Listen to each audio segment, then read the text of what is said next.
Hello everyone, welcome to the session by Intellipaat. There is a saying, for every lock, there is someone out there trying to pick it or break it. A role of a cybersecurity expert is to make sure this is not the case. The world, now and ever, will require cybersecurity experts in all of the domains. If you are looking towards starting a career, the future is bright. Now, keeping this in mind, we at Intellipaat have come up with this full course video on cybersecurity, wherein you will get a lot of knowledge about cybersecurity, what cybersecurity is, and related topics on cybersecurity, right? But before we begin with the session, guys, make sure to subscribe to our YouTube channel and hit on the bell icon so that you never miss an update from us. Now, let's see the agenda of the video. We will start with what is cybersecurity. After that, we will be talking about the types of hacker. Once it is done, we will see the various common hacks. Later, we will see the importance of cybersecurity. Once it is done, we will see how and why do organizations needs ethical hackers. Okay. Once it is done, we will be talking about certified ethical hacker certification. Okay. Later, we will be talking about security and risk management. Once it is done, we will see what risk analysis is and continuity plan. Okay. Once all these topics are covered, we will be talking about asset security. Then we will go in depth about security architecture and engineering. And at last, we will be talking about cryptography. Right. So this is the agenda of this video. I hope it is clear to you. Now let's start the session. Today we're going to talk about what is cybersecurity in definition. We can see that cybersecurity is the field that deals with enacting countermeasures against attacks, disruptions, and thefts against and through technological systems via the means of hacking. So there are a lot of foul elements in today's world, especially in this digital age, who know how to use a computer to their advantage to basically achieve all of these things like attacks and thefts and disruptions. And I'm sure you must have heard news as well about this. So cybersecurity is the field that deals with this problem, that counter attacks this problem. So now that we know that all of these things happen via the means of hacking, we need to know what hacking is as well. So what is hacking? Hacking is defined as gaining unauthorized access to a computer, system, or a network. So hacking essentially alludes to when a person tries to hack into a system or gain access to a system by unauthorized means. Basically means that if you go on to Facebook, the legal way of logging into your account would be simply entering your email and password. But what a hacker will do is that he will bypass that measure and get direct access into your account, which he is not supposed to do. So that is what hacking is. So you have a hacker and you have a target system. So this is how it generally works. The hacker has a target in sight. And the systems in today's world are always protected. So there are security measures in place between the hacker or any unauthorized person and the target system. So there are two ways in which the hacker can access this target system. The first way is bypassing the security measures. So as I discussed before, that is the easier way to go about it or the smarter way to go about it. And on the flip side, the hacker can implement some sort of algorithm to basically crack the security of the system as well. There are two ways in which the hacker can accomplish his task.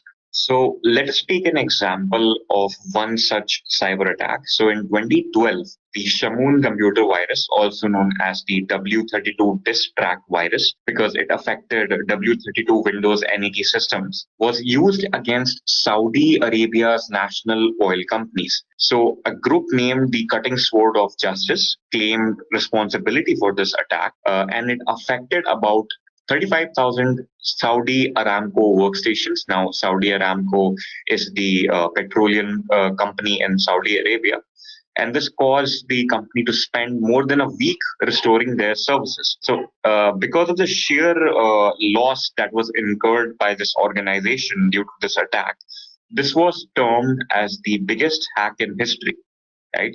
So fuel trucks needed to be fueled up and the business systems were not essentially working for the fuel trucks to operate. And that basically halted the entire business for a week until the systems were restored. So by this alone, we can understand the sheer scale of how big these cyber attacks can be.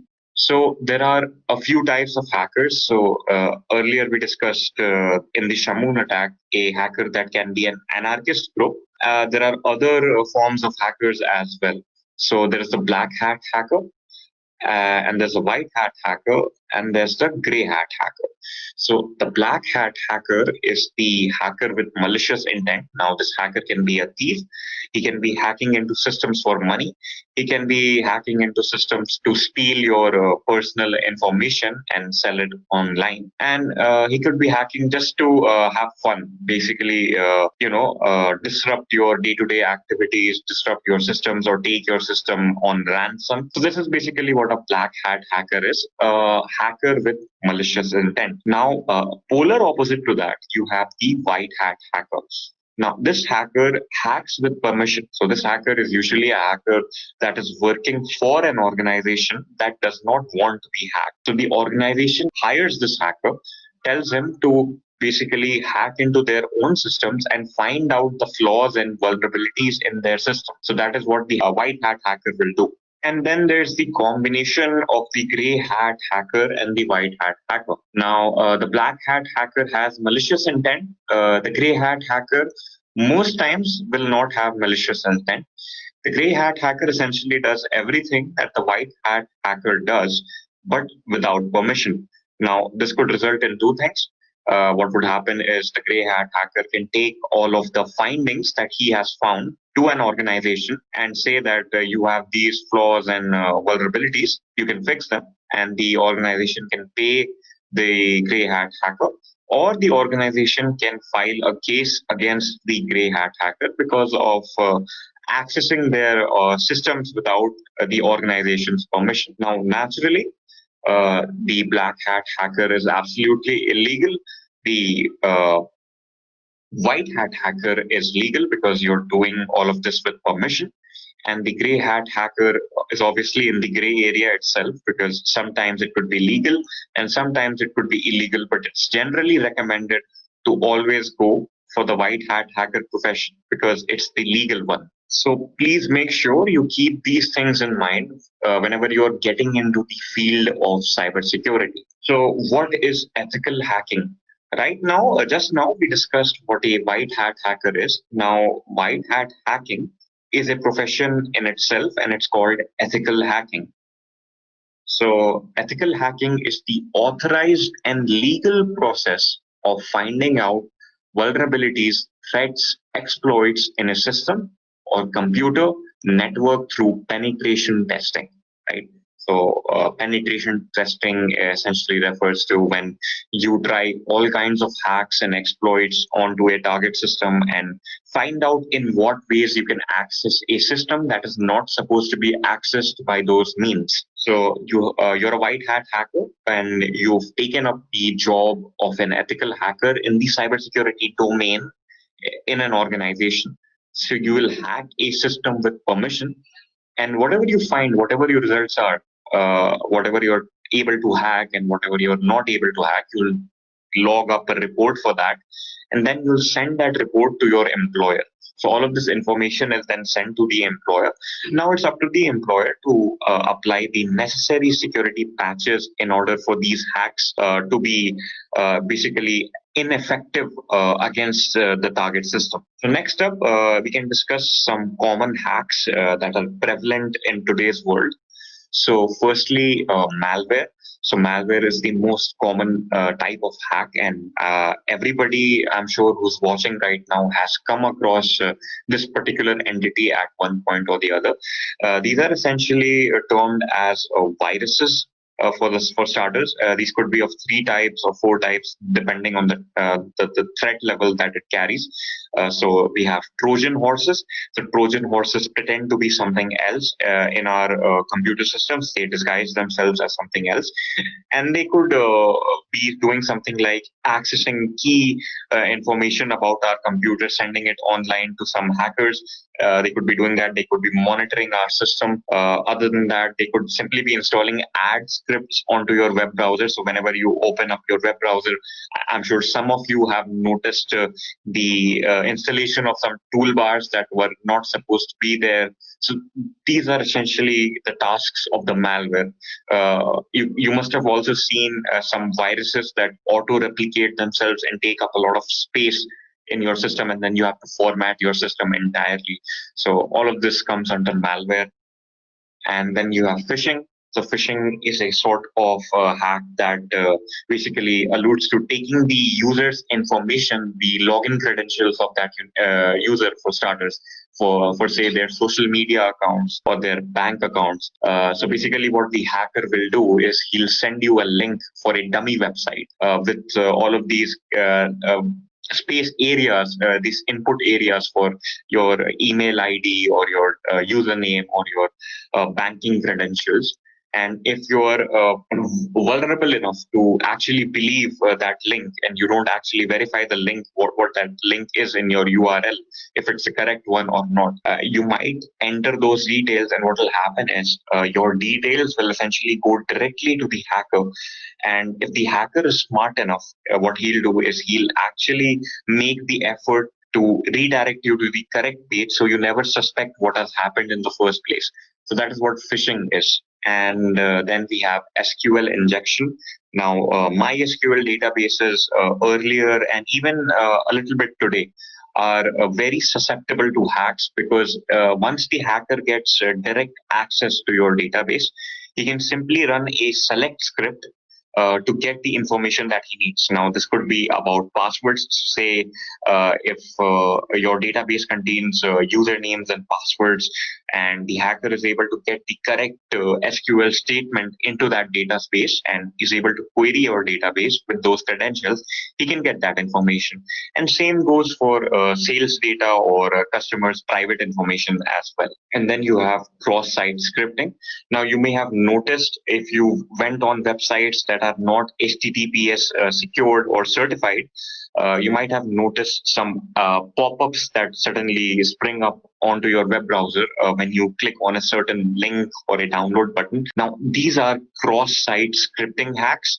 So basically, these are hacks that are not running on the target system. The target system is you itself, who is actually trying to access a website. So your web browser will essentially run some JavaScript code, because in today's day and age, all web pages are almost dynamic. So what will happen is this JavaScript can be used to the hacker's advantage as well.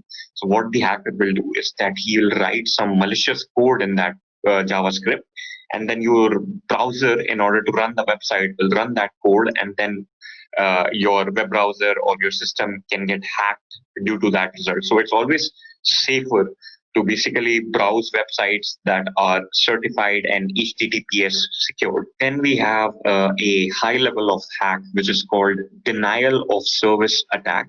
So you must have heard about DDoS attacks. So basically what happens is, you are running a website, right? You have a server that is equipped to deal with 1,000 requests every minute, say. That is the server's hardware capacity, right? Say if if a hacker gets wind that you have this particular website and he wants to inflict some damage onto you, what the hacker will do is essentially he'll virtualize 1,000,000 requests or 100,000 requests at once and send those requests onto your server.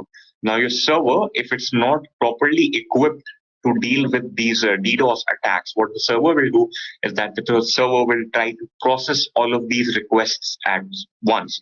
But the server is only equipped to deal with 1,000 requests at once, right? So the server will crash and your website will go down. And if you're running a successful website, that will result in loss of business as well. And you'll have to pay your maintenance team or your server maintenance team or installation team to basically fix that. So all of that is there. And that is what a denial of service attack is, so that any other user who's trying to access that website will not be able to access it because of slow response times, or basically the crashing of the website's server itself. And then we have a man in the middle attack. So this involves mathematics and cryptography. So basically, if you use WhatsApp or Facebook Messenger or any kind of online messaging tool, you'll see this new notification that has come up in the recent days, which is this chat is now end-to-end encrypted.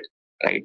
So end-to-end encryption basically means that whenever you send your string message to your recipient, the message is not sent as plain text, right, over the internet. The message is encrypted first using some sort of an encryption algorithm. That encrypted message is then transferred over the internet to the recipient of your message, and then it's decrypted at the recipient's end, right? So what the man in the middle attack is basically taking that encrypted message in the middle, using a decryption algorithm to decrypt it and find out the real meaning of that message. Now, this might not be that important for personal messaging and whatnot, but it's certainly a very damaging thing to happen if you're dealing with government agencies, and the risk of espionage and national secrets being revealed is very high. So it's especially important to ensure that these sorts of attacks do not happen in those organizations, and they have strong encryption algorithms. So let us now look at the importance of cybersecurity as a profession and field. So why do organizations need ethical hackers? Let us take an example.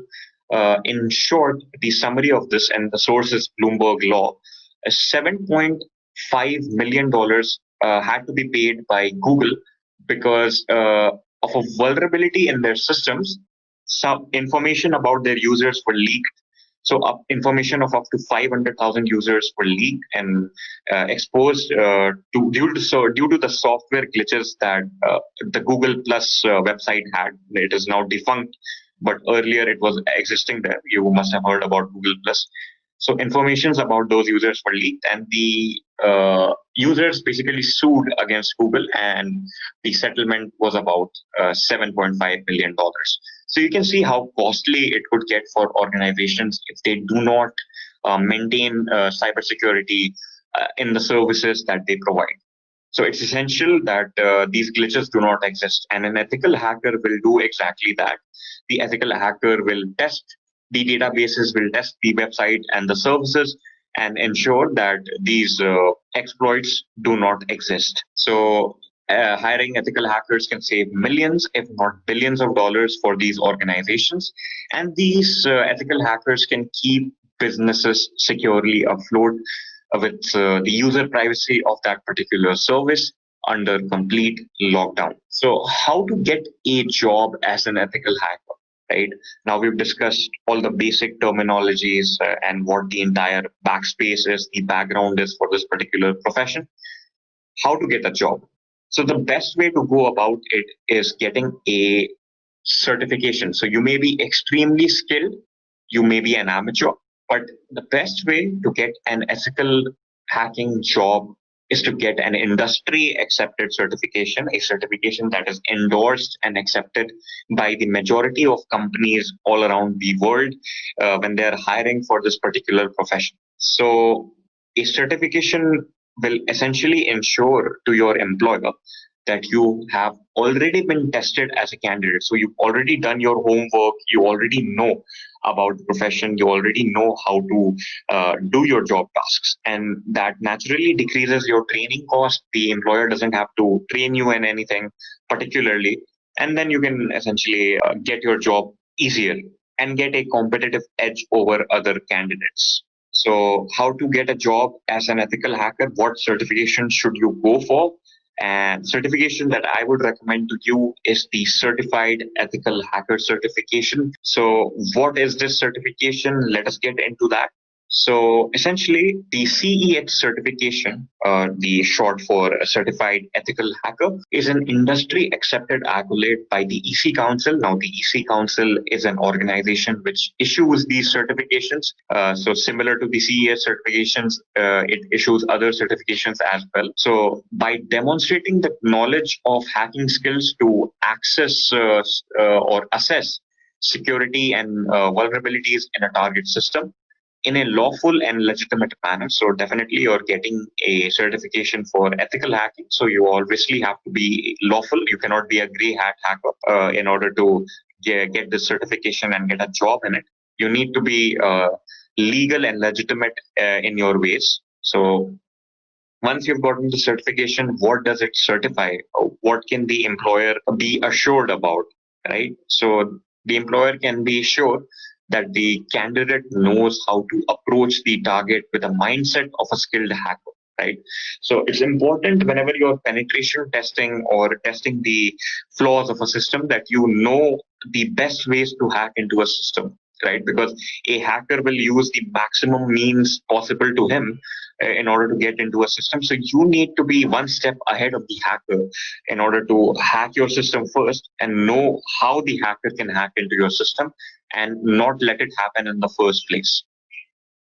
The candidate knows how to detect vulnerabilities. The candidate should be proficient at utilizing all of the hacking related tools in the exam syllabus. So the syllabus for the CEH certification exam contains a bunch of tools, and you need to be proficient at them in order to pass the certification, and you need to be proficient at them in order to get a good job in this particular cybersecurity domain. So let us continue now. Let us talk about the exam itself. Because we are on the road to become a certified ethical hacker. So, what should we know about this exam that we have to pass in order to get this certification? So, let us look at the exam details straight from ecouncil.org. So, CEH is an MCQ exam. It contains 125 questions. The test duration for this particular exam is 4 hours, and the test delivery method is online. The exam prefix, you can see the code is 312-50 and 312-50 for view. So these are two platforms where you can give this test essentially. And the passing score differs from time to time. So depending on the cutoff for that particular year, your passing score can vary, but it's right around 60 to 80%, somewhere in that corner. And it depends on the cutoff. So this is directly from the website itself. You can look more about it on the website. So what are the skills required in general in order to pass this exam? What is the background that is required? So you need to know about your operating systems because operating systems are installed on virtually every smart device like laptops, mobile phones, your smart TVs and everything. These are all running on operating systems, whether it is Windows or Linux or Mac or iOS or Android. So you need to be able to navigate your way around the command lines of these particular operating systems really well. Then you need to have networking knowledge because hacking often alludes to hacking devices inside the network. So you need to have your network terminologies clear and how data packets are delivered within the network in order to exploit it. So networking knowledge is very important as a prerequisite for this particular exam and profession. Then you have hacking knowledge. So all of the things that we discussed earlier on, you need to be proficient and well versed with the linguistics related to these particular hacks and gaining and maintaining access. So essentially getting into your target system and ensuring that you have access to that target system for a continuous period by installing a backdoor onto that system. Then wiping traces. So as a hacker, you need to be able to make sure that whatever traces you have that you've ever accessed this particular system are not there when there is an investigation or something. Otherwise, you will be caught, right? So you need to ensure that there are no traces of you in that particular system. And then cryptography and password cracking. So you need to be well aware about cryptography methods in order to execute man-in-the-middle attacks, password brute forces, basically create an algorithm in order to decrypt passwords or messages itself. Code of ethics. Now, this is the aspect of ethical hacking, and that is the paramount aspect because it deals with ethics itself, right? As a hacker, as an ethical hacker, you cannot go about your profession without any rules. You have a certain bunch of rules, and everything that you do has to be documented and done in the right way. So that is the code of ethics. So you need to know all of the laws and policies and acts related to cybersecurity or cyber crimes in your particular region. And according to that, you have to execute your day-to-day tasks as a certified ethical hacker. And there is a section related to ethics in the CEH exam itself. So you need to be aware of these things in order to solve those questions. So next up, what about the advanced skills that are required for higher positions, right? So we discussed earlier on the basic skills that you need to be proficient in. Now the advanced skills that you need to be absolutely proficient in, like have extensive knowledge about, right? Those are operating systems, scripting. Now, scripting comes in when you're dealing with more advanced hacks, right? So for SQL injection, you definitely need to know SQL. For cross-site scripting, you need to know JavaScript. For operating system related hacks, you need to know your C language, and Python essentially is an all-rounder in this particular domain. So if you know Python, you can essentially execute a lot of good hacks as well. So scripting knowledge is a must when dealing with advanced or higher positions in this particular domain. And then networking knowledge, definitely 100% networking knowledge is required. So let's talk about the weightage of the topics. So let's look at the different things that come in this exam. Firstly, you have your background. So the background accounts for 21.8%. So this is some background knowledge that is required. Analysis assessment for 12.7%. Then you have security, which is about 23.7%. Tools, systems, programs related to ethical hacking, 28.9%. Procedures and methodology, 8.8%. Regulation policy, 1.9%. Then you have ethics, which is about 2.2%. So let us look at all of these. So the topic that comes first is background. So you need to know your network and communication really well, the information security threats and attack vectors. So you need to know the pattern of attacks or the types of hacks that you're dealing with. So you need to know about all kinds of prevalent hacks really well and how they function. Information security technologies, you need to know how your antivirus works. You need to know how your JavaScript blocker works. You need to know how your web browser detects whether a JavaScript code is malicious or not, whether a website is safe to access or not. You need to know about these things because these deal with information security. Then you have analysis and assessment. So information security assessment and analysis deals with whenever you're tasked with penetration testing a system, you need to assess all of the security vulnerabilities in that particular system. So that is related to assessment, and the processes that are required in order to assess this. All of this is basically comes under the assessment processes. Then you have security itself. So information security controls. So you need to know about the countermeasures against security attacks. Then there's information security attack detection.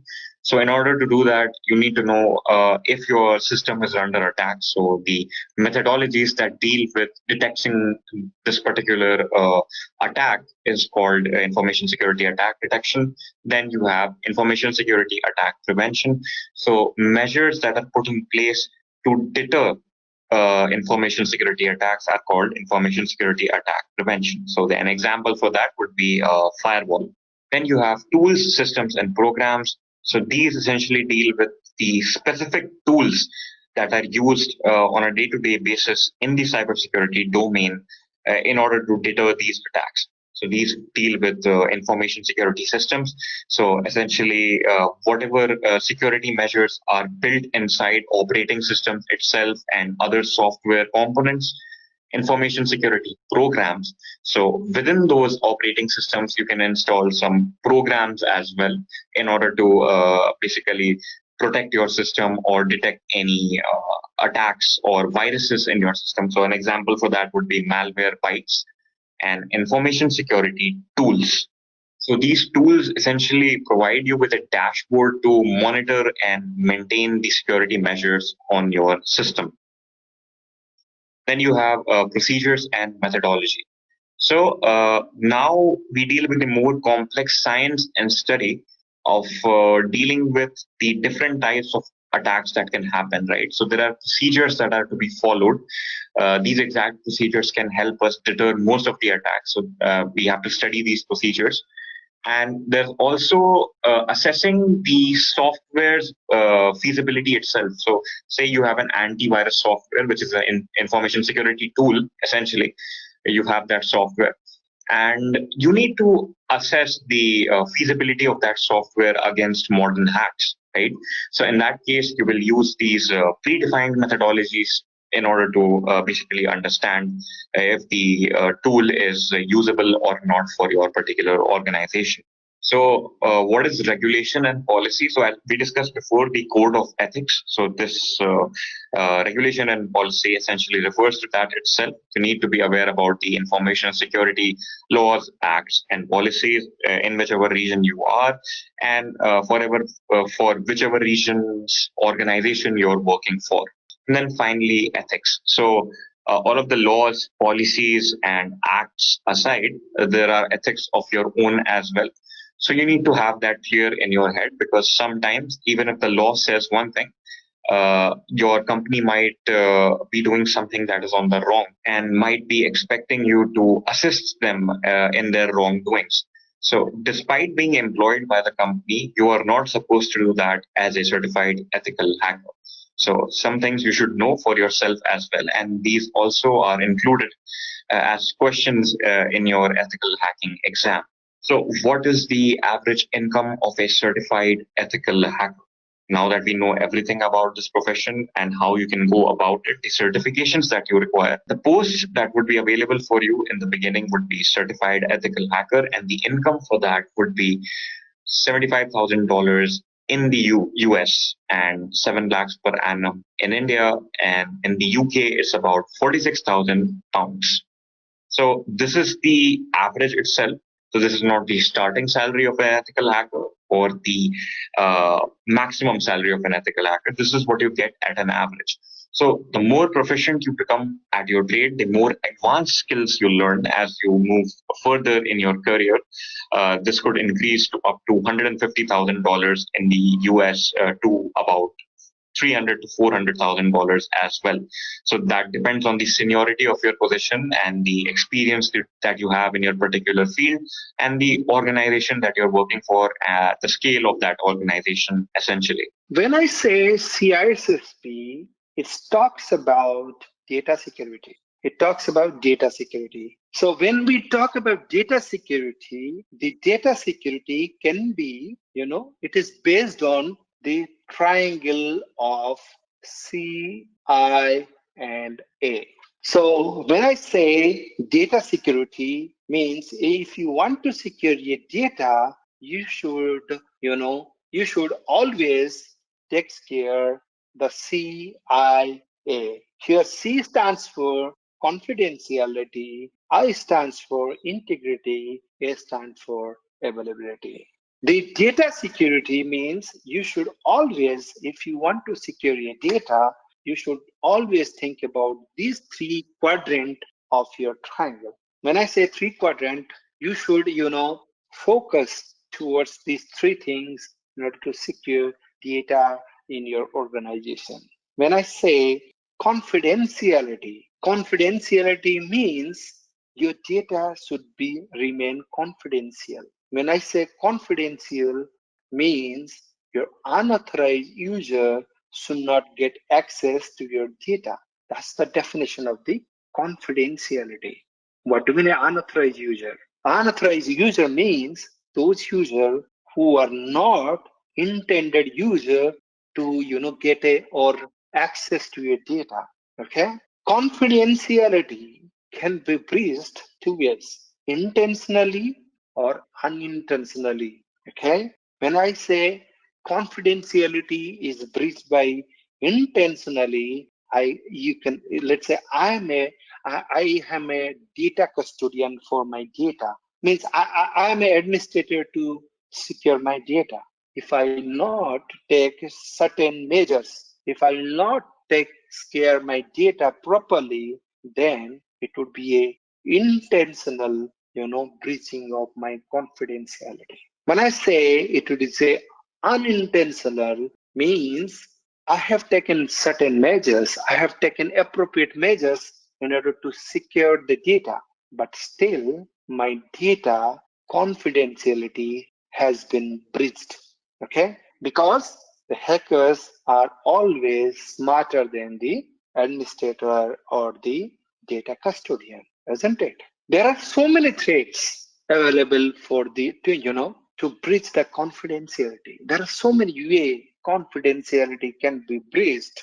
And I say there are so many ways your confidentiality of data can be breached by the shoulder surfing, isn't it? When I say shoulder surfing, what do you mean by shoulder surfing? Shoulder surfing means, let's say you have opened a confidential file in your system, and one of your colleague or one of your trespasser just got a, he tried to see what you have opened your system, and if your system is not, protected, means there are filters you can apply.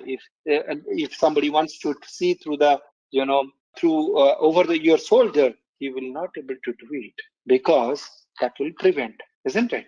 There are several type of attacks through which confidentiality can be breached, isn't it? One attack is called sniffing, or there are attacks called, there are social engineering attacks.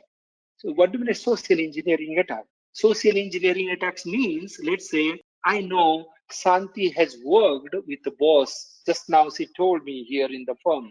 I can get some, I can do a engineering, mind engineering, social engineering to get the data, how the data in boss they secure the data. In that case, I can take certain type of, attack parameters, in order to get the, copy of the data in boss. There are several ways, okay? But there are several countermeasures in order to prevent the confidentiality of the data. The countermeasures for the confidentiality attacks are, we can do encryption, we can do network padding, we can do strict access control, we can make our access control so strong that it would be impossible for the user to breach into our system, isn't it? We can train our administrator in such a way that it would be difficult for them to make any, silly mistake or intentional mistake. Okay, there are several ways you can achieve confidentiality, like data hiding. You can hide your data so that the hacker will get difficult, or they will face difficulty to get a copy of your data.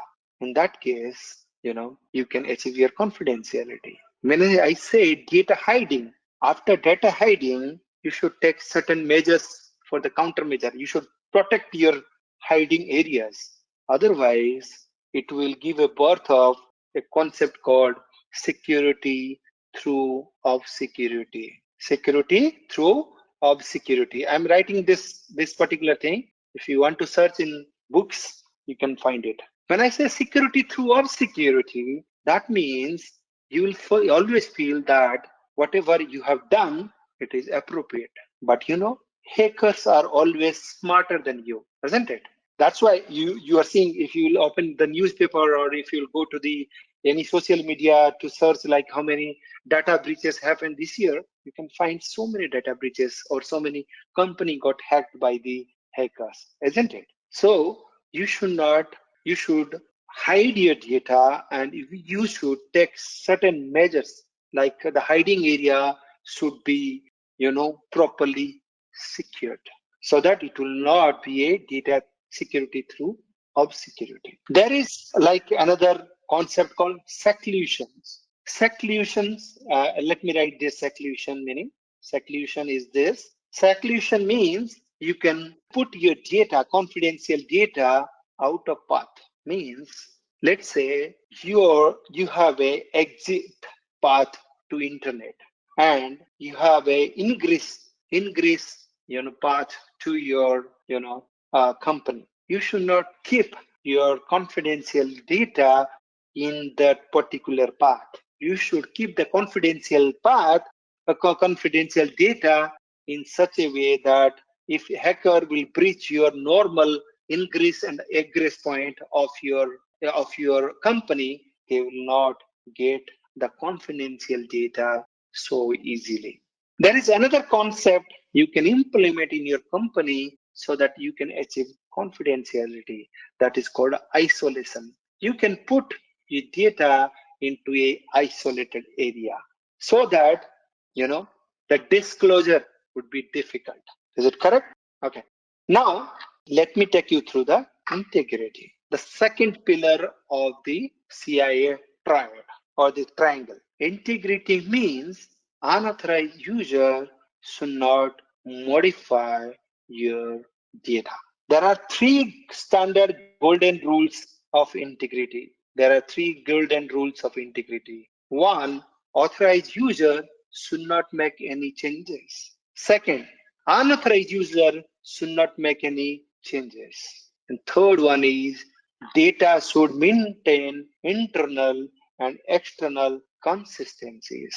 Let me explain you this thing. Okay. When I say authorized user should not make any unauthorized modification. Let's say Julia, I said Julia is a information security head for a company, but she has access to information security system. Let's say in that company they have a sales team and they have some data. Bring Julia into leading a information security department in the organization. She might have some privilege to access to the sales firewalls or sales teams some data storage area. In that case, Julia should not make any unauthorized modification, or Julia should not make any mistakes in that particular area which will create a problem for the organization. So please remember, if you are authorized user, you should not make any unauthorized modification or unauthorized mistake into your organization. That is one golden rule of the integrity. The second golden rule of integrity, what I said, unauthorized user should not modify your data. Okay, it is a standard one. You should understand it, because what I mean to say, its data should not be modified by any of the any of the user which doesn't have access to the data, or he is not a legitimate user for the particular organization. Now when I say it should maintain internal and external consistency, means if you see the data from outside, you should see how it looks like. If you see the data from inside, it also the behavior or the data value should not be changed. Means if you see internal data, you can the internal data and external data should be in consistency. There will be no changes of the behavior of the data, or there should not be any changes, any variable elements in between internal data and external data. So when I say there are numerous attacks which they focus to breach the integrity of the data. When I say numerous attacks, let me highlight few of the attacks. Virus, logic bomb, errors in coding, intentional replacement, backdoors, system backdoor. Okay, you can prevent. You can prevent these type of attacks. You can implement hashing. Hashing is a prevention, through which you can prevent you can check your integrity of your particular data. There are so many measures you can take in order to verify whether the integrity of the data has been lost or not.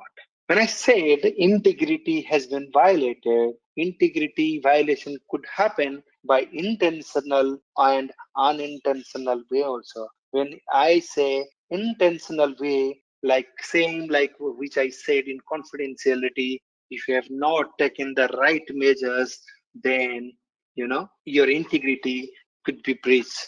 What I mean to say, let's say you haven't done your you haven't incorporated your hashing technology properly. In that case, the attacker can change the hashing technology, hashes of MD5 of your of your data, and yeah, they can modify the content of the data. Then in that case, the integrity could be breached. Okay. When I say unintentional way, same. Hackers are always smarter than the administrators or the preventer or the protector of the data. Okay. Now, please note, confidentiality and integrity they always go with hand to hand. Why I'm saying this, if you can't achieve integrity of your data, then I don't think the confidentiality would remain unintact. It will also breach. So confidentiality and integrity, they always go along with hand to hand. Okay? Please note this. Now the third quadrant of the CIA triad is availability. When I say availability, I'm saying data should be for available 24/7 whenever you need to use. Means data should be available on demand based, or whenever we require, data should be available. Okay. Now there are numerous attacks also, they focus towards the breaching of the availability of the data. The one attack, the famous attack, if everybody is aware, I guess, denial of service attack, DOS attack. There is one other attack is called distributed denial of service attack. Another attack is natural disaster like earthquake, floods, storms, fire. These are the natural disaster attack which can breach the disaster, which can breach the availability of your system. Okay. Now, when I say DOS attack, it's a denial of service attack. Every system, every particular system, they have a combination of IP plus port number. This is called socket. We have a available socket for every system. When I say available socket, if the attacker will always try to focus to block or utilize this particular socket of the system, so that if this system needs to be used by other administrator, they will not get any timely or on-demand access to that particular system. Is it clear? Availability, guys? Now, there is another concept called non-reputations. Non-reputations. Non-reputation means you can't deny whatever you have done. You will be not in a position to deny yourself that I haven't done this. Okay, that is called non-reputations. Opposite of non-reputation is called repudiations. You have ability to deny. That is called reputation. Ability to deny. Here, don't have ability to deny. Let me give you an example to understand this non-reputation and reputation concept. Let's say you have logged into a firewall. In firewall, we have logging features enabled. Means it is recording the logs, who's logged into the firewall, who is not logged into the firewall. Let's say you logged into the firewall and you have done some modifications, unintentional modification. The logs are being recorded and you forgot to delete that particular logs, or that logs is being forwarded to the Splunk server, means you don't have any access. In that case, next day, if something goof up, if somebody will ask questions, why did you do this? In that case, you can't deny because there is a proof that you have logged in with your username and password, isn't it? Let's say your username and password got hacked, but the company hasn't taken certain measures, like two-factor authentications. In that case, if somebody has hacked my particular, system, my particular credential, they can log into my system. In that case, you have ability to deny, like saying, you can tell your manager saying you haven't enabled two-factor authentication. The hacker has done some brute force attack to get my credential, and they have got it, and now they have logged into the firewall and they have done some modification. I am done.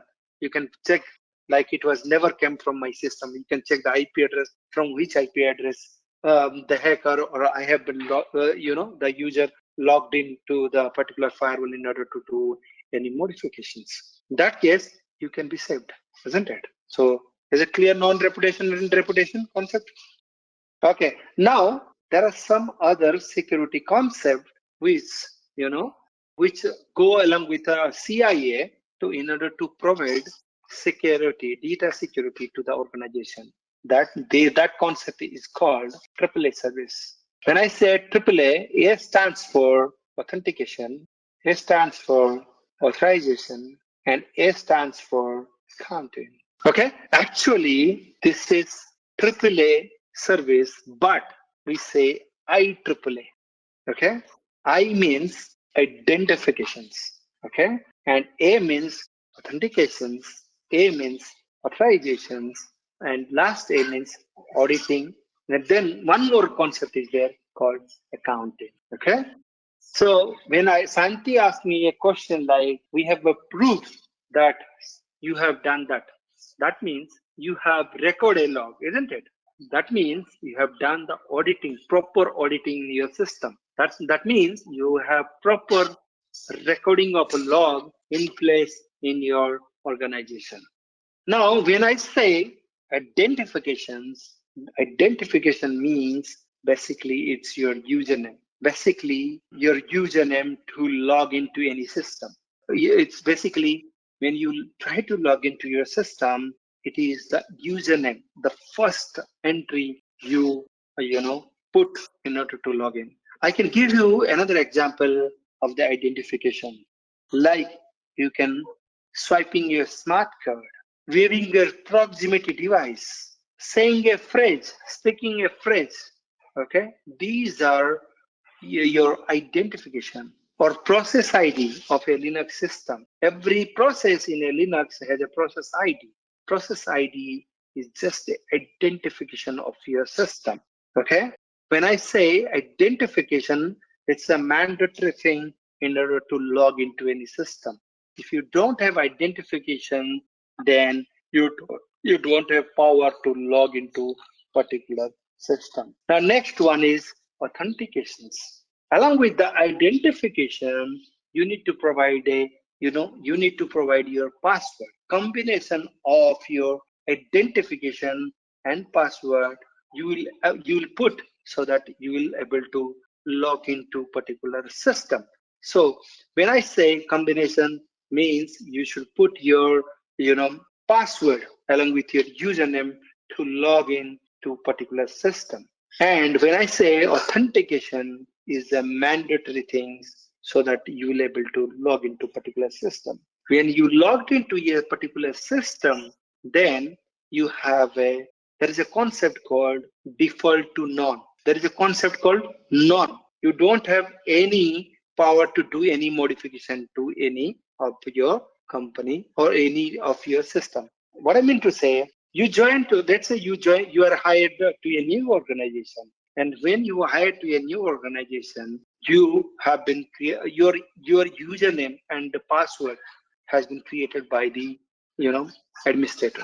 Basically, till that point, you don't have any power to do or take any action into any of your system, isn't it?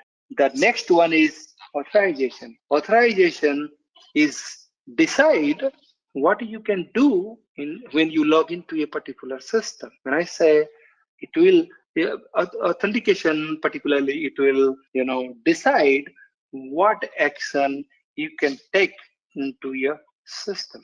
The authorization is based on the access control metrics, whatever we have defined in particular system. That is, that access control matrix generally, defines what action you can take into your system. I'll give you one more example for authorizations. Let's say you logged into a particular system. You logged in, but I have only given you a read permissions. That means your authorization level is only till read the particular system. When I say I have given write access to that particular file system of your, to you, that means you have right to do any modification to that system. Okay.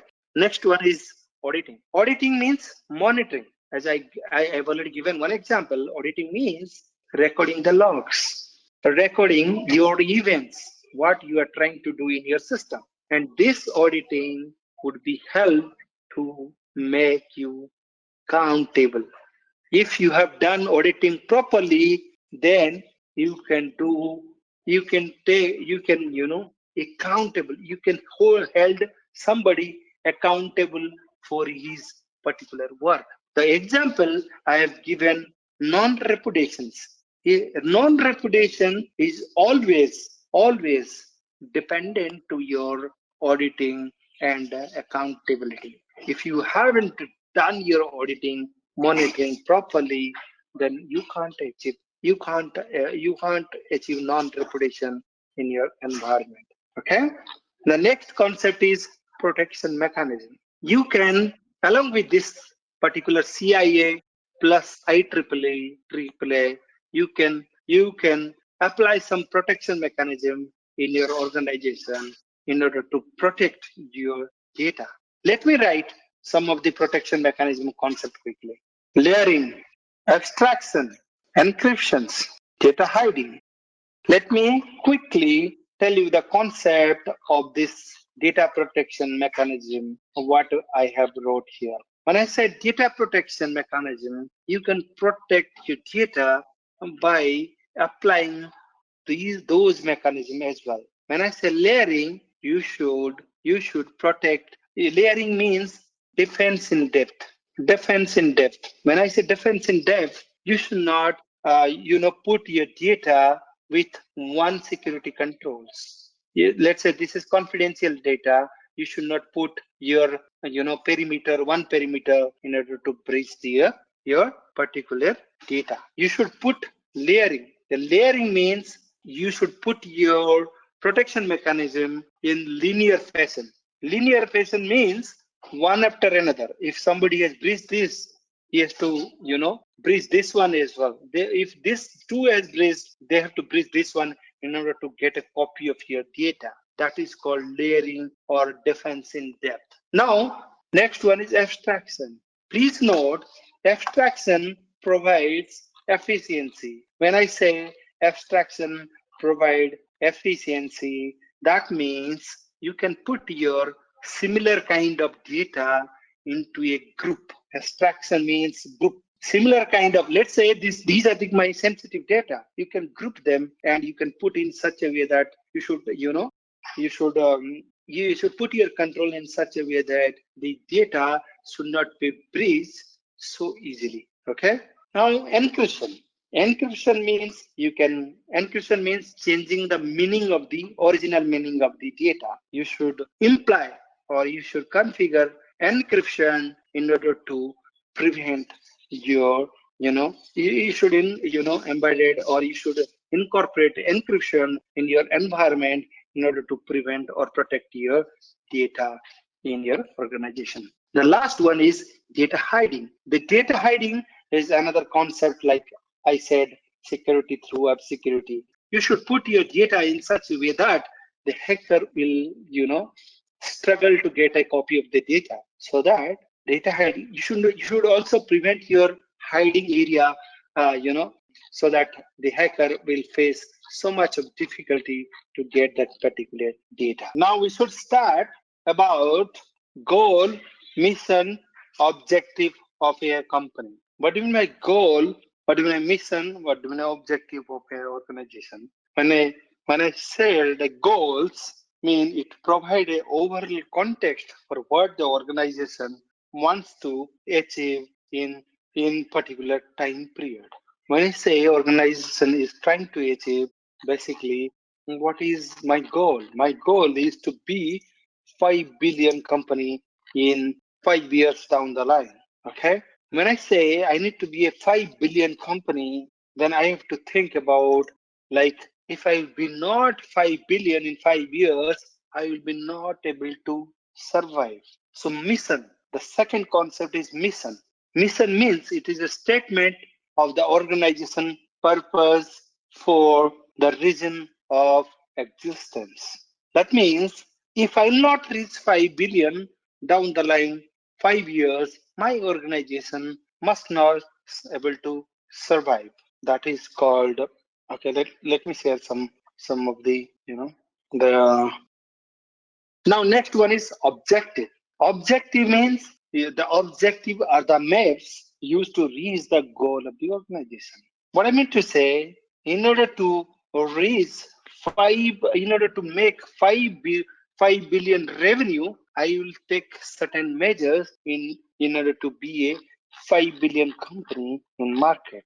That is called that is called goal, mission, and objective. Your organization should be, aligned. Your security functions. What I mean to say, your goal, it's organizational goal, your mission, and your objective. These are the three things.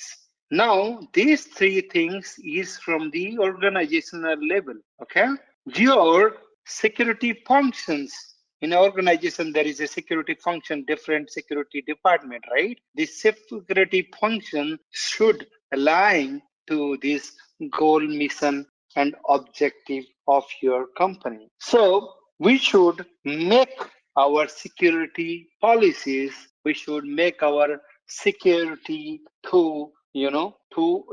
suit towards our goal, mission, objective towards our company. Okay. Now, when I say my goal is 5 years down the line, I want to be 5 billion company. That means I'm setting in order to reach the goal, I need to set a strategy to be a 5 year, I need to be, 5 billion company, revenue company in 5 years down the line. When I say strategic plan, this plan is a long-term plan, and this plan is made by management. When I am saying these strategic plan generally formed by the top management of the company.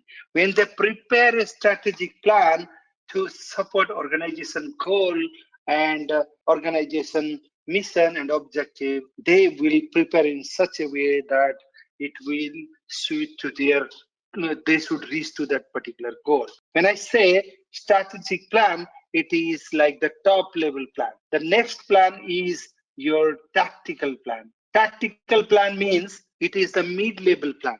Our management had decided that in order to reach 5 billion, 5 billion, I need to have a particular strategy in my mind. If I have strategy, then in order to satisfy the strategy, I need to make a tactical plans. Please note the strategical plan generally, it's a long-term plan, like it is 5 years or 4 to 5 years plan. When I say tactical plan, it is like 1 year yearly plan. Yearly plan, when I said you can change your tactical way of handling, reaching towards your goal. You can change every year. You can adopt a new tactical plan to reach your particular strategy in 5 years. Now, in order to support these two strategical and tactical plan, there is a called operational plan. In organization, we have these three plans in order to satisfy, in order to reach your organization into, it will drives you to reach your goal. When I say operation plan, please note operational plan are very short-term plans. Operation plan are like you can hiring some of the new staff to the organization or step-by-step implementation procedures. These things you can say the operational plan, like daily life, how we tackle the security incident evident, or how we tackle our budgetary stuffs, how we tackle the teams. These are the operational plan in organization. Okay. Now, if you ask me the example of tactical plan, now in order to reach a 5 billion company, I have to acquire a company, and that that acquisition would happen like based on the needs to satisfy your goal. So tactical plans, you can have the examples like acquisition plan, or you can have some mass hiring in order to satisfy, in order to reach your particular goal, or you can have a system development plan in order to reach your strategy. Now, when I say strategical plan, it's very evident, right? That means it's a planning horizon. I have done my management has done the planning to reach the particular goal of my company. Okay. Now, if I say these plans in organization, this plan is called top-down approach. This plan happens through top-down approach, not bottom-up. Please remember, this is a top-down plan. The plans always flow from the management till the till the end of the to the end people like users or the administrators in the organization. Okay. Now, in order to support this particular thing in organization, we should know our data classifications. Okay. But before going to the data new flow of the data classification, I would like to give you the concept of, I would like to explain the concept of due care versus due diligence. Due care versus due diligence. When I say due diligence, please remember due diligence is a data gathering activity. It's a data gathering activity. When I say data gathering activity, that means basically you will do some fact collections, or you will do some, log collection, or you will do some survey in organization in order to take certain action. When you do a data gathering for in your organization, you will, based on the data gathering activity, you generally take action, isn't it? Let's say, let me give you an example. Let's say, in order to take a decision whether employees should come to the office during this COVID-19 situation or not, you will do a survey around your organization. When you do a survey in your organization, basically you are doing due diligence because you are collecting the data. Now you have collected the data, and the data said that the survey is saying 90% people are not able, they don't want to come back to office during this pandemic situations. In that case, if our management is taking a decision like they will go opposite way how the employee thinks, then they are not doing proper due care. What it means, if you have done a due diligence properly, or if you have done data gathering, then you should take a right action. You should not take a wrong action. In order to, this due care means it's a prudent man rule. Rule means you should take a right or correct measures in order to satisfy your particular organization needs. Let me give one more example. In organization, like there are some areas like we have dedicated electrical area, right? Where we have transformer or electrical equipments. And these electrical equipment, like these things are very dangerous, isn't it? If our organization would not have done the due diligence properly, means they haven't assessed particularly what are the danger this area carries in the organization, they will not take right measures. Now, let's say they have done the due diligence properly, like the employee should not go near to the particular electrical area. So in order to do that, they have to put some type of notice around the particular place. If they have placed the notice, but if somebody not doesn't follow that, then in that case, that person would be liable for particular his activity. Our management will not held liable for that particular activity. Yeah, very. Yeah. Now, I will ask one question to everyone right now. Like taking firewall backup, is it a due care or a due diligence? Taking firewall backup. From my end, it's I would say it's a due care, because you're taking a measure to avoid something in future. Okay. So it would be a due diligence, something. Let me explain again. If you're taking firewall backup, that means you are doing due diligence. You are gathering the data. Testing the firewall backup would be a due care. Means, let's say you have taken the firewall backup for a year and you have never tested. After 1 year, your firewall breaks. In that case, if you try to recover your system with the backup, it will not work because it was never tested whether it is working or not. So taking firewall backup is a due diligence. Testing the firewall backup is a due care. Is it clear, something? Okay. Let me give one more example. When you go out from your home, you generally, put your locks, right? Isn't it? Now you have put your locks, but you haven't checked second time whether it was done properly or not. Okay. So if you're checking the second time, like whether it is done or properly or not, that means you have done your due care also along with your due diligence. You have locked your door along with you have checked it is working properly. Okay. Like a Is it double clear? check. Yes. Deploying firewall in the organization. What will it be a due care or due diligence? Deploying firewall in the organization. Deploy a firewall is a due diligence. That's what I think. Deploying a firewall. You are deploying a firewall in order to prevent the attack, isn't it? You are taking right a prudent man care. It's a due care. Deploying firewall and collecting the logs is a due diligence. So please note, let me explain one more time. Due care means taken a responsibility for activity that take place in the organization. Taken reasonable care in protecting the organization. Taken necessary steps to protect the company, its resource and employee from possible threats. That is called due care. Okay?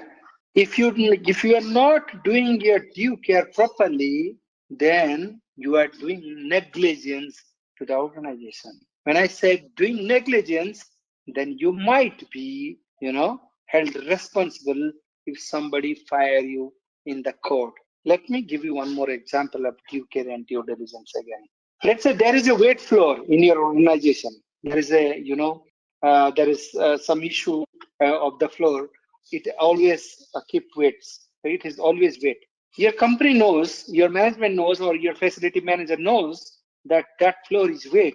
If somebody will slip off, then they might broke their legs. Okay. In that case, your security manager or your facility manager should put a caution notice saying, wet floor, please be careful. If they have done properly, they can save their funds in the court because they have taken a reasonable care in protecting the organization employee. Is it clear? Do you care?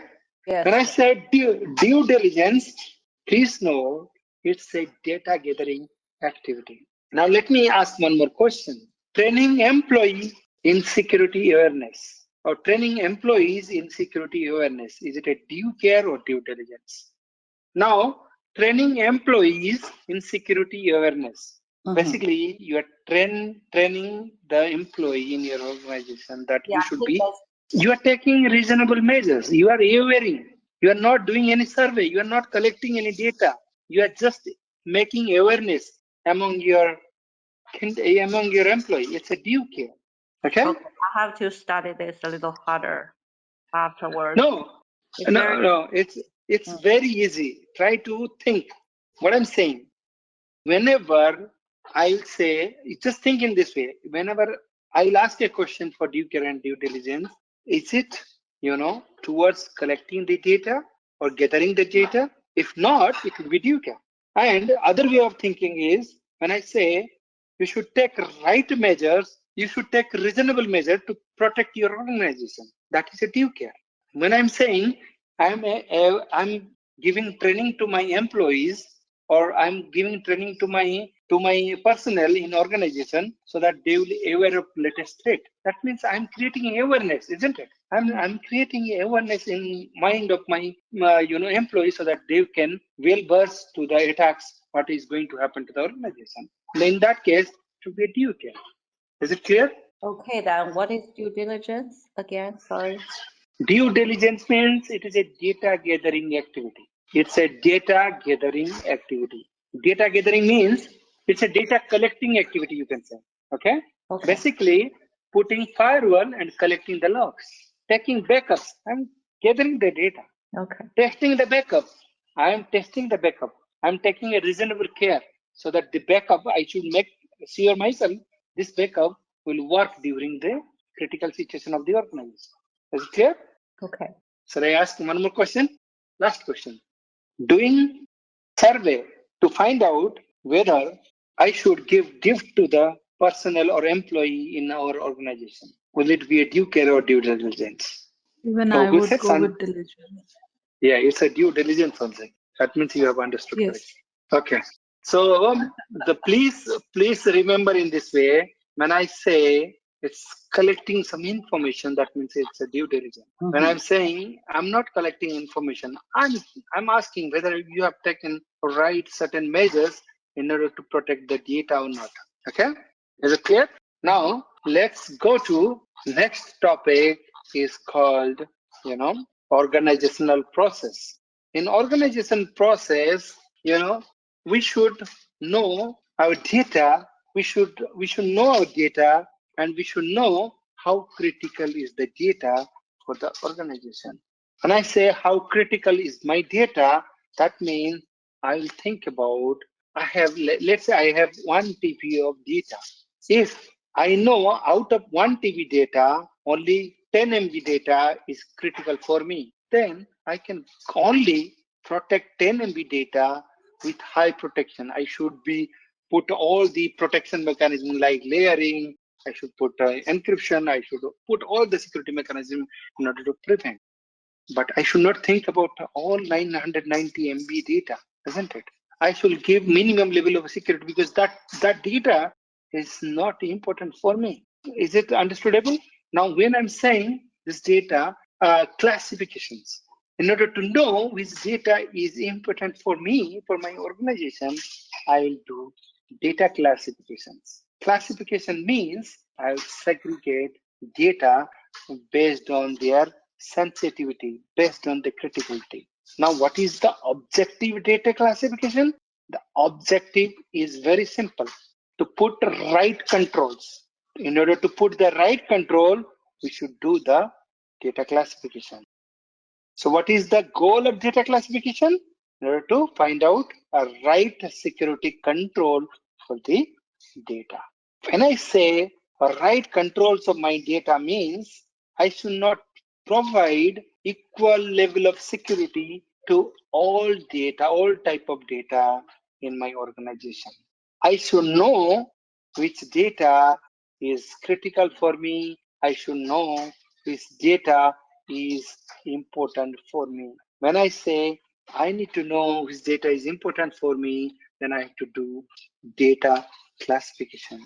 Please note, data classification can be done based on the value of the data, based on the usefulness of the data, value of the timeline of the data. It could be based on the association of the personnel of the data. Means if it is a CO data, then we should think about it's a CO data. So we should think about, we should protect our CO, all emails, all data of our CO. There are several measures, several things we should take care when we'll do data classification. When we do data classifications, we will get to know that these are the data which is very critical for my organization. Now, there are 2 types of data classification in our work areas. When I say 2 types, in government there is a data classification scheme, and in a private we have separate data classification scheme. In government and military we have data classification scheme. I hope you guys are seeing my screen, right? In government we have data classification scheme like top security, top secret, then secret, then confidential, then sensitive but unclassified, and last is unclassified. These data classification format we have in government organization. The government organization has data classification format like top security, secret, top secret, secret, confidential, then sensitive, then unclassified. When I have, let's say I have data of 10 TB, I should do a data classifications to find out how many out of 10 TB, how much data I should put into top security, how much data I should put into secret, how much data I should put confidential, how much data I should put into sensitive, how much data I should put in unclassified. If I know this, then I can, if I know that this is my top secret data, then I will put necessary level of security or security controls so that I can prevent the disclosure of the top security data. Please note, if top security or top secret data got breached by the organization, then the organization means government or military, then that government or military, they will be in grave danger. They will be in grave danger. Okay. So when I say secret data, if secret data got breached in your organization, in your government sector, then it would create serious damage for the organization. Okay. Now, when I say confidential data, it would create a damage to the government or military organization. Similarly, unclassified means I'll explain what is unclassified, but please just hold your breath. Let me explain you now how the data classification happens in private organization. In private organization, the data classification happens like this. They have confidentiality or proprietary data at the level 1, okay? Proprietary, confidential or proprietary classification label. The second classification label they have private, and third classification label is sensitive, and last one is public. Okay. So please note, if confidential data of a private organization breached, then it will create a grave danger for that particular organization. When I say private data got private means the employee who work for the organization, their data got breached for the organization, then that organization would be in serious damage state. When now I am saying sensitive data means the organization would, they will damage their reputations. Like this, they do their classification in both private and government organization. Restricted data means Yeah. restricted means you can say this data is restricted data, right? You're saying. Yes. So restricted means if somebody will get access to restricted data, then the organization would be in grave danger or a serious damage. You should define that. So basically what I mean to say, your personal data with the organization, that also contain value for that organization, isn't it? So you should do your classification of that particular data. So we are going to read now who will be responsible for the classification of data. In organization, there are different type of roles are available in order to do their data classification. Please note, data owner always does the data classification. Data owner, there is a role called data owner. Basically, this data owner is somebody from the senior management. Is it clear? Answering to the Santi's questions, I have a restricted data. My personal data to the company could treat that this is a restricted data. Then company could put that particular data, company means the data owner could put that particular data into private categorization also. Let me simplify this answer. Let's say I have given my personal detail to my organization. Then the personal detail always lie with HR department, isn't it? When it lies with HR department, HR head will put this particular my personal restricted data into private area. Now, another way, like my company, I work for a R&D company. Their R&D scope is always very confidential or restricted data. So that means only this data should be at the top of their classification label. Is it clear? Now let me ask a simple questions. Do you think your public classified data should should be protected? Okay, cool. Now when I say classifications, there is one more term called declassifications. It's very important. Declassification is necessary in the company. Means I have classified my R&D data right now as confidential. Okay. Over the time, the data value should change, isn't it? After 2 years, the data might not be confidential. The data value could decrease and I can put into the sensitive level, isn't it? So that I can save some money because I was investing 1 billion to protect my confidential data. I was spending 300 million to protect my private data. I was providing like spending 100 million to providing securing my sensitive data.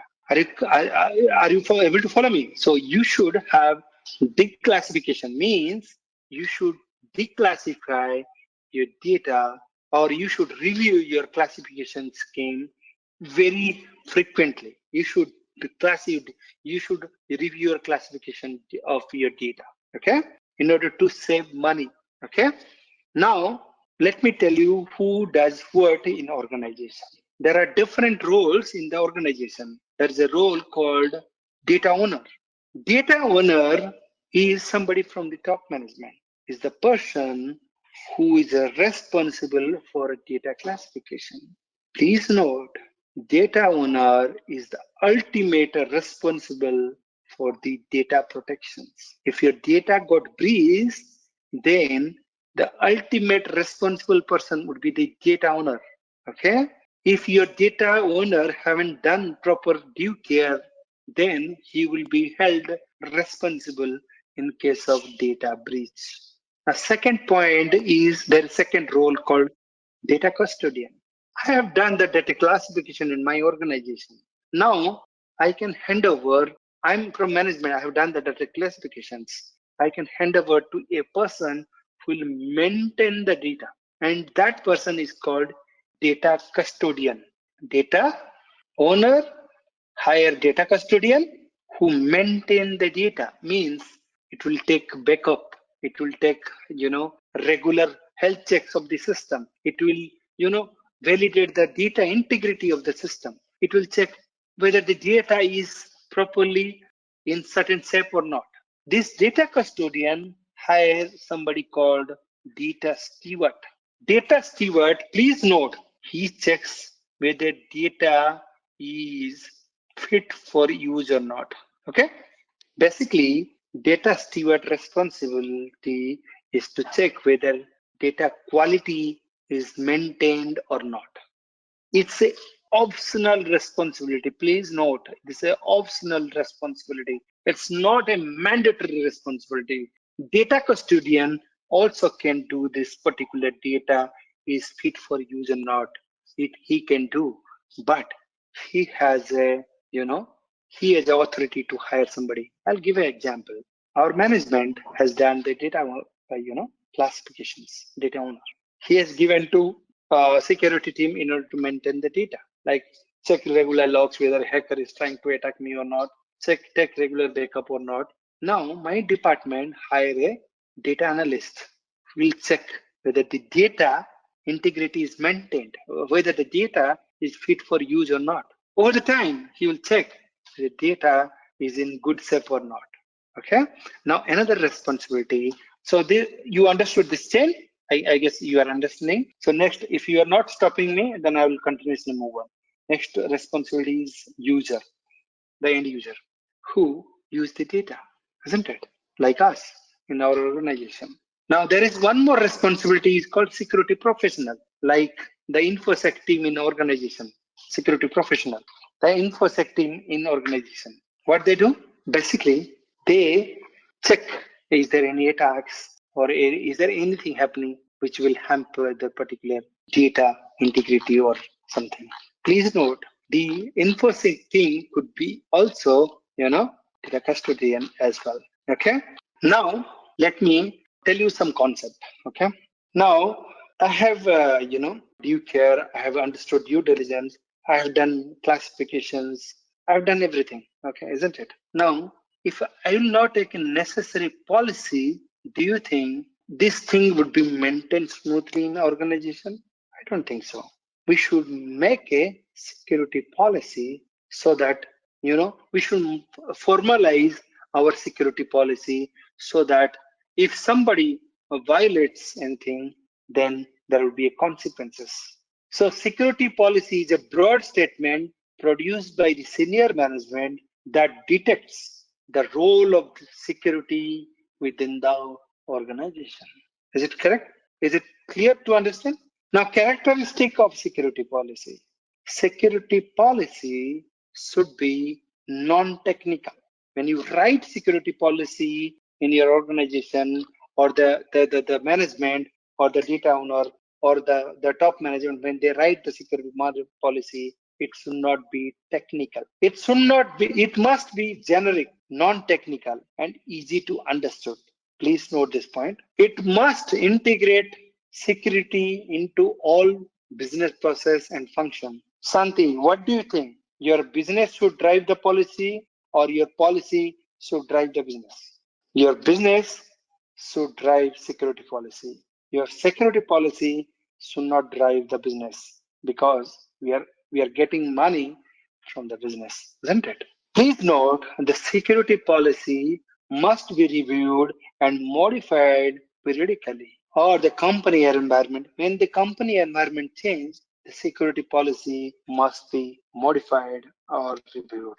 Okay. Now, it must when you do any changes to your security policy, you should do a version control so that you should refer to older version as well. So you should always refer to the latest version. So in case of any changes, if somebody wants to validate what are the changes you have made to the last policy to this policy, they can validate that particular thing. Okay.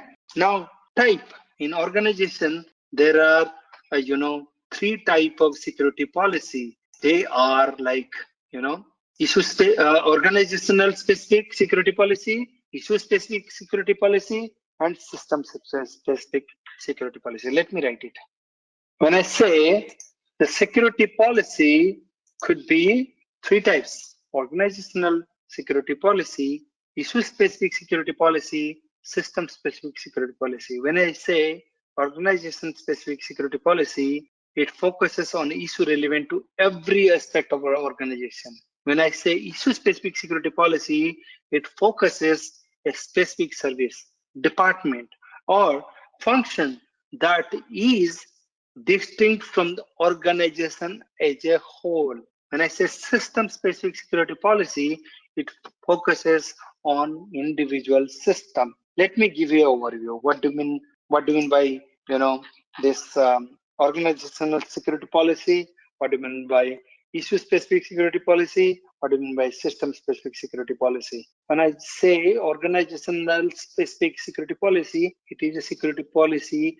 It is an index of the security policy. Basically, it defines that we have like these are the standard policy in our organization. There is a concept called accepted use policy, AUP, acceptable use policy. That means it is a commonly produced document that exists as part of overall security documentation infrastructure.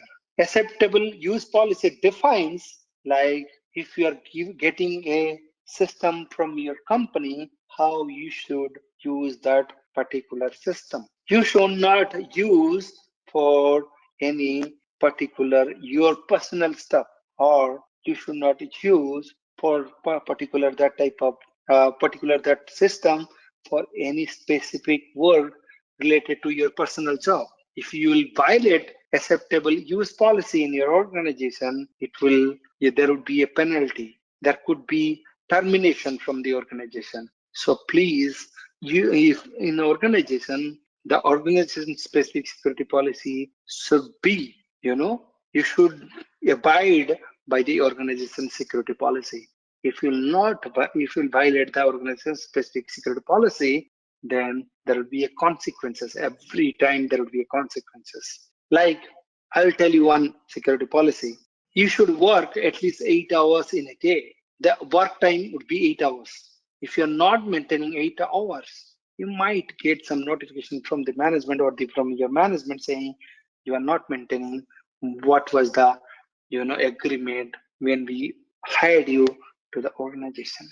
The second one is issue specific policy. It focuses specific service, department, or functions distinct from the organization as a whole. Like I can create a specific policy for my IT department. I can create a specific policy for my BPO. Like policy would be BPO employee should work 24/7 because they need to give support, isn't it? Now, when I say system specific policy, I should create a policy like in my organization, I should use encryption. That's a system specific policy, isn't it? Now, different security policy work together to meet objective of comprehensive security program, isn't it? There are policy types are there: regulatory policy, advisory policy, and informative policy. When I say regulatory policy, it ensures that organization is following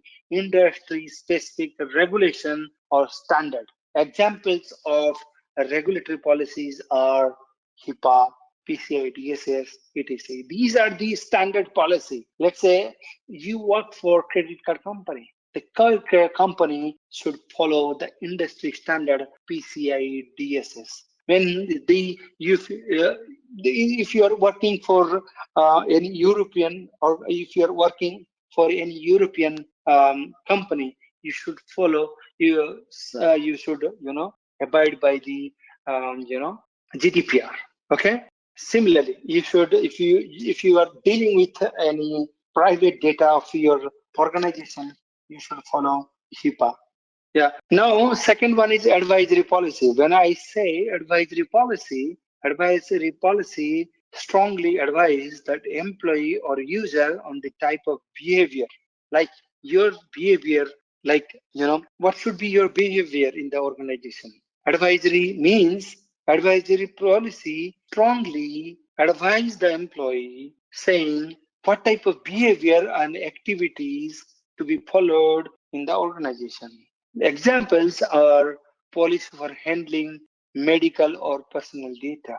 These are the advisory policy. Advisory policy could be like my advisory policy should be like now COVID-19 has broke up, so you should send a advisory notification to everybody saying please take necessary measures while going out or something, because personal is the more valuable for the organization, isn't it? Now next one is informative policy. When I say informative policy informs the employee of certain key topics. Example, policy explaining the goals and mission of the organization. Informative means our CEO has decided that our organization want to be 1 billion company in 1 year. That could be informative policy. In order to informative policy mean saying if you are not following this particular things, then there would be a consequences. So it could be informative policy could be your password should be 12 characters. Okay. Now, in order to support the policy, we have different functional implementation of the policies. When I say functional implementations, there are functional implementations called standards, guidelines, procedures, and baseline. Please note, your policy should abide the land of the law. Means if you are an Indian company, your policy should support the local law regulation requirement. Then you should check your organizational policy. Then you should check your functional implementation of policy, like how you can implement your policy into the organization. If you want to implement your policy into organization, you can do you can follow the standards, you can follow guidelines, you can follow procedures, you can follow baseline. Let me draw it up. See, your policy, your policy should abide law and regulations. Okay. Then second, it should abide general organizational policy, and it should implement your policy should implement functionally. Okay.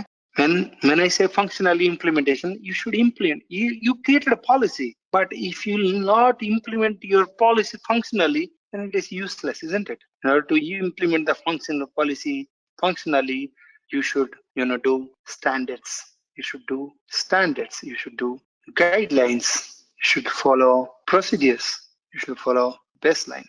Okay. Now let me tell you the difference between standard, guideline, procedure, and baseline. When I say standard means it's a mandatory activities or rules or actions or regulations. These we need to follow. Like if you are running IT company, you should follow ISO 27001. This is my standard. Please note, standards are tactical document. Okay, standards are compulsory requirement.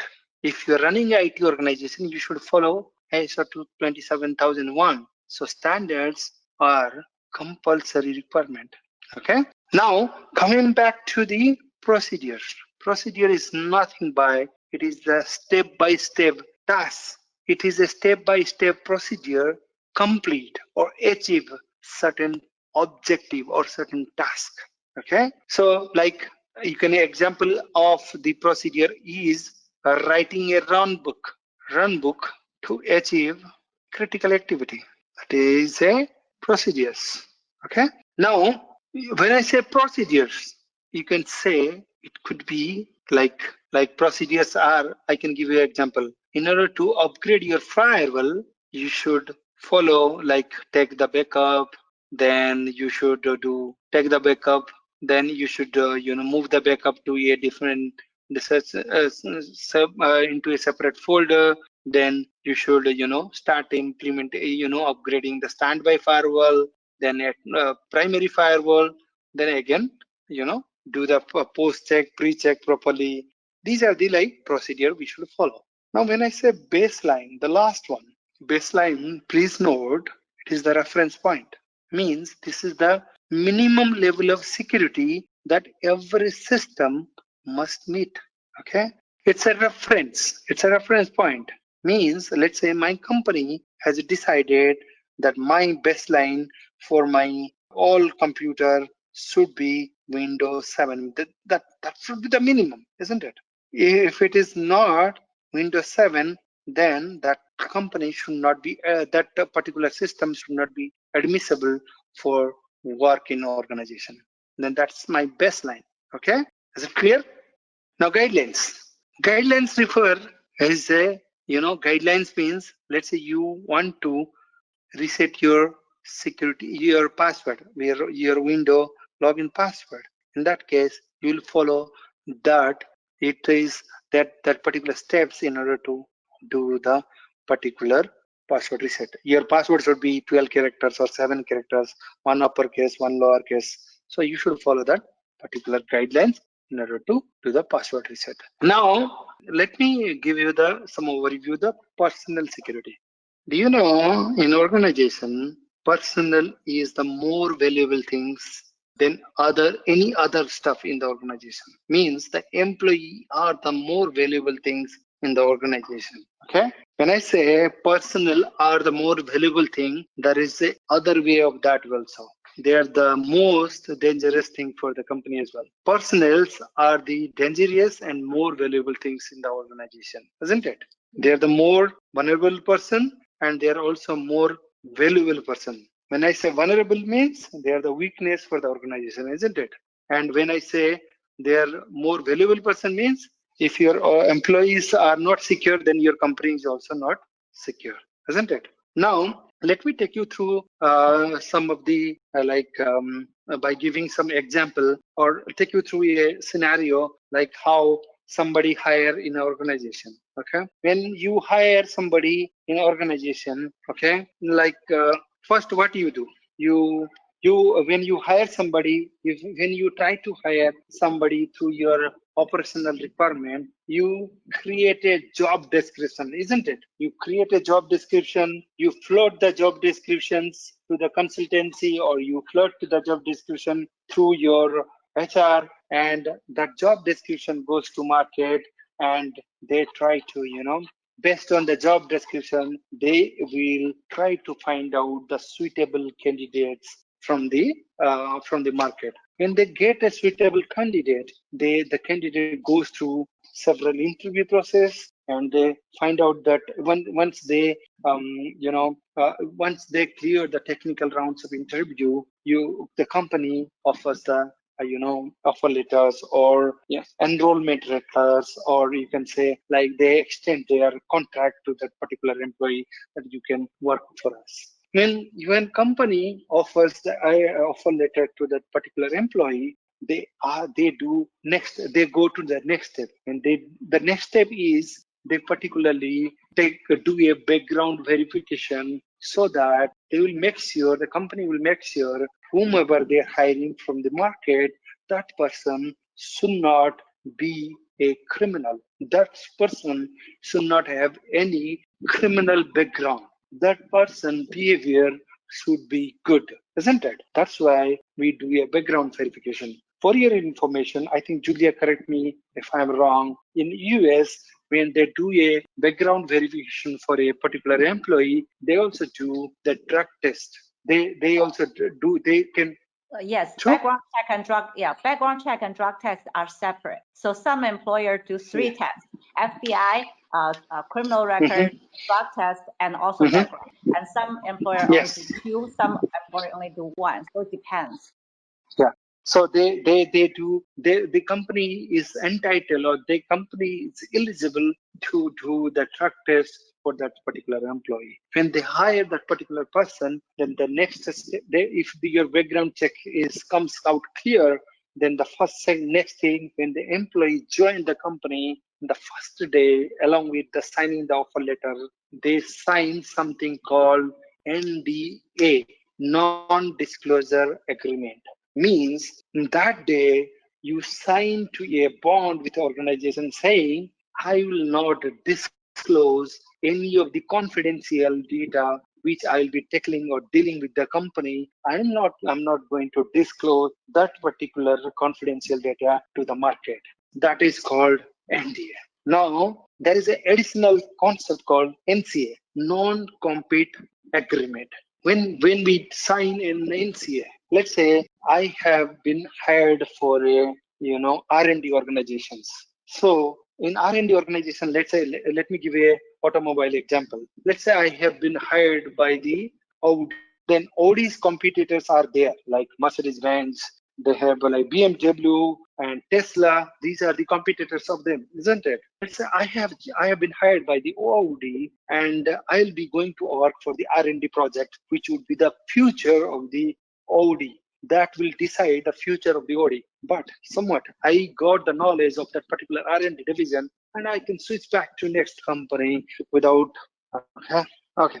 Now, so when I say now I hired somebody. Now NCA means I joined to Audi, so I should sign a bond with my current company saying that I'll be not join. If I quit Audi, I will be not joining to my competitive organization of Audi like BMW, Tesla, or all this company. Okay.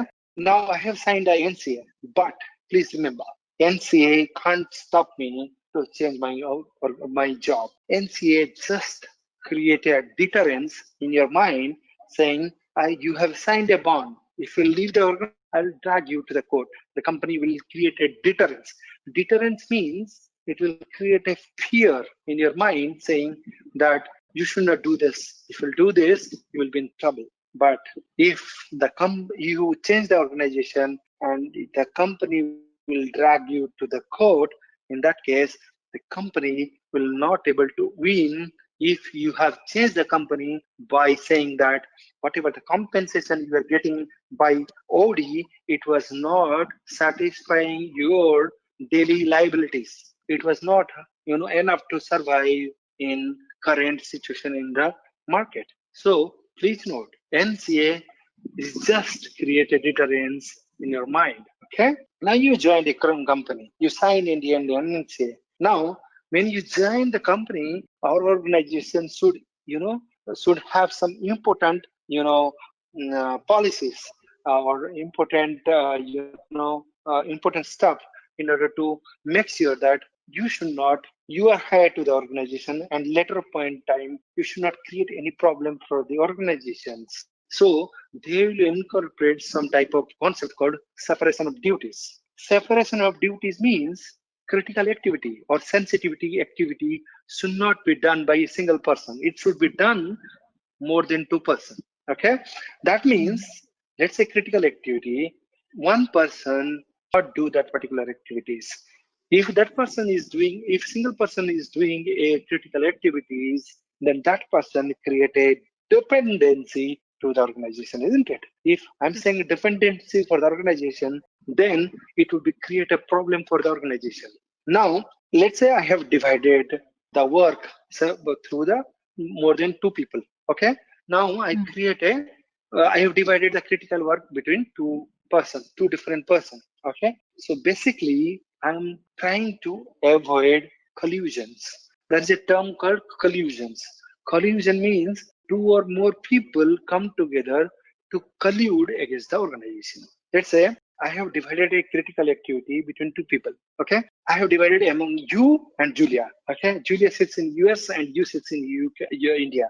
You don't have any direct, a personal relationship. So you don't know each other. So if you want to collude against that company, you need to have a valid support from Julia, because in order to sabotage, in order to go against the company, you need Julia's help as well, isn't it? So in that case, Yeah.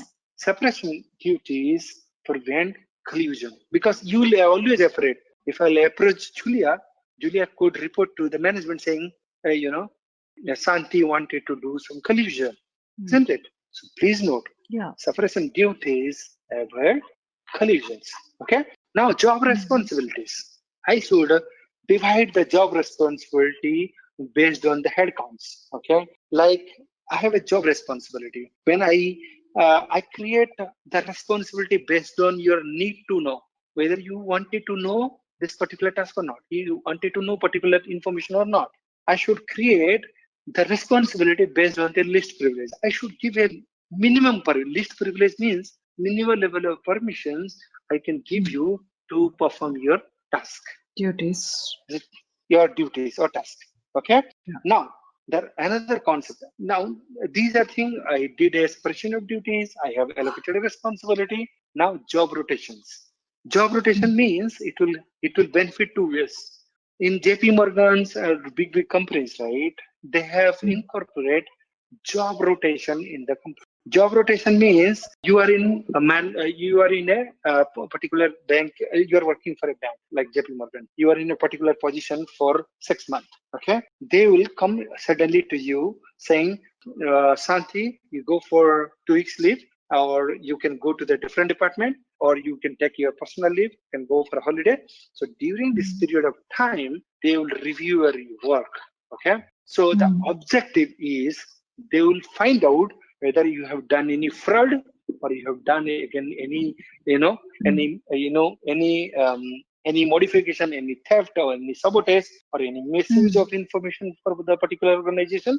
They will try to find out. And job rotation also satisfy what? There's a The backup. dependency. There's a backup. It will There's a create backup when you leave. There's yeah, another because person who can also handle yeah, this job.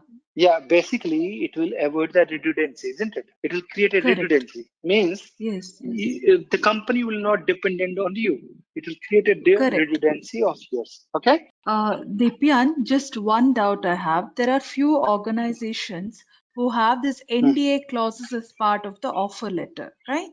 So Yes. that Yes. also is acceptable, right? You need not have a Yeah. separate policy, but it's there in your offer letter. And Where are when there are all when the you other sign off a terms. letter, yeah, when you Correct. You're sign your offer accepting letter, that. you are signing NCA. You are signing NCA, NDA. Correct. So it's You are as signing good as NDA. Sorry. abiding. Oh, yes, you should avoid the law. Otherwise, there will be consequences. You should be fired from the organization, isn't it? Correct. Yeah.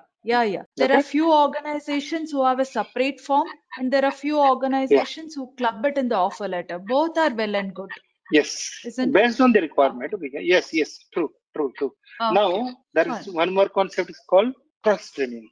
Cross training means you should cross train between the department, so that there should not knowledge should not remain with particular person. So you should do cross training in your organization. Okay. Yeah. Is it clear till now? Now Yes. this is personal security we have taken care. Now I have found that particular person has done some sabotage by doing your rotations, or I have sent you a mandatory leaves. I have given a leaves. Okay. I have found that you have done a sabotage.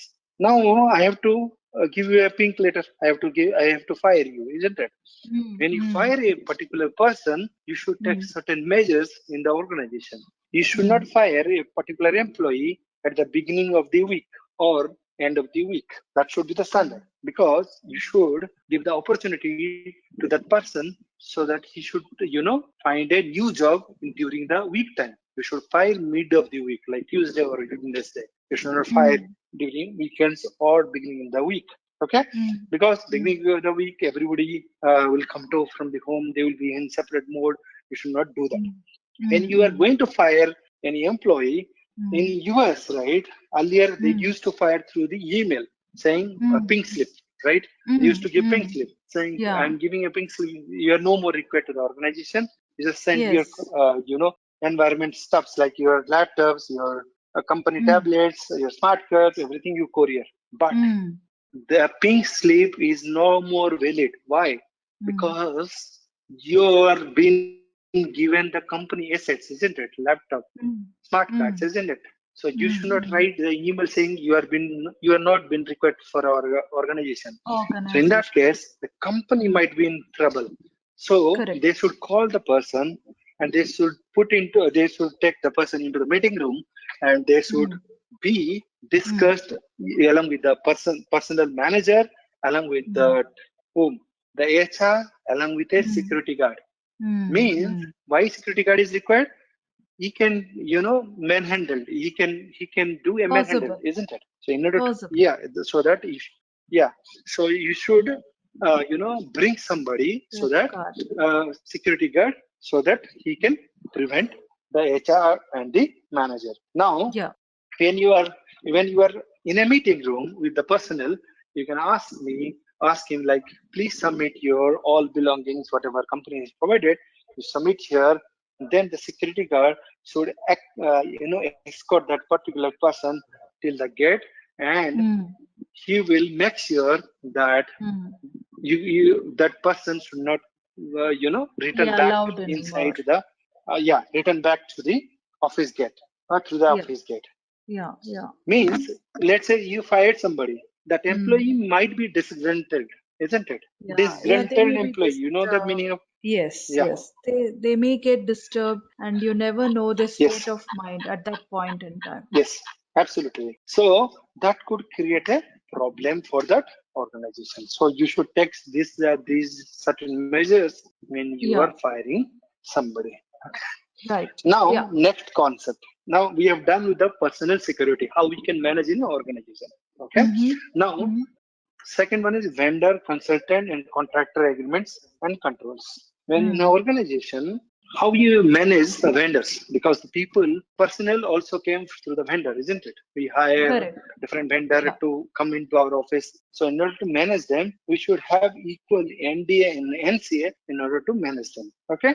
So now, in order to manage the vendor, we should have a separate thing called SLA, service level agreement, isn't it? When I say service level agreement, service level agreement means it's an agreement between you and the partner or the service provider organization. In SLA, SLA is a monetary agreement, isn't it? If you breach this SLA, you will be penalized. You're penalized and you need to pay the money. Okay, let's say some company is providing internet service to you. In that case, the company should, meet whatever agreed during the service offering. Is it clear? Now, this is SLA, okay? Outsourcing policy, right, Dipya? Yes. Outsourcing. It's also like you choose your vendor properly and you do the assessment before you outsource something. So that again falls under this category. Yes. Now, we have done everything, how we can manage our personnel, how we can manage our vendors. And in the first chapter, we have seen how policy can be created, why policy is required, why standards is required, why baseline, all these things we have agreed, right? We have done the data classification and we have done, we've gone through CIA, IEEE. Now, the thing is, classification we have done to find out the right controls, isn't it? Correct. But now you have done the classifications. Now you have to do the risk assessment, isn't it? To find out the control as well, right? Whether the risk assessment means there is a concept called risk management. Risk management means the organization will do a risk assessment to the particular assets or particular data in order to find out what are the risks associated to that particular data, and they will try to bring down the risk into a accepted level. Are you getting my point? Yes, yes. Basically, they will try to, let's say, Mitigate the risk. yeah, no mitigate. They will try to bring into a acceptable level. Means, let's say, let me explain you with an example. Let's say I have a asset. Okay, that asset cost is $10,000 for me. Okay, now in order to protect that asset, I need to spend 12,000 rupees security countermeasures. Otherwise, somebody can destroy that the particular data. So in that case, if you need to do the risk assessment, do you think in order to protect your $10,000 data, do you spend $12,000? No, right? No. So you should do your risk assessment. Yeah, it should. I can't spend something which is more than the asset value itself. Yeah. Let's say you are staying in a villa in Bangalore. The villa cost is 2 crores. Okay, but if you want to protect the villa, because the Bangalore is not safer for the people who are coming from outside, isn't it? So if you want to protect your villa, you have to hire 5-6 security guards, and the cost of the 5-6 security guard and your security system might cross 2 crores in 2 years. Do you think you'll invest to buy a villa in Bangalore? No, isn't it? Yeah. So you should think, you should do a risk assessment properly in order to find out whether you should do the risk assessment, whether you should buy the particular thing or you should mitigate the risk, you should accept the risk. I'll teach you in such a way like you'll feel, very strong in risk management. Okay. Now, in order to go to the risk management has a bigger umbrella. Okay, inside risk management, there is concept called risk assessment and risk analysis. A risk analysis is nothing but it's a study of find out what would be the suitable control we should put. We should do risk analysis in 2 ways. One is quantitative, another one is qualitative. There are 2 ways we'll do risk analysis in order to find out which control is best fit for my protecting that asset. Once I'll do a risk analysis, I'll give them my report to whom? Let's say I have an employee. I'm just part of an InfoSec team. I have done a risk assessment. My report has to go saying, in order to protect this web server, I have to buy firewalls. Okay, but firewalls, if I buy Palo Alto firewalls, it will cost me $10,000 per year. If I'll buy Checkpoint, it will cost $8,000. If I'll buy ASA, it is $6,000. But these are the 3 firewalls. These are the risk level they will mitigate if we'll buy it. Then this report you will submit to management, and management through the risk management they will find out which firewall they should put into the organization, whether Palo Alto, Checkpoint, or ASA. And let's say they have selected Palo Alto, they will think like, if we'll put Palo Alto in our environment, our web server would be secure, and I can bring the risk into a acceptable risk. Please note. Yeah. You can't mitigate 100% risk in your organization. You can't. Yes. You should. You will not able to meet 100% risk in your organization. Okay. Of the time we only try to reduce it to a level where the impact acceptable is, level. Acceptable level. That is called. Yes. You should. Yes. You should mitigate. You should. Bring down the risk into a acceptable level, so that if something will happen, that will not hamper the organization. Okay. Now, in order to understand this risk management concept, you need to understand the circle. Like, there are so many terms. You need to understand what is threat, what is risk, what is exploitations, what is vulnerability, what is assets. Now, when I say circle, in a circle, you should understand what you want to do risk analysis. You want to do a risk analysis to your asset. Asset could be 2 types. Asset could be 2 types. One is tangible, another one is intangible. When I said tangible asset means the asset which you can touch and you can feel it. Intangible asset means that asset which you can't feel, like your data is your intangible asset. Okay, your tangible asset is your physical assets like firewall, your web servers. These are the tangible assets. So asset could be two types, tangible and intangible. Both. Now when I say yes, now every asset has a vulnerability, isn't it? Correct. Yes. Vulnerability means loopholes or weakness in your system. Okay. Now threats. Threats means, what do you mean threats? Threats means potential threat actor. Threat could be two types, man-made or natural. Like man-made means terrorists, thieves, anything, anyone who will try to impact your threats. And threats of natural threats like floods, earthquake, all these are natural threats. Okay. Now, when the threats exploit your vulnerability, exposure happens. Getting my point? When vulnerability threats exploit your vulnerability, exposure happens. When exposure happens, every exposure is a risk.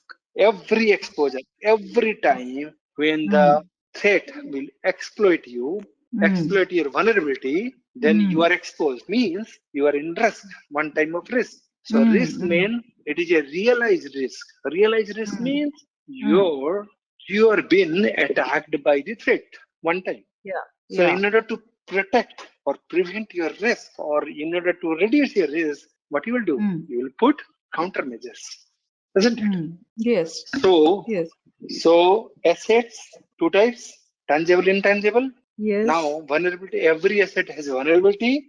Now vulnerability is exploited by the threats, and threat exploit your vulnerability. Exposure happens. When exposure, every exposure is called what? Risk. Every exposure, every instance of exposure is called a risk. When risk is there, you will try to mitigate through the countermeasure, isn't it? So now you understood the term. You are well versed with the term. Now, when I say this flow, right, risk analysis you will do in order to find out what would be the countermeasures. Risk analysis you can do two ways. One is qualitative, and another one is quantitative. When I say quantitative, please note, quantitative means it will give a dollar value. It will always give a value. But qualitative means it will give a option, like it is high, Good, low, bad, medium, good, bad. It's just a option based. You can say option based. Okay, is it clear? Now, when I say quantitative, you need to understand few things. One is asset value, okay, and second thing is exposure. Exposure means, I said right, when your vulnerability is exploited by threat, exposure happens.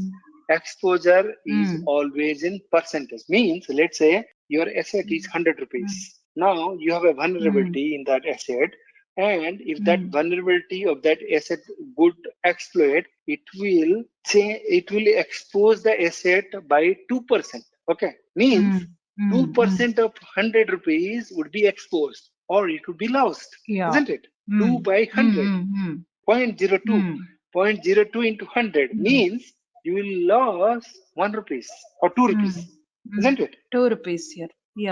If your exposure is 2%, means 2 by 100 into 100 means 2 rupees, isn't it? So exposure is 2%. Now, if you are exposed one time, how much you are losing? That is called single loss expectancy. So once you expose, you are losing 2 rupees, right? Isn't it? So your single loss expectancy is how much? 2 rupees. Absolutely. Single time, right? Yes, single time if you are exposed, how much you are losing? 2 rupees. Now tell me, in a year you are exposed 4 times. How much you are losing? 8 rupees, isn't it? 4 times the same. It doesn't impact again and again. The value doesn't change. The percentage doesn't change. Yeah, it's just yes. So it's 2%, 2% exposed. Okay, so it's 8 rupees then. So we got 8 rupees loss, isn't it? when we got 8 rupees loss, then please note, it happens 4 times, right? That is called annualized rate of occurrence. In a year, how many times it happens? Okay. Now, single SLE means single loss expectancy, right? Single loss expectancy means in a year, if I'm getting kicked once, how much I'm losing? You're getting my point? Yeah, understood. Now, in a year, let's say I have been exposed 4 times. You're getting my point? Now, 4 into my single loss expectancy, SLE into A row is annualized loss of expectancy. Is it clear or not? So ALE is equal to SLE into ARO. ARO. Yes. Okay. Now, so this is vulnerability, then exposure, then risk, then countermeasure. Okay. So I said asset could be 2 types. One is tangible, another is intangible. A tangible and intangible. And asset threat could be 2 types: man-made or natural. And every asset has a vulnerability, or if asset has a vulnerability, threat exploits the vulnerability. When threat exploits the vulnerability, exposure happen. Every instance of exposure is called a risk. Okay. In order to mitigate the risk, you can apply the countermeasure. Once you apply the countermeasure, the asset could be, you can reduce the risk into acceptable level. Now there is a concept called, I said like risk analysis. We do a cost benefit analysis. We do a cost benefit analysis in order to find out what? In order to find out whether this control is suitable for that, whether the countermeasure can reduce the risk or provide a cost benefit analysis between the impact of the threat and cost of the countermeasures. Okay. Basically, they try to find out the benefit and how much you are spending on the cost, on the countermeasure. Okay. So please note down the goals of risk analysis. Identify assets and value on the organization. So in order to do a cost benefit analysis, it has to identify the value of the assets, determine the likelihood that a threat exploit vulnerability, because likelihood means how often this threat will exploit the vulnerability. Okay. Determine the business impact of those potential threat. If this threat exploit the vulnerability, what will be the business impact? Based on this, they will provide a cost benefit analysis between the impact of the threat and the countermeasure, cost of the countermeasure. Okay. This is the, a standard risk analysis thing. So then we have done, like I said, risk analysis can be done 2 ways. One is quantitative and one is qualitative. Okay. When I say quantitative, it will give a dollar value. And the output would be always a dollar value. But in qualitative, it's like high, medium, low, or P1, P2, P3, or it will give some time of opinions in qualitative stages. Please note down the pros and cons of the quantitative and qualitative. If you come to the pros of quantitative, objective, process, and metrics expressed in monitoring terms, this is accurate and credible because our management understand dollar value. So this quantitative is always preferable by the management. But let me tell you the qualitative one. It doesn't come with the dollar value. So the calculation are simple because you generally take opinions, you generally do survey in order to find out whether that particular risk analysis or particular countermeasure has, what would be the impact, you do the cost benefit analysis based on the opinion in case of qualitative. Now coming back to quantitative analysis, the demerits or the cons of quantitative are it is a problematic one, right? You do a lot of mathematics, isn't it? So it is like calculation are complex. It's all you do dollar value, you calculate, multiply. So it's very complex in nature. Okay. In order to do the quantitative analysis, we need many informations like asset value, single loss expectancy, all these things we need. But in case of qualitative assessment, the assessment results are subjective in nature. So it is very easy to calculate. Okay. And it doesn't have any dollar value, so management doesn't accept this one. Okay, so this is the standard way to know the quantitative and qualitative assessment. Now let me explain a little bit of quantitative assessment. In case of quantitative assessment, we need to know few things. Okay, now in order to know the quantitative analysis, you have to start with asset value. Okay, so asset value is always asset value. It's the notation is asset value. Okay. Now next one is you need to know exposure factor. The exposure factor is EF. It is always in percentage. Please remember. Now once you know this thing, you have to calculate a single loss expectancy. This is SLE. Please remember SLE is equal to AV into EF. Okay. Now once you know the single loss expectancy, you can know the analyzed rate of occurrence. That is called ARO. Now the last one is analyzed loss expectancy. This is called ALE. Please remember ALE is equal to SLE into ARO. Okay, is it clear?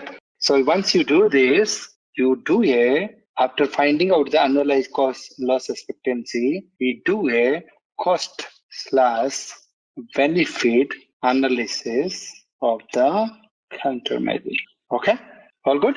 Now I'll give you a small problem to solve quickly in order to find if you are able to crack this or not. The asset value is, let's say, $10,000 and exposure factor is 20%. Arrow is once in 10 years.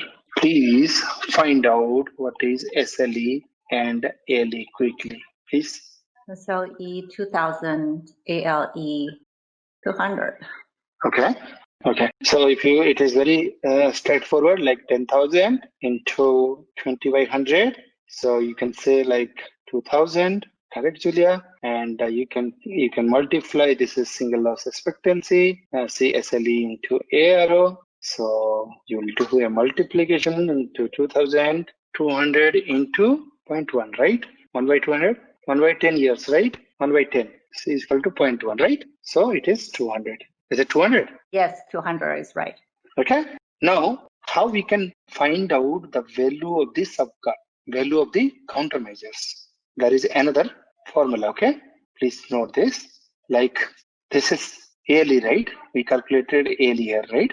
Please note this. ALE before countermeasure minus ALE after countermeasure minus annual cost of countermeasure. Means, let's say in this case, your ALE is 200. Okay. Now ALE is 200. You apply the countermeasures. Okay. Now, after applying the countermeasures, the ALE become 100. Okay. Because it will reduce, right? It will reduce the exposure, right? Isn't it? Now, you have, in order to reduce to 100 rupees, you spend 50 rupees as a annualized cost of countermeasure. Please note, if this output would be positive, then you will accept the countermeasure or you will buy the countermeasure. Okay. If this value is negative, then you will not select the countermeasure. Is it clear? Why it will, if it would be negative? Yes. Yeah. Yes. What I mean to say, let's say you're in that problem, let's say the ALE is 200 and you apply the countermeasure, the new ALE happen like 100 rupees, but in order to save 100 rupees, you spent 150 rupees for the countermeasure. But at the end of the days, you are losing 50 rupees, isn't it? So you will not select that countermeasure. Get my point? Yeah. So in this case, you will not select the countermeasure. Is it clear? Now, Now there is another concept called residual risk. Residual risk. See, you applied some countermeasure, but still you can Just see. So now a residual risk. There is a concept. See, the initial ALU was this one, isn't it? You applied some countermeasure, then it became to 100, right? Am I correct? Now, still some risk is left over, right? The leftover risk is called leftover risk is called, or the risk which is staying inside the asset after the countermeasure is called residual risk. Please note, residual risk is equal to total risk minus control gap. Okay, control gap means how much you reduced with the countermeasures. Means the total risk was 200. You applied the countermeasure. Now it become 200. So you can see the residual risk is 100. Is it clear? Okay. Now, there is another concept. If you have understood this one correctly, there is a concept called delayed loss. Delayed loss. Delayed loss means it is secondary measure. What it means, let's say one risk, one exploitation happened to you. Okay. But you suddenly couldn't able to realize the loss. But later point of time, you are realizing the loss. Means, let me give you an example. Let's say your company got hacked or your company got attacked, got hacked by a malicious attacker. Okay, but he couldn't, take much thing from out of your company, but he published some of the hacked data into internet. Okay, and by saying that, okay, your market reputation of the company could, down, or it could be reduced over the time. So delayed loss is something which you could not realize immediately. It's like you can realize later point of time. I can give you one more example. Let's say you met an accident and you lost one of your hand. In that case, you'll think like I have another hand I will be able to manage. But you will realize the loss throughout your life. Whenever your hand would be required to do some work, that time you will realize it that you have lost something, isn't it? That is called realized or delayed risk. Okay. Now coming back to qualitative. Qualitative, it's like opinion based, isn't it? I said it could be opinion based, or it could be a survey based. Like in company, what they do in qualitative analysis, they will call different person from to a different into a room, and they will try to do a brainstorming about a topic, and they will find out. See, let's say they will talk about it. We are hiring it. We are we have a asset which is situated in our next to our exit gate. What would be the security loopholes you are able to see? In that case, you will do a survey, or you will do a brainstorming among your co-colleague or among different departments in order to find what are the reciprocations if you are putting the asset next to the outside gate. So these are I'll give you some examples of qualitative qualitative assessment. We do brainstorming, we do storyboarding, we do survey, we do questionnaires, we do checklists, we do Delphi techniques. Delphi techniques, I will explain a little bit. Delphi technique is also an important one. Delphi technique. In Delphi techniques, what happened? It's a anonymous one. What do you know? Anonymous. They will, distribute. They'll call everybody, and they will give you the this is the scenario. Please tell me your feedback, or tell me your opinion about this particular risk assessment. Then you can submit your answer, and you should not mention your name. It should be anonymous. They will not reveal who has told what about the risk. Is it clear till now? Now you have done qualitative and quantitative analysis. Now you have done a cost benefit analysis. Now you find out like these are the countermeasure I should go for in order to prevent my risk. Okay. Now you will find out a list of options like what would be a response to your risk, whether you should respond to risk because you have response to, sorry. Now you have done a cost benefit analysis. Now you submitted that cost benefit analysis to management. So management now they have to response to risk. Response to risk could be 6 ways. One is they can reduce or mitigate. They can assign or transfer. They can accept the risk, and they can deter the risk. They can avoid the risk, and they can reject the risk. These are the 6 options management can do that. Okay. Please note, management should not reject any risk. If they will reject the risk, that means they are not doing the due care properly. Please note, there is no option or there is no room to reject the risk. Okay. Now, when I say reduce or mitigate, in that case, they will accept the countermeasure. They will buy some countermeasure and they will implement the countermeasure to reduce the risk into appropriate level. Now, when I say assign the risk, they might buy insurance. They might buy, they should, when I say assign the risk, they will transfer the risk to a third party through insurance. They can buy some, they should not do that particular thing in-house. They can, transfer that risk to a third party, and they will get it done that particular work by the third party. Now, accept the risk. Accept means when this value will come negative, all the countermeasure. If you see my screen, if you're seeing my screen, if you apply any countermeasure, still this value is coming negative. In that case, they will say, okay, we are not seeing any benefit out of the countermeasure, so let's accept the risk. Okay. Then third one is deter. They will, try to, avoid that particular. They will say, no, there is a risk is there. We should create a fear among others so that there should not be, happen this. Next one is avoid. When avoid, I say, let's say they want to do a single sign-on subscription in company. So they are doing a risk analysis. So after risk analysis, they have find out if we'll roll out the single sign-on in the company, there could be several other problems will arise in the company. So let's not do single sign-on. Let's stick to our original authentication procedure. Now, last one is reject. I have already explained. You can't reject any particular risk. Is it clear till now? Okay. Now you have selected the countermeasure. Okay. You have selected the countermeasure. Management has decided that I have to implement the countermeasure for this particular assets. Okay. When you select the countermeasure, you should implement the countermeasure in either one of these layers. This layer called administrative control. Okay. Now this is called logical/technical control.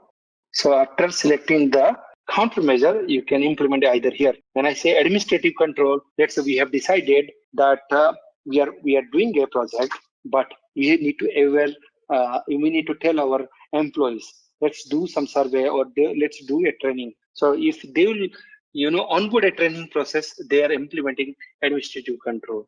Now, if they are doing any technical controls, like that particular project will not be known to many people, then they will apply some technical controls so that people will not able to know. Now, when they are doing any project, they want to implement a fence, they want to implement a barrier around the particular asset. In that case, they will do a physical control. Is it clear?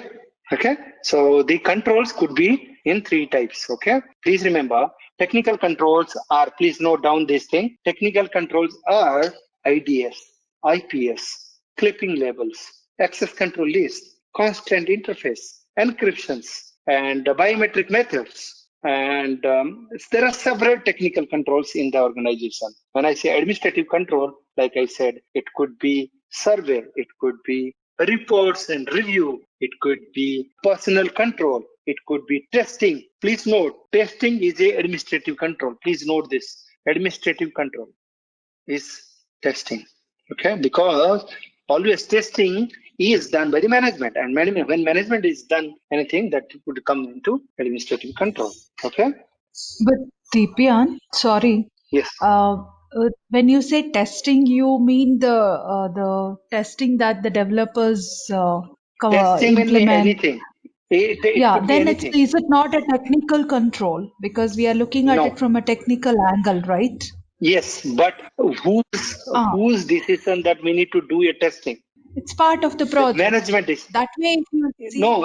It could be a part of project, but it is a administrative control in order to find out the fault in the technical, in order to find out the fault in the program, in order to find out the fault in the coding. So it's a administrative way of getting the errors. Okay, please note this is very important. Testing is administrative control. Okay, personal control is administrative control. Work supervision is administrative control. Similarly, physical controls are like I said, fence, lights, cable protections, laptop locks, badges, swipe cards, dogs, like a dog, we have dog guards, right, around the office, video cameras, men traps, alarm. When I say video camera, it could be here. When I say video camera monitoring, it would be here, logical control, okay? Okay, is it clear? Yeah, so to my understanding, so these three level, one is involved resources. So if we involve resources, it's going to be administrative, and technology is part of infrastructure related.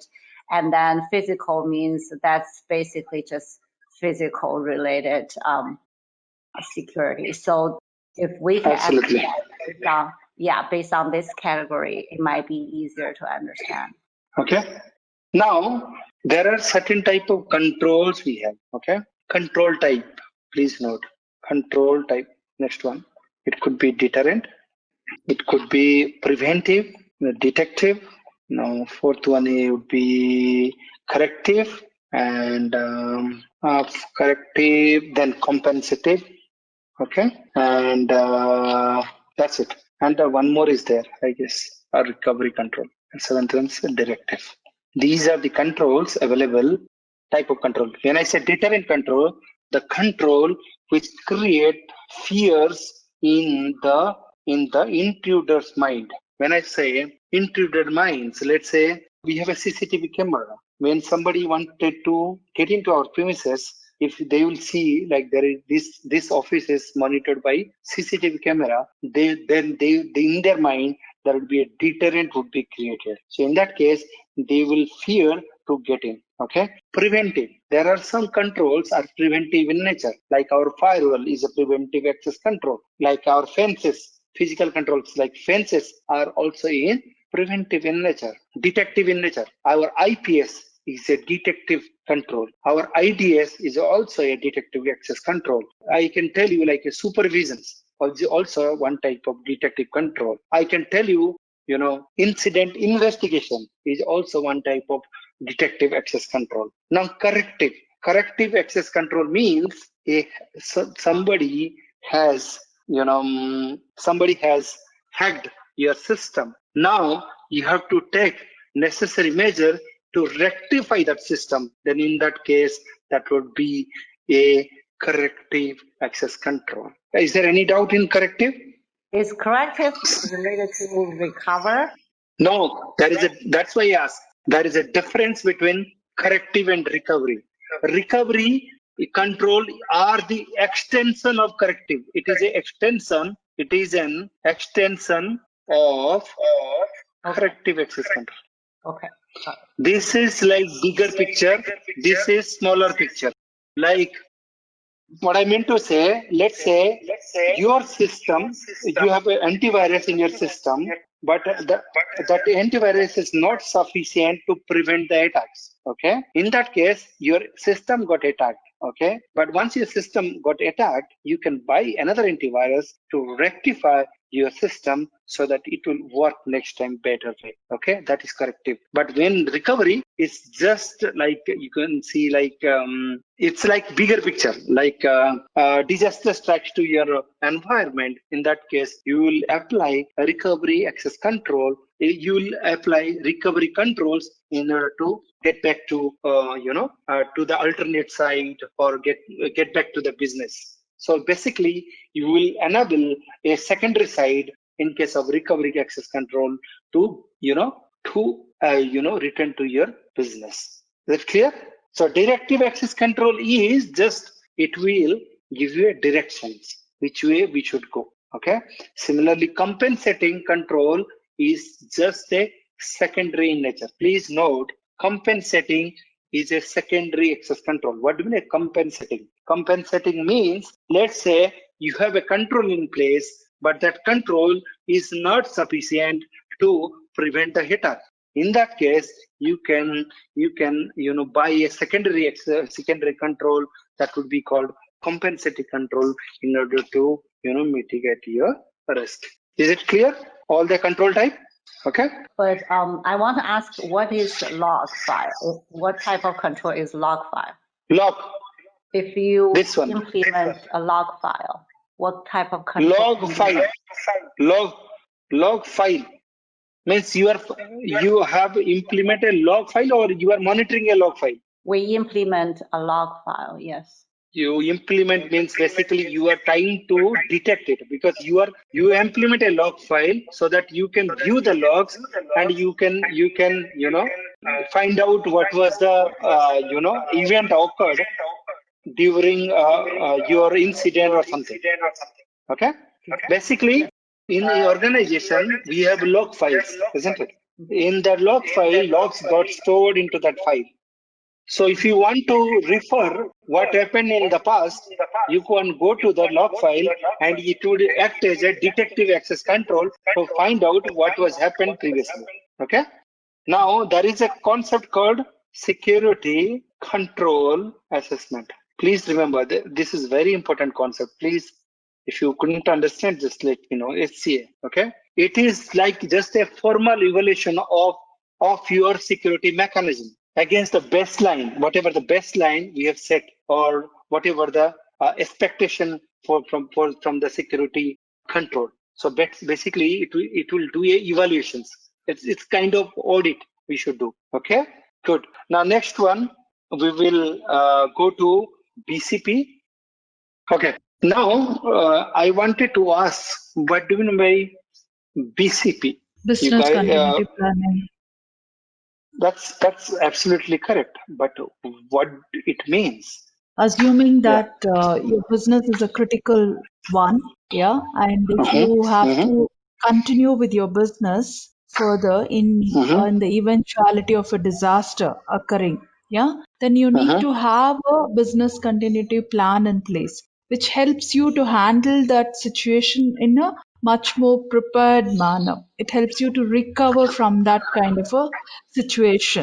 So that is how I look at BCP. Okay, let me explain in a simpler way. You are absolutely correct. See, in an organization, we have service and function, business into different parts, service and functions, right? We have service and we have different functions. So in normal process, what BCP does, whatever service and function running before disaster, during disaster, after disaster, there should not be any changes. What I mean to say, service and function, what it was running before the disaster, during the disaster, after the disaster, it should run smoothly. There should not be any interruption of the service and function in your organization. So BCP will ensure that during disaster, your business or service or your functions will not hamper. Is it clear? Okay. Now I'll explain you one concept of BCP. See, if you are seeing my screen, there is this element RPO, RTO, and WRT, right? This is an important point. So please note, RPO stands for recovery point objective, okay? And RTO stands for recovery time objective, okay? WRT stands for work recovery time, okay? Work recovery time, okay? When I say work recovery time, you should understand the meaning what I am trying to tell on this, okay? Now what this term stands for and why I'm telling it's really important, just try to understand. I'm going taking you through. So every organization, they have a backup strategy, isn't it? Like we have to do our device backup every 12 hours, isn't it? Let's say if you see the first line RPO, this one, I'm not able to write anything, but if you see the first line RPO, last backup, okay, this is the RPO, the lower one. Are you able to see this particular thing? Yeah. See, every organization, we have a backup strategy, right? Let's say we take every 12 hours, we take backups. Okay. Now, if you see the first line from the left, last backup is at 12 o'clock. Okay. 12 o'clock, we have done the backup. Okay. Now, this 12 o'clock, we have done successful backup.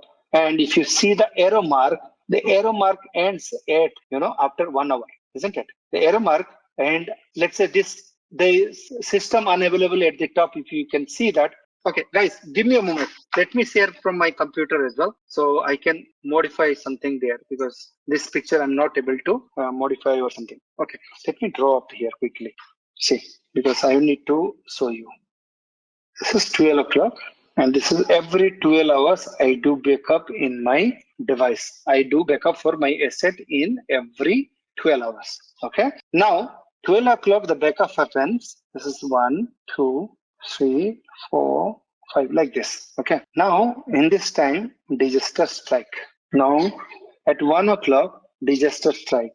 If you see here, from 12 o'clock to 1 o'clock, I am not able to, this particular data I'm losing, right? Isn't it? This particular data I'm losing. So basically, this particular data I'm losing, right? Means I'm not able to find the backup of data from 12 o'clock to 1 o'clock, because I don't have any backup, right? Isn't it? This particular thing is called a recovery point objective.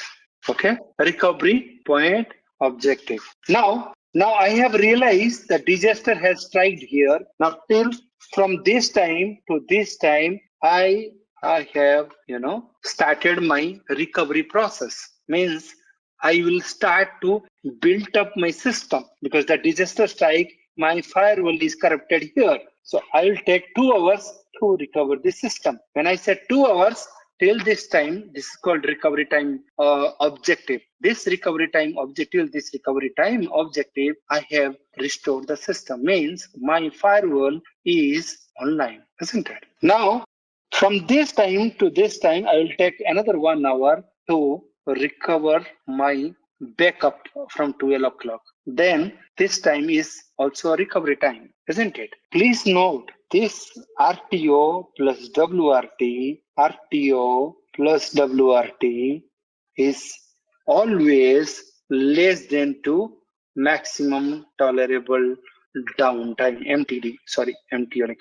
Okay. Now let me explain what do you mean MTD. When I say MTD means until, let's say, a disaster strike to a business, MTD will tell you, like, up to this time, my company will able to survive. My business will able to survive. Once this time exceed, I will be not able to survive to do my business. Okay, that is called MTD. To declare the MTD, we need to do a, like, I should define MTD. Let me give you an example. I have a call center. In call center, the MTD would be less than 1 minute, isn't it? If the maximum tolerable downtime would be more than 1 minute, then there would be a lot of call drops would happen. There would be so much of impact the company can't bear, isn't it? The company would not bear, because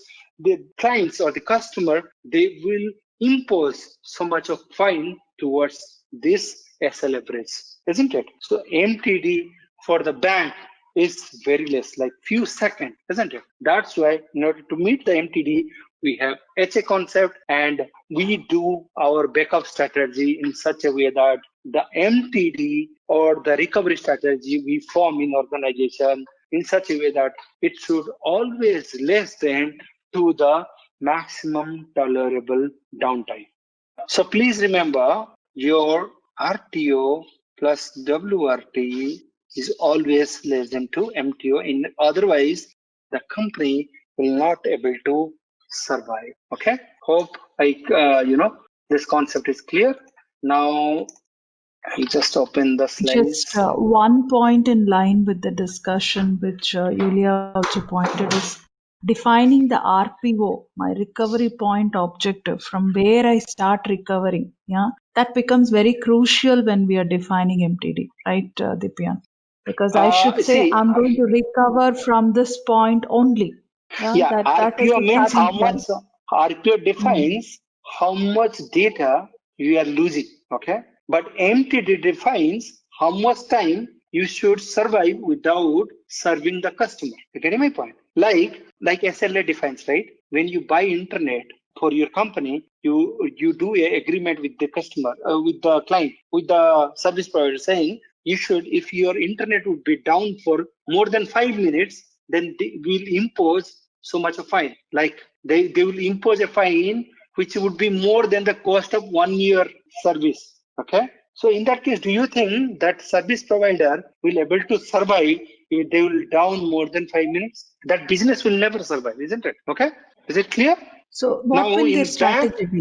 Okay. the strategy is in order if you have like in a bank, okay, you have very less MTD. So in that case, you can incorporate HA, high availability. You can put red configurations, but red is not RAID red is configuration. sorry. It's RAID configurations, RAID. Yes, Okay. RAID, RAID. Yeah. So, but this is just a fault tolerance, but it doesn't. RAID. This is fault tolerance, not Dipyan, resilience. 1 second. Yeah, 1 second. Sorry to again. I think we are just drifting away a little.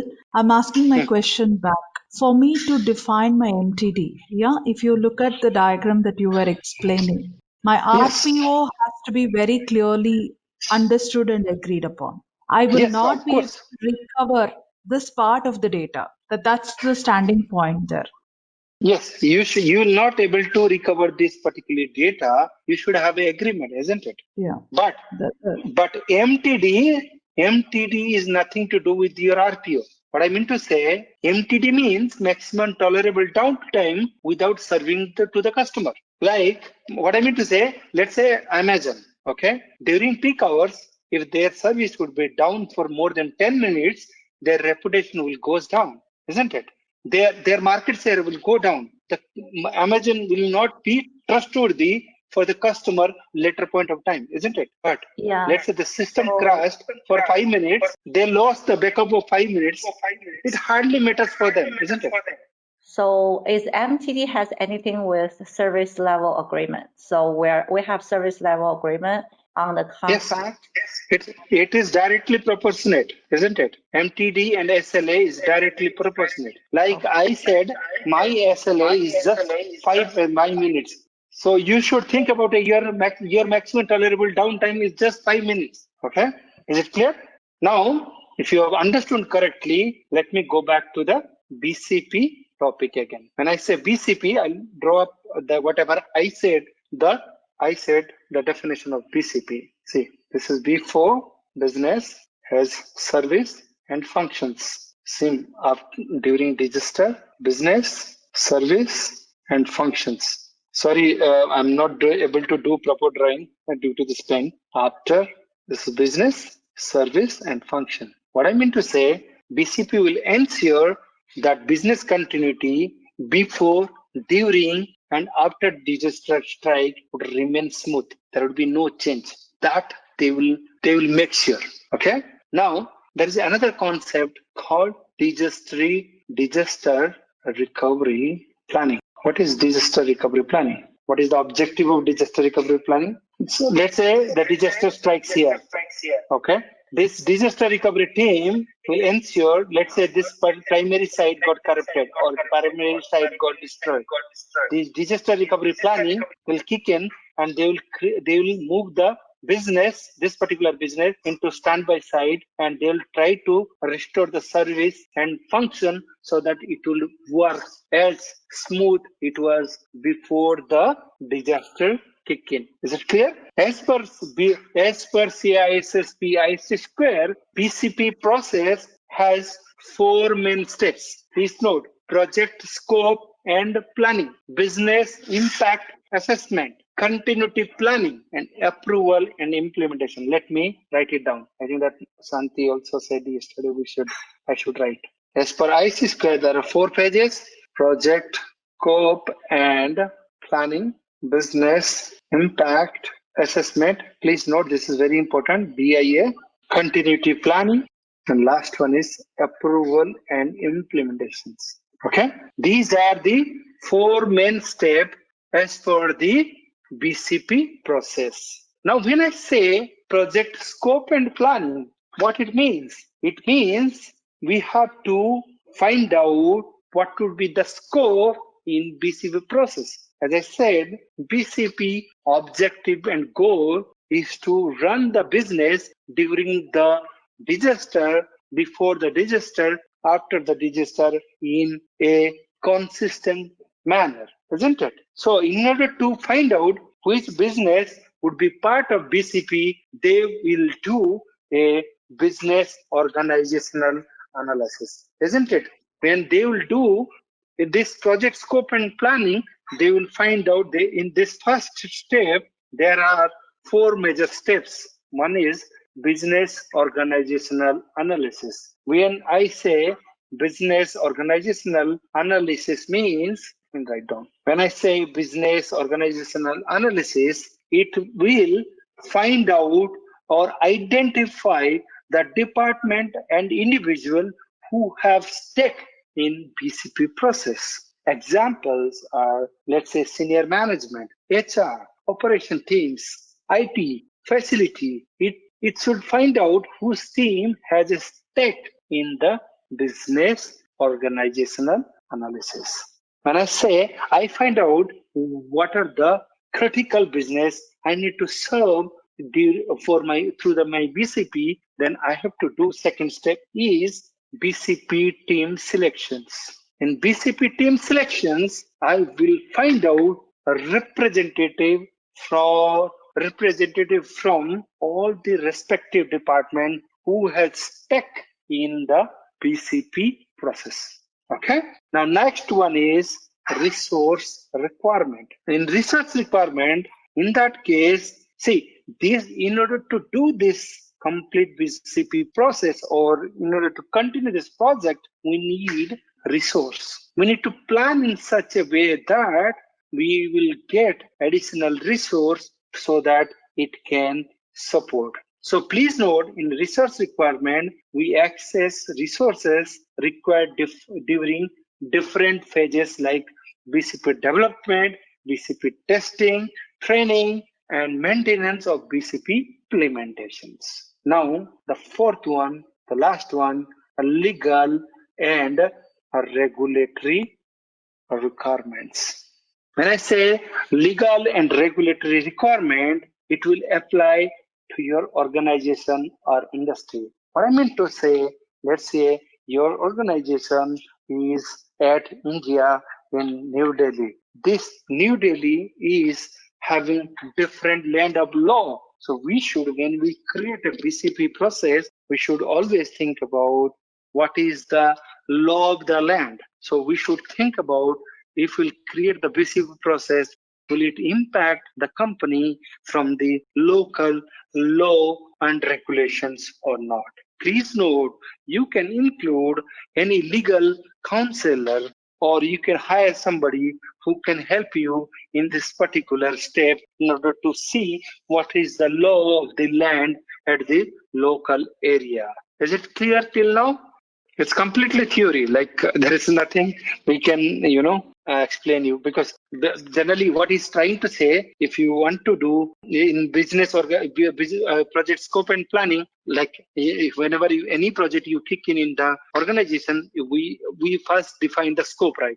Isn't it? We define the scope, then we do the planning, how we can address the scope. So like this, in this BCP also, we are finding out which are the department which need to be served by BCP team. Then we are forming a BCP team. Then we are finding the resources for the BCP team. Then we are seeing the local law and regulations. Now the next step is business impact assessment. This is the most important thing. Here I understood, I already explained, in this particular step, we will think about MTD. Okay, I'll explain you in detail. Okay, BIA identifies the resources that are critical to the organization for ongoing viability and the threat posed to the resource. What I mean to say, it will identify what are the critical business in the organization, and what if these are the critical business for the organization, then what are the threat posed by that particular to that particular business elements. Okay, it also assesses the likelihood that each threat will actually occur and impact the occurrence will have to the business.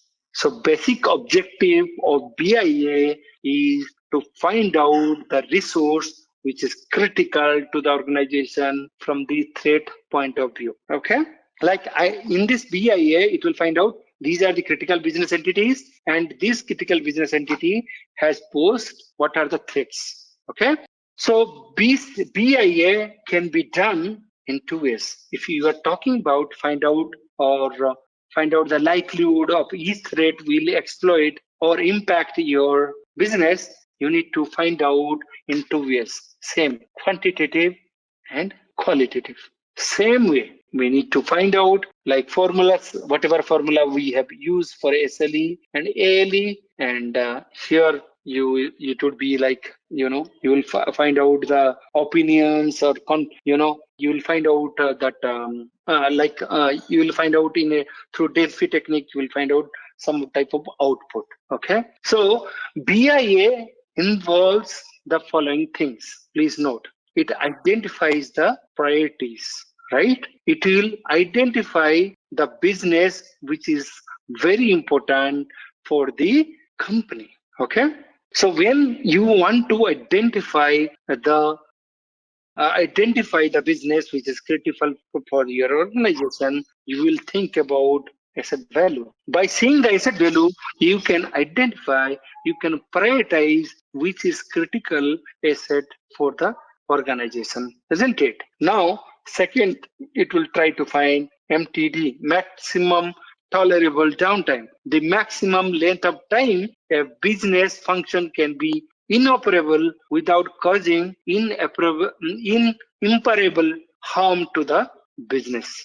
This is the definition by the IC square. What I mean to say, this would define that once you cross this MTD, the business will not able to survive. Similarly, I have explained what is RTO, RPO. Hope you guys also remember. Please note, RPO or RTO always less than 2 MTD. Okay. Now, this BIA does the risk identification in case of it does the risk identification based on the type of risk.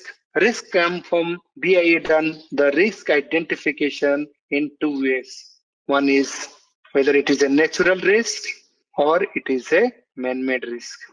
Okay. Similar example, you know it.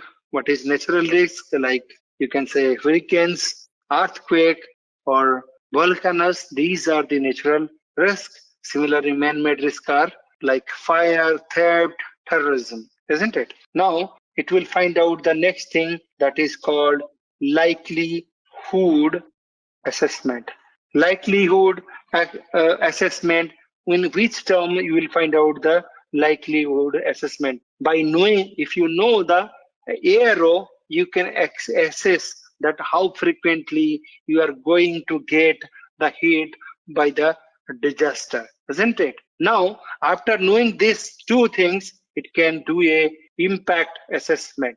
When he does a impact assessment, it can do through two ways, quantitative and qualitative. Okay. Now, after doing these three steps, it can do a resource prioritization. Okay. Basically, it will prioritize the allocation of business continuity resource to various risks that you identified and assess in preceding task of BIA. So I would like to check. So have you got the goal of BIA? Yeah, definitely. What was the objective?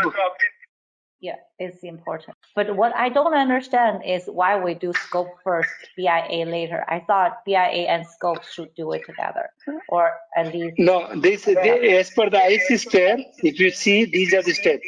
They are saying, let's say, let me explain why. It's an important question that you asked. Let's say I have identified there are 100 projects in the organization. Out of 100 projects, only 10 projects are having tech in BCP process. Okay. Now, out of 10, I have to find out which resource or which business is critical for my BCP process. In order to find out which business is critical for me, I have to do a business impact assessment. Is it clear? Right. Okay. Yeah. Now, because if business impact, when you do business impact assessment, you will decide what is in the scope, what is not in the scope, right? So, for example, in business impact assessment, we are not doing what is in scope or what is not. We are doing it in project scope and planning. We are just finding out which business are having stake in our BCP process. Okay. Now, see. Let me explain it in simpler way. Let's say in our organization we have 500 different projects. Okay, out of 500 different projects, we have decided only 50 projects has to be in BCP process. Okay, now I have to find out. I can't give equal level of BCP, focus. I should not give. I will not able to give equal focus to 50 business, right? So in order to find out which business I should give more focus, I have to do a business. I have to do a business impact assessment in order to do the prioritization of my business. Deepyan, taking your same example which you said, out of 500, you're focusing on the top 50, which is your scope. No. Yeah, but you would have arrived at that number 50 based on the impact that this 50 is going to have on my organization. No. What I mean to say, in BCP scope and in BCP scope, I will find out like out of 500 projects, only 50 I need to see through BCP process. What is the criteria to go for only 50? Those who will pay the money for the BCP team, isn't it? Yeah, they will pay provided they'll say this business is critical for me. That's why I'm ready to pay for those this. Those who will pay more, they will have more priority, isn't it? Those who not only priority. Yes. See, anybody who will pay, whether it's a management or the customer who's ready to invest on this business, they will invest on it provided the impact is quite high for them. It's getting echo, so I'm not able to explain. Okay. Now, what I mean to say, let me explain. Let's say I have 500 business in organization. Okay. Out of 500, I have find out that 50 business have nominated for BCP process.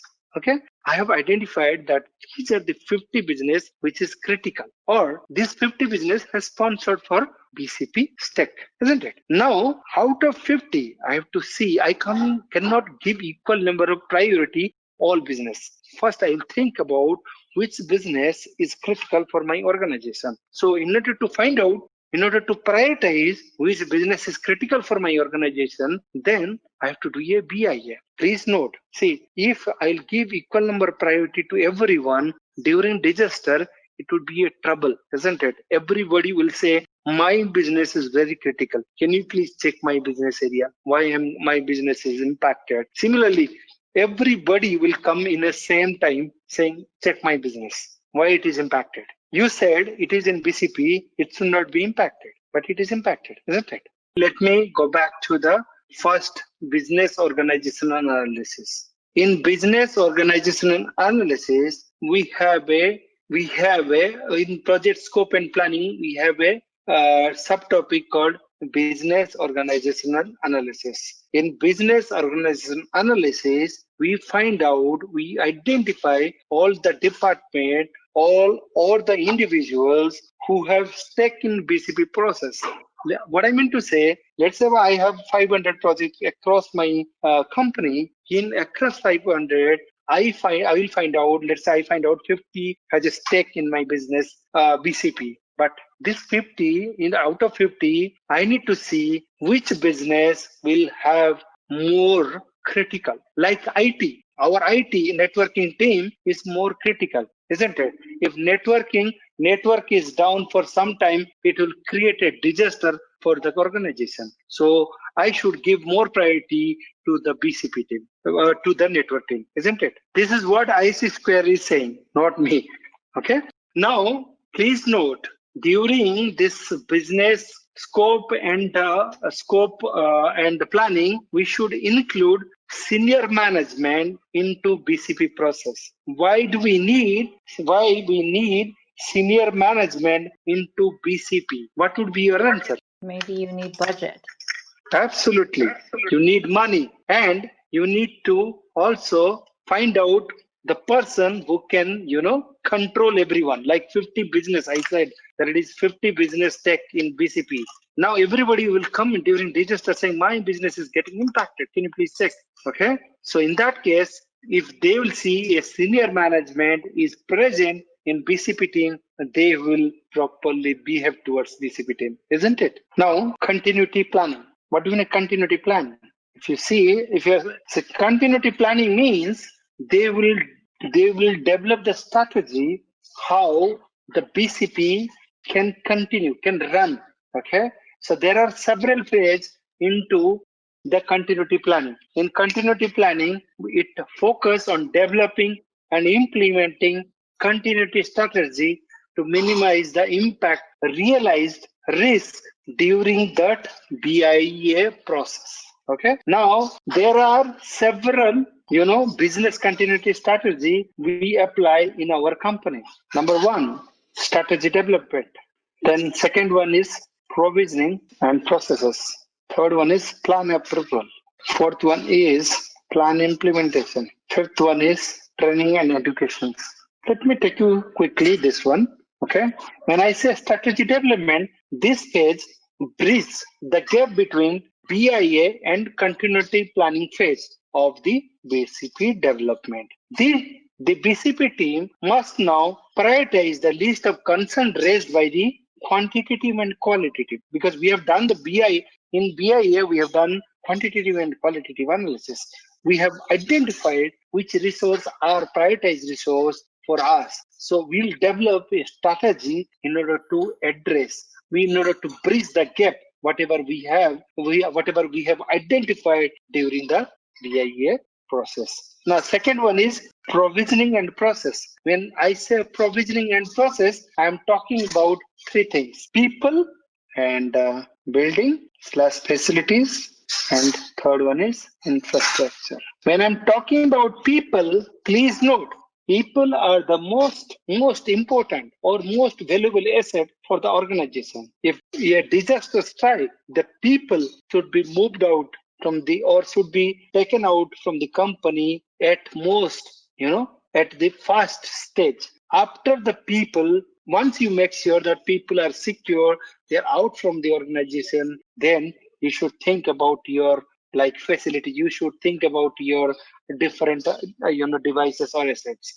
Okay, then you should think about your infrastructure. Okay, now third one is plan approval. When I say plan approval, your BCP should be approved or endorsed by the top level management. Okay, what I mean to say, there should be a clear directives from the top management, or there should be a clear approval for the BCP in order to continue. Okay, now next one is plan implementation. The BCP team should get together and develop an implementation schedule that utilize the resource dedicated to the program to achieve the state process and a provisioning goal in a prompt a manner as possible, given the scope of the modification and organization climate. Okay. Now, training and education.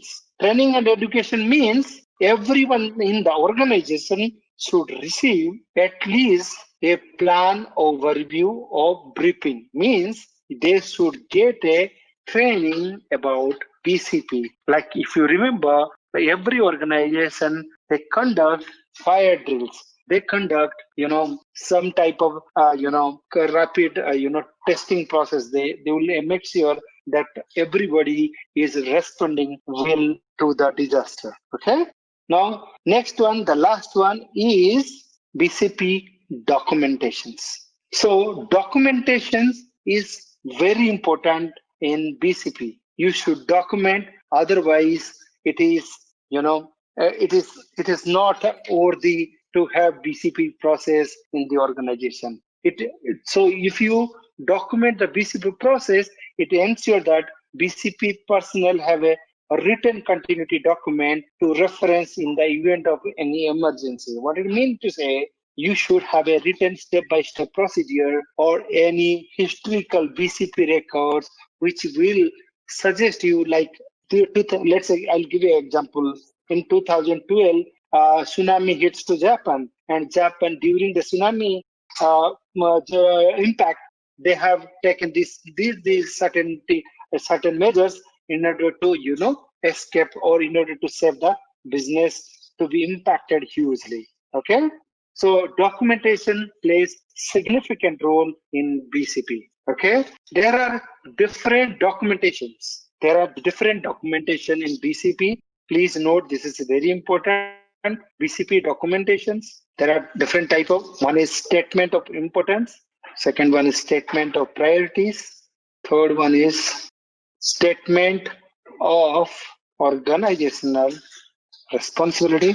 And fourth one is vital record program. These are the BCP documentation. Okay. When I say, if you see statement of organization responsibility, means business continuity is everyone's responsibility. Okay. Because this statement of organization responsibility, it comes from senior executive, and it basically says that it creates a sentiment in between the people that business continuity is everyone's responsibility. It is not only a single person or BCP team's responsibility. When I say statement of priorities, it means if the senior management gives a signature to BCP documentation, then it will carry more value than any other one. Okay. Statement of priorities means, let's say, I will give an example. You create a BCP documentation and it has a sign of your manager.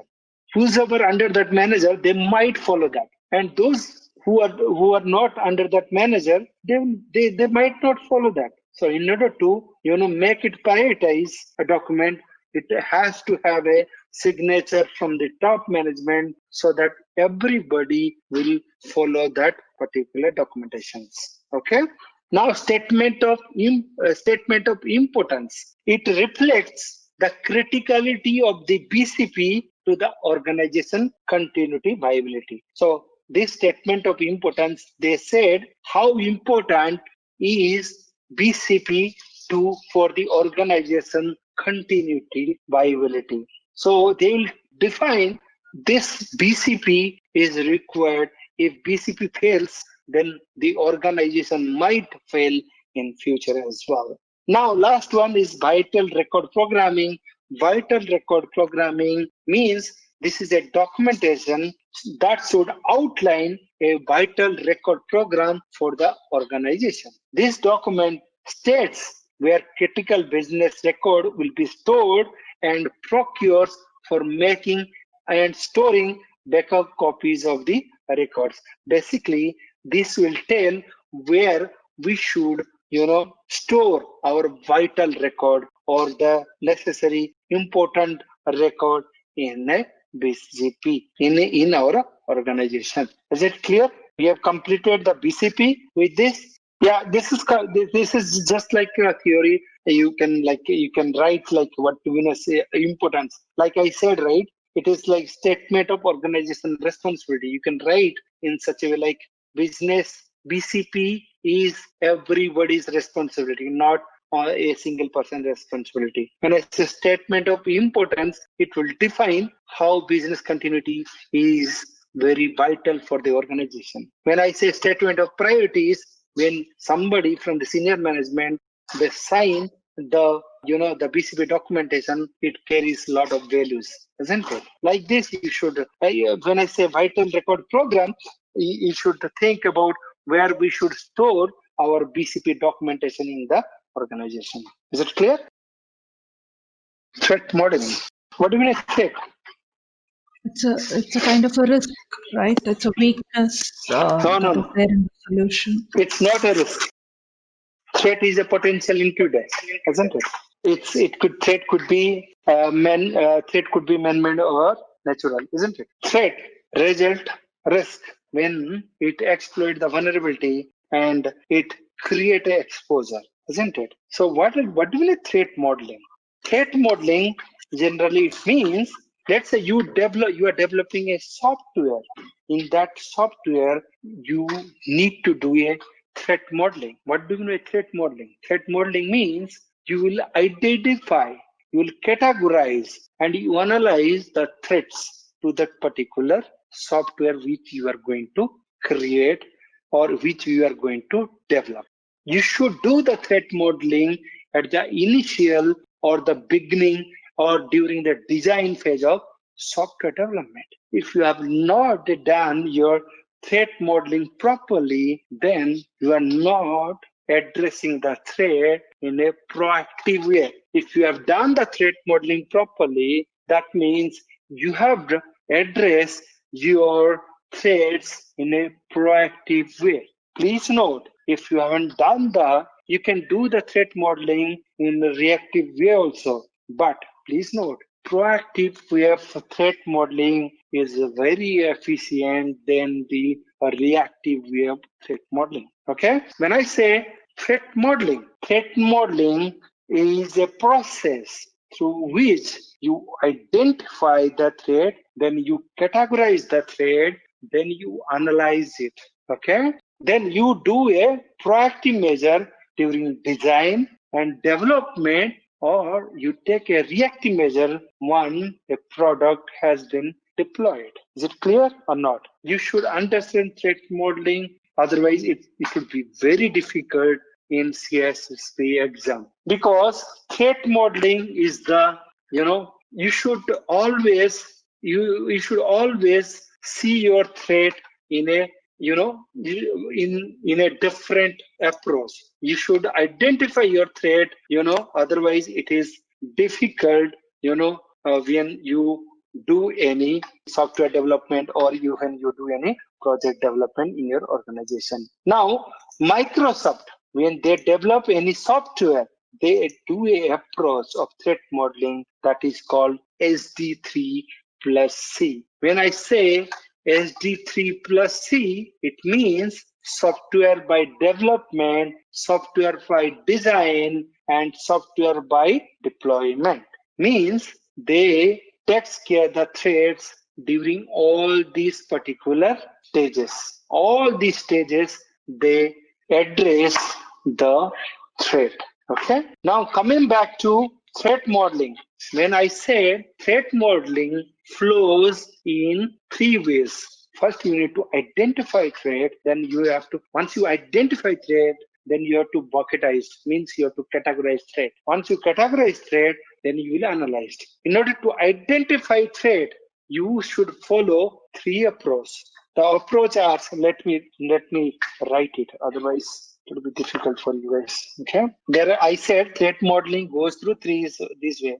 Identify, then categorized, then analyzed. Okay. So when I say identify, in order to identify the threat, you will follow three steps. Focus on assets, focus on attacker, and focus on software. When I say focus on asset, what it means? This method use asset valuations, result, and attempts to identify threats and the vulnerable assets. Basically, it will identify how valuable is the asset, and it will identify the threats to the valuable assets. Is it clear? Next one is focus on attacker. When I say focus on attacker, sometimes it is possible to identify potential attacker and threat they represent based on their goal, okay, or their techniques and procedures. Technique and procedures. So when I say focus on attacker, you should focus towards the attacker. Let's say you create a web applications, or you are creating a applications. Then you should think about, if I will create this particular applications, then what type of attacker will target me? What will be their tactics, their techniques? What will be their procedure in order to attack me? Okay. Now, third one is focus on software. When I say focus on software, you need to identify the potential threat against any specific features or mechanism you created in your software. Okay. When I say these are the three process to identify the threats, the next step is you need to do the categorization, isn't it? You need to categorize now. I said a categorization, you need to categorize the threat, isn't it? In order to categorize the threat, you need to apply a method called tried. This is a method to categorize the threat. When I said categorize the threats, A stands for spoofing, T stands for tampering, R stands for repudiations, I stands for information disclosure, D stands for denial of service, and E stands for elevation of privilege. Okay. Now let me explain you one by one. It's very important to identify the threats. When I say threats could be, now we identify the threats, isn't it? We know what could be the damage this particular threat can create to my software or particular things. Now, based on their behavior, I have to categorize, isn't it? When I say spoofing, what do you mean by spoofing? What do you mean by spoofing, guys? Can you please know what do you mean by spoofing? Spoofing means falsified identity. Falsified identity means I can spoof your address. I can say I'm Santi. I'm a manager of this company. I can spoof.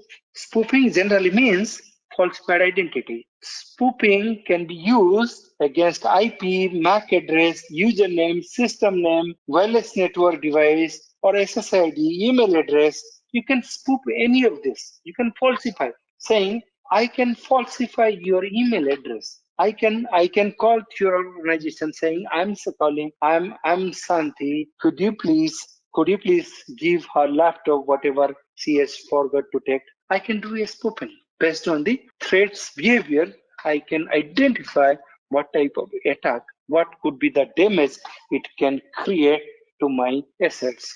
Please note, when I say spoofing, it generally try to hamper the authenticity, isn't it? Because it falsified your identity. When it falsifies the identity, basically it hampers the authenticity part, isn't it? Okay. Now, when I say tampering, what do you mean tampering? Tampering means you can play with the integrity, isn't it? Tampering means any action resulting in unauthorized change or manipulation of the data. Basically, based on the threat, you can define what the threat can create, what the threat can do to my organization. It can do a tampering. When I say tampering, it can breach the integrity of the organization. Is it clear? Now, next one, R. R for reputations. Reputation means ability to deny. Non-reputation means you can't deny. Just opposite you said. Okay. So reputation means some type of attacks, they have power, they have power to deny. They will perform some type of attacks, and they have power to deny, saying they haven't performed any type of attack to the organization. So based on that, you can categorize that this could be one type of reputation attack. Now, information disclosure. Information disclosure, some threats, they have intention to disclose the information of the organization. When I say information disclosure, what I am trying to say, which CIA part of the, could you please answer? Which CIA I'm talking about? Which part of the CIA? Information disclosure? Confidentiality. Confidentiality. Absolutely. Yes, true. Absolutely. So next one is denial of service, DOS attack. If I'm saying denial of service, which part of the, CIA targets? Availability. Absolutely. So based on the threat action, you can categorize those threat targets for denial of service. We can categorize one type of. Now the next one is elevation of privilege, the most important thing. When I say elevation of privilege, means they will play with the authorizations. Means I have given Santi as a read-only access to the particular system. Now she will figure it out how to upgrade her access to root. That is called elevation of privilege. Is it clear? Elevation of privilege is nothing but, to try to upgrade their access from, lower level to higher level. Is it clear? Give me a quick thumbs up if you have understood stride. Okay. Yeah. Now we have identified the threat. Now we have categorized the threat, isn't it? Now what will be the next step? We have to analyze the threat. When you will analyze the threat, what you should do in your organization? When you want to analyze your threat, you will do what you will do. Try to think. You will diagram. You will determine and diagram. You will diagram through which particular way the threat can come inside the organization, isn't it? So basically, you will draw a flow chart. You will find out which way the threat can come my organization. See, these are the threats we have. Let me give you an example. I'm developing a software. Okay. When I'm developing a software, I should do a identification of my threat. Let's say I'm developing a Amazon kind of software or application in my organization. When I'll develop that type of software, I should think about what would be the threats. What would be the threats to that particular software? So I will identify those threats, and after identifying the threat, I'll try to find out what they can do with the software. Means those, let's say, my partners like Flipkart or Amazon, they can try to play with my availability, isn't it? They can try to do attacks to my particular application in order to make me non-functional. So they should do in that way. So I have identified. Now I have categorized. Now if once I categorized, then I have to think about how I can restrict them in order to attack me. That is called potential diagramming or potential determining of my threats. Okay. When I do a diagramming, basically I'm trying to find out what would be the flow of the particular attack. What would be the input points for the particular attack? What would be the trust boundaries of my application? These things I will try to find out through the reduction analysis. Now, I have find out what are the reduction analysis. I have find out how they can come into my organization. Now, the next step is analyze. I will do a rating to after doing the analysis of my threat, I will give a rating to them. When I will give a rating, that rating is called trade method. Please note, this is very important. When I do a rating to my threats, that is called a trade method. Trade means D stands for damage potential. Trade means damage potential. D stands for damage potential. R stands for reproducibility. E stands for exploitability. Then A stands for affected users. And D stands for discoverability. Okay, these are the important things you should remember. When I say dread, how bad would an attack be? How bad an attack be? Because I am doing an analysis, isn't it? When I say reproducibility, how easy it is to reproduce the attack. So how easy you can reproduce, how you easy to re-attack. Okay, how much exploitability means how much work is to launch an attack. Okay, similarly, affected user means how many people will be impacted. And last one is discoverability. How easy is to discover the threats. Is it clear? Is it understandable? Okay. Now with this, I have completed threat modeling. Now there are few things we need to see about laws, the last chapter of domain 1. Okay. Let's start laws. What do you mean laws? Let me tell you what do you mean laws. Laws will bind us to the rules and regulations, isn't it? Law will bind us to rules and regulations. Without law, do you think you will follow the rule and regulation? No. Generally, there are 3 standards laws in any country if you go. These standard laws are criminal law, civil law, and administrative law. When I say criminal law, the criminal law is called benefit of, it is like beyond the reasonable doubt. Means you should not doubt that he has murdered. Criminal law means it is like murder, robbery, anything. It will, when criminal law happens, it, resulted to penalties, prison, or some kind of, long-term prisons or something happens during if you have done any criminal law. Similarly, civil law. Civil law forms civil law actually it happens between two. It happens between, if some dispute happen between you and your company, it will come under civil law. Real estate transactions and employment matters.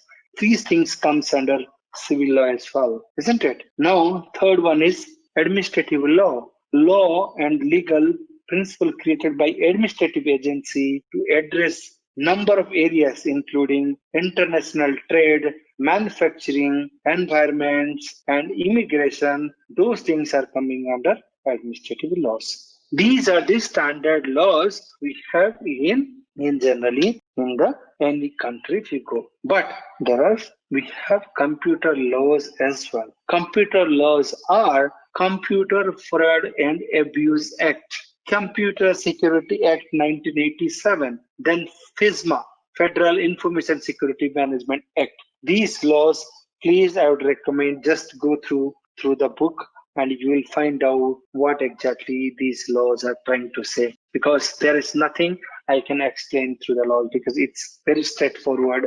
When I say Computer Fraud Abuse Act, if you have used any federal computer for making any attack, then you will be held responsible for that. You will be sentenced like this for that. Okay. Now, in laws particular domain, there is an interesting concept called intellectual property. What do you mean intellectual property, guys? Something belongs to a company related to their domain knowledge. Intellectual property means it is your inventions. It is your creation of mind, isn't it? It is a literature. It is some type of design you created, some type of innovation you created. Like McDonald's, they have a special burger. They prepare specially, right? Their sauces are so unique, isn't it? That is their intellectual property. You can protect your intellectual property by copyrights, by trademarks, by patents, by trade secret. We'll go through one by one quickly. When I said copyright, what do you mean copyright? Copyright means, just to note down, it's a expression of ideas. Copyright laws guarantee the creators of original work of authorship. Copyright means as I said, it is the expression, isn't it? The copyright comes under like literature works, musical works, choreography works, or any architectural works, or any coding if you're writing that comes under Copyright Act. Please note, if you have hired for your organization and if you have wrote special kind of program, then that is not your copyright. That would be the copyright for the organization because that comes under work for hire. Means company has hired you in order to perform your duty. And if you have developed something, then in that case, it is not your own property because they've hired you in order to perform some duty, isn't it? Is it clear, guys? Yeah. Yeah. So please note, if you have done any copyright and you can protect your asset for 70 years. You can go to copyright registry and in US, I think Julia is quite aware, like in US, you can go to the copyright, you can go to particular copyright department, you can get a copyright of your particular assets and you can secure the asset for 70 years. Nobody will do a copyright for that particular software for 70 years. Is it clear? Yeah, that's right. Yeah. So in US, basically, if you have created something, then you can reserve that for 70 years. And after 70 years, you can also renew for some many years, so for some more years. Okay, that is called copyright. Okay, there is a rule called Digital Millennium Copyright Act. Through the Digital Millennium Copyright Act, you can prohibit attempt to circumvent copyright protection mechanism placed on protected work by a copyright holder.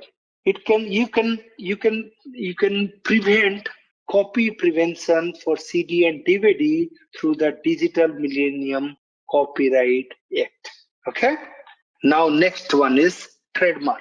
Please note, trademark has a limitation, a time boundary of 10 years. There is a department in US that is called United States Patent and Trademark Office. You can go there and you can register your trademark for 10 years. Each 10 years, you have to renew your trademark. If you buy any product, you can see there is a TIM symbol called R. R means register. And you can see there is a symbol called TM. TM means trademark also.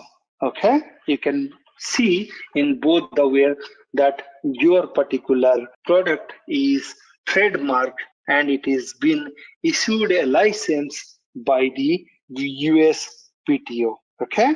Now next one, patents. Patents you need to remember, this is very important, I'm saying again, when you want to register a patent, the patent must satisfy the three main requirements. The patent should be, patent means it's just an invention or it is just a creator's invention, isn't it? When you want to register a patent, it must be new, it must be useful, it must be obvious. Please note, these are the three important factors in order to register a patent to USPTO. The patent should be, or the invention must be new, the invention must be useful, the invention must be obvious. Is it clear? Please note, in this patent can be registered on your name only for 20 years, not more than that. Okay. Now next one. If you notice here, patent, copyright, and trademark all have a limitations. Means they have to after certain period of time, this particular copyright, trademark, and patent expires. It will not be your name. What I mean to say, after 20 years of your patent, that patent has to go to public knowledge. Means it has to be uploaded to internet, or it will come to into public disclosure. But if you see like this, McDonald's or Pizza Hut, they use separate, they use a invention, like they use some kind of invention, like they have developed the sources which they do not want to disclose to the public. So in order to protect this type of issues, like I can explain one more thing. Microsoft developed Windows software, right? If they have registered under the Copyright Act, they will get a license for 70 years or 80 years to tell everyone that that is their property. But after a certain period of time, they have to disclose which algorithm they have used or which program they have used in order to develop the Windows machine. So this time bound kills everybody, isn't it? So in order to avoid this type of problem, in US they have developed a concept called trade secret. In trade secret, actually the trade secret doesn't have any limitations. They don't have any time periods. Okay, and if you cannot in trade secret, the company is not bound to disclose what they have used or how they have developed that particular thing to the market. Okay, so if you have, let's say Microsoft, if somebody has disclosed their intellectual property, then they will be held liable with the law called US Economic Espionage Act 1996. Through that, they can be punishable. Are you able to follow me, guys, till now? Now, software licensing. Software licensing, let's say when you buy a software from let's say you buy a Windows 10 software from Microsoft, you should buy a license, isn't it? Along with the software. There are 4 particular license types when you buy any software. Those licenses are contractual license agreement, shrink wrap license agreement, click-through license agreement, and cloud service license agreement. Let me write it quickly. Software license, contractual agreement, shrink wrap license, just click through, and the 4th one is cloud service. Okay. When I said contractual license agreement, means I'm talking about it is a written license agreement between you and the vendor. Okay, and this outlines what will be the responsibility of each other. If you violate this license, then you are, generally if you buy any new car, they said if you do the servicing or if you open the engine outside, your license or your warranty would expire, isn't it? They said like this. And I said shrink wrap license, it is just like if you buy a mobile, there would be a polythene outside, isn't it? They say if the seal is broken, then don't buy it. And if you open that particular seal, you have agreed the agreement. Okay, click through a license agreement. When you go to any Gmail, or if you create any Gmail or any accounts in internet, you have to scroll down till the end in order to accept the license agreement in order to use your particular software. Now, cloud service license agreement, same like in order to use the cloud service agreement, you need to sign some type of, it's just extension of a click-through license agreement, because it is next step cloud, click-through a license agreement. In that case, in cloud server license agreement, you generally supply your credit cards or your account information, and they make an agreement with you. If you use this, then you need to pay certain kind of money during your, if you use excessive things. Okay. Now, the most important thing, IC² ethics. See, in exam, you will get at least IC² ethics questions, at least one. At least I got 2 questions from IC² ethics. Okay, so you need to remember IC square ethics. In order to remember the IC square ethics, I'll give a formula. The formula is so simple. Papa. Protect society, the common good, necessary trust and confidence and infrastructure. That is the first code of ethics. Second one is act honorably, honestly, justly, reasonably, and legally. Third one, provide diligent and competent service to the principal. Okay. Fourth one is advance and protect to the profession. Don't think they will ask the code of ethics straightforward. They will give a scenario, and that scenario they will say which code of ethics, if you will reveal this particular information, which code of ethics you are violating. Okay, so you need to understand, like if I say provide diligent and competent support to the principal, means this third one, and I'm saying this means you should not disclose. If you're working for a organization, if you're working for Microsoft, you should not reveal any of this stuff for the Microsoft. You should not reveal any information about your principals. Now, when I say advanced protect to the professions, that means you should support. You should, let's say you and me are CISSP certified. So let's say I'm doing something wrong. In that case, you can report to the IC square saying he's doing something wrong. Now I'm saying protect society, common good, necessary public trust and confidence. You can say it to the public. You can do some kind of social work in order to protect the society. You should say it like you can give some tactics or methods how to protect the spoofing attack, how you can prevent social engineering attack.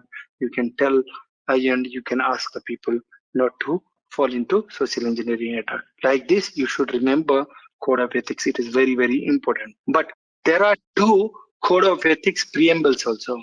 Please note, there are 4 code of ethics and 2 ethics preamble. There are 2 preambles. The 2 preambles are, first one is the safety and welfare of society and common good, duty to our principal and each other, request that we adhere and be seen to adhere to high ethical standards of behavior. That is the first preamble. Second one is, therefore, strict adherence to the code is condition of certifications. Okay? I think I have done almost all the topic. Now, what is domain 2? Domain 2 is all about your asset security. What do you mean asset? Asset means which have value to the organization. Okay? Asset could be tangible and intangible. When I say asset could be tangible and intangible, that means when I say tangible, you can look and feel of that particular asset. When I say intangible asset, that means you will not able to feel the assets. When I say intangible assets, I can give you example like our real data is an intangible data. Okay. Now, how the data life cycle, how the data got created in organization, what are the life cycle of data, this domain will talk about this particular, data life cycle. Okay. Then we will talk about roles and responsibility in the organization. Then we will talk about retention policy, how we can configure retention policy in the organization. Okay, being a cybersecurity or information security guy, you should take care your asset. Asset mean 2 things, right? Isn't it? Intangible and tangible asset. Now, when I say you being an information or security guy, your primary responsibility is to take care your data, isn't it? Now, if you know the data life cycle, then you can put appropriate control in order to secure the data. Okay, so we'll talk about data or information life cycle. Then we'll talk about how you can classify the data. Now, once you classify the data, then you will think about how we can manage the data. Data would have 3 states. isn't it?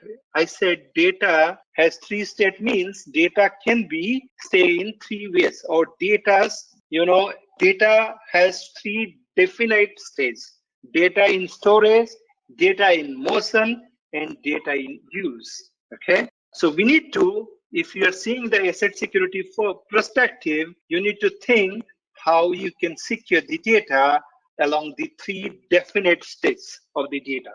Okay, now when we know when data in motion or data in transit, we can enable so many type of countermeasure in order to secure our data. So data at rest, that's the biggest risk, isn't it? If you are putting your data into a drive, then you need to think about like the soft disclosure. What do you mean soft disclosure? Means the hacker can get access to your data. Okay, so you need to prevent the logical access to the data, isn't it? And also you need to think about the physical access to the data. Okay, so we'll go through in detail about these particular steps. Then coming back to data in use, you need to think when data is being used in the computer, or it is being used by firewall or proxy or load balancer or different entity in the organization, how the data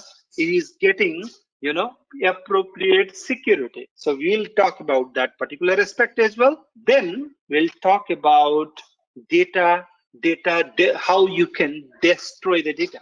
I guess you guys have gone through the who I'm just hoping I can give you example, like most of the techie kids, they go through the Breaking Bad series, isn't it? So if you have seen the Breaking Bad series, there was a scene, there was a content in that particular series, like their information was captured through their laptop, or their data was captured by the federal FBI or drug enforcement agent. Then Mr. White or somebody who was there in the role, they found out a way how they can destroy the data without having physical access to that particular data. If you remember properly, they have created an electromagnetic wave in order to destroy the data which is in your hard disk or in a computer. Hope you guys have gone through that. You have gone through that particular series. If not, I'll play that particular series so you can able to remember that particular terms through that particular course of this particular domain. Then we'll talk about how you can then we'll talk about retention policies, how you can keep the data. We'll talk about protecting privacy. Then the privacy concept we'll go through, and that would be the end of this particular domain. Okay, so let's start. The various form of asset, like I said, asset could be information, asset could be hardware, asset could be networking, asset could be software. But there are 2 particular segment of asset. Asset could be tangible and intangible, whatever example I have given. Now coming back to asset, I have explained the assets. Now let me take you through the information life cycle. Information means data life cycle. How the data get created, or how the data got accused by the organization. So data, these are the life cycle of data. Like you can create any data, or you can do acquisition of that particular data, then you can use the data, then you can archive the data, then you can destroy or dispose of the data. Okay, so if you go through that different life cycle or format of the data, there are actually broad 6 definite stage of the data. But as per different book, there are different type of concept. This particular 4 steps was given by the Sybase. If you go to Sonaris, they've given 6 steps. But I would prefer to remember in 6 ways. Data, when you create a data, then you will think about how you can store the data. Okay, then when you store the data, then you can think how you can use the data. Now when you are using the data, then you will think about how you can share, like you can move the data from one person to another person. Now the third, fourth, fifth one was archive. Okay, archive means how you are keeping the data, how you're storing the data. Now next one is how you can destroy the data.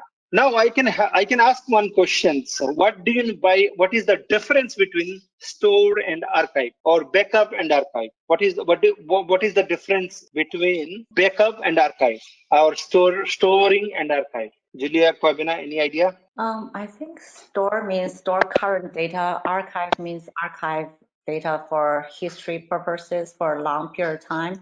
But store is only for current ones. Absolutely. So please remember the difference between store and archival. Archival means data is not in use.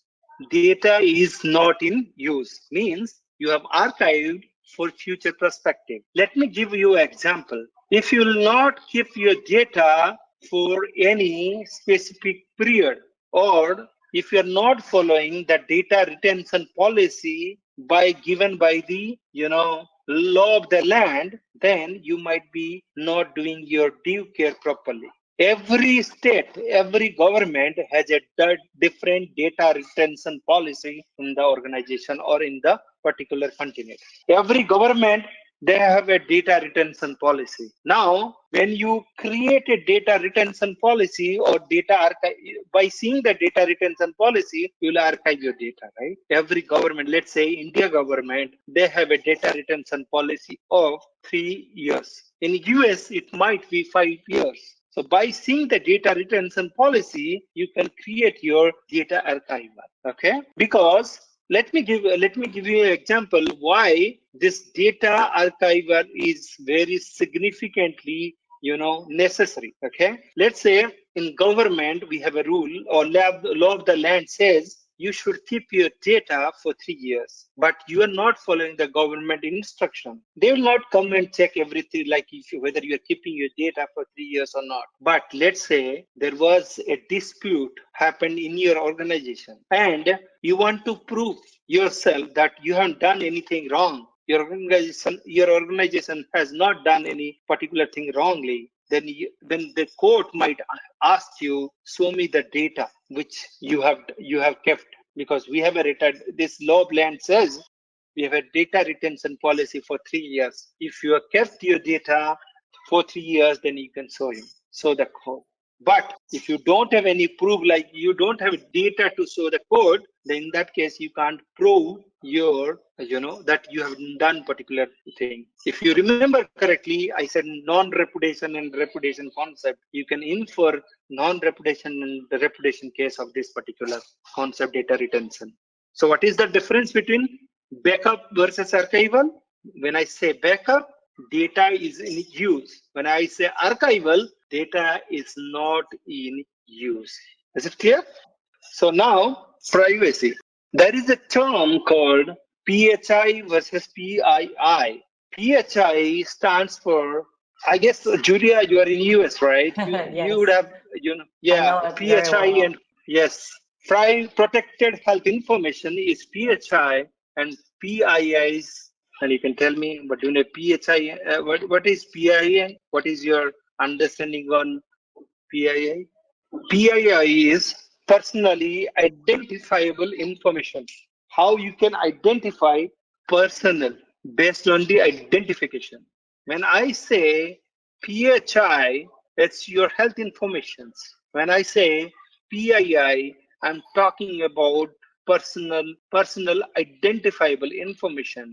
When I say PHI, it's all about your health informations, like your insurance, you have diabetes, or if you have any healthcare issue, then you can particularly, that information will come under PHI. But when I say PII, you can infer like your MAC address could be your personal identifiable information. Your name could be your identifiable information. Your address could be identifiable information. Your bank username could be a personal identifiable information. Or you can say, like, there are different examples of PII. If you go through this slide, there is a distinct slide we have created here. The difference between PHI and PII You can see. So when I say PII, you can see that examples like your email address, your name, your biometric data, your telephone number, or your fingerprint or social security number in US is also your PII. But when I say PHI, it's about your medical health record, like patient history in the hospital. That is your private health informations. And please remember, these are the very important part. The organization should always take care of these two things very cautiously. If they will not take that information cautiously, then they will be, might be in problem in the future. Now, when I say if the organization is not doing PHI and PII properly, that means what exactly they are not doing. Is it due care or due diligence? What I mean to say, let's say the organization, PHI and PII are having so much of value, isn't it? If they're not able to secure the PHI and PII data properly, then what exactly they are missing? Is they are missing due care or due diligence? Or securing the PHI and PII is a due care or due diligence? Yeah, it's due care, not due diligence. Let me tell one more time, Julia. I think I have, you are still in confusion about this particular confusion on these two particular areas. When I say due diligence, please remember, due diligence is all about data gathering activity. When I say due care, it's based on your data gathering activity, you will take a right decision or appropriate decision. Then that would be a due care. Now, in my example, I said organization hasn't taken proper measures or countermeasures to protect the PII or PHI informations. In this example, if you think in different way, like due diligence and due care, when organization collected your PII and PHI information, then they have done a due diligence, isn't it? Now they have collected PHI and PII information of the particular candidate.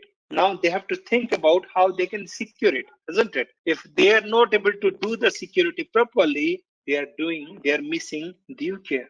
They are not taking appropriate measures. That's why they are failing on taking the due care properly. Is it clear? Or let me give you one more example about due care and due diligence. Collecting logs from different source in order to take a right decision is a due care or due diligence? I think that's due diligence. Collecting logs is a due diligence activity. But my other part of question is collecting log and taking right decision. That's due care. Then it would be a due care. Yes. Okay. Now one more example. Taking regular backup of the firewall. Is it a due care or due diligence? Due care. I think that's due care. Taking regular backup of firewall. Yep. Due care. You are taking backup, means you are collecting the data, isn't it? Mm-hmm. But taking the firewall backup and testing that firewall backup, then it would be a due care. But when you take the backup of the firewall, then you are particularly doing due diligence. Joining everyday CISSP class with Intellipaat and collecting necessary, notes or slides from Intellipaat would be a due care or due diligence. That's due diligence. Absolutely. Now, I think Julia has understood this. Now, sending money to parents is a due care or due diligence. It's a different question, isn't it? It's not a CISSP question. That's due care. Yes, it's a due care because you are taking right measures.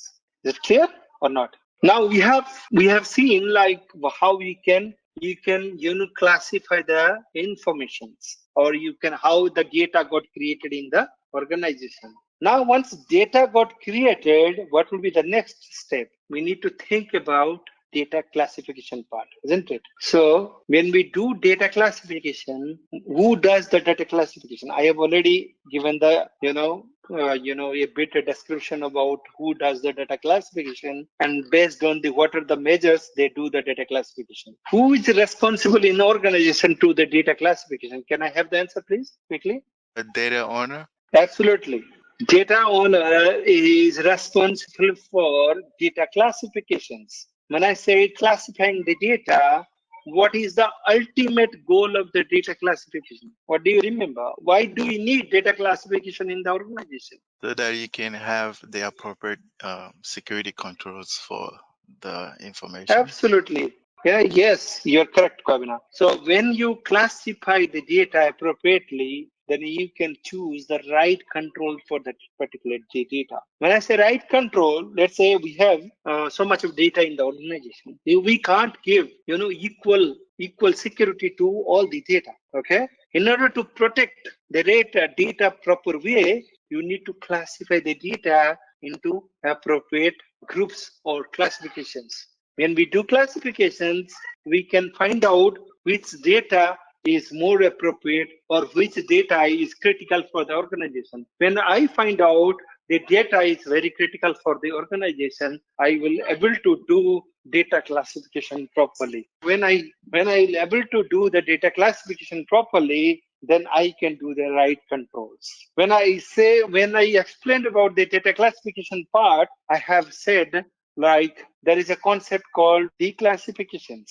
What do you mean by declassification, guys? Means the data used to be classified and now is not. Declassification means, let's say this particular data is categorized as a top security for now, but after time or after years, the data value might change, isn't it? So declassification is a important part or is very necessary thing in organization in order to, declassify that particular data from the necessary, based on the appropriate value, you can declassify that data. So please remember, declassification is very essential in data classifications.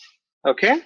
So now I say data classification. Data classification, there are two different data classification is available through the CISSP. Data can be classified in a different way in government or military organization, and data can be classified in a different way in non-government or in the private organizations. Okay, when I say in government organization, they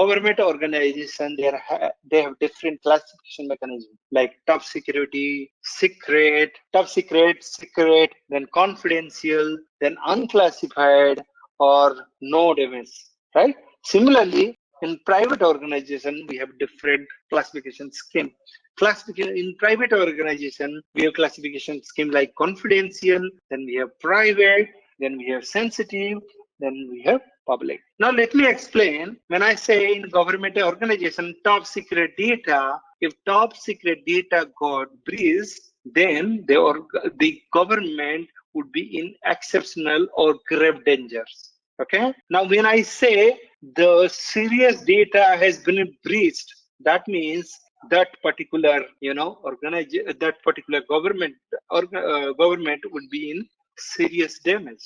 When I say confidential data is breached, then you can say like you are in normal or you are in obvious danger state. Okay, so we have different classification mechanism in government. Now, coming back to private organization, we have confidential, we have private, we have sensitive, and then public. When I say confidential data is getting breached, then it creates a exceptional or grave danger. Let me give you an example of confidential or proprietary data breach. Let me talk about a R&D company like Mercedes-Benz. When I say Mercedes-Benz, their R&D data would be a confidential data, isn't it? Now that R&D data, they're about to launch a new vehicle which will give like 100-kilometer mileage with the petrol fuel. So they have developed a particular schema or a architecture or a engine which can give 100-kilometer mileage.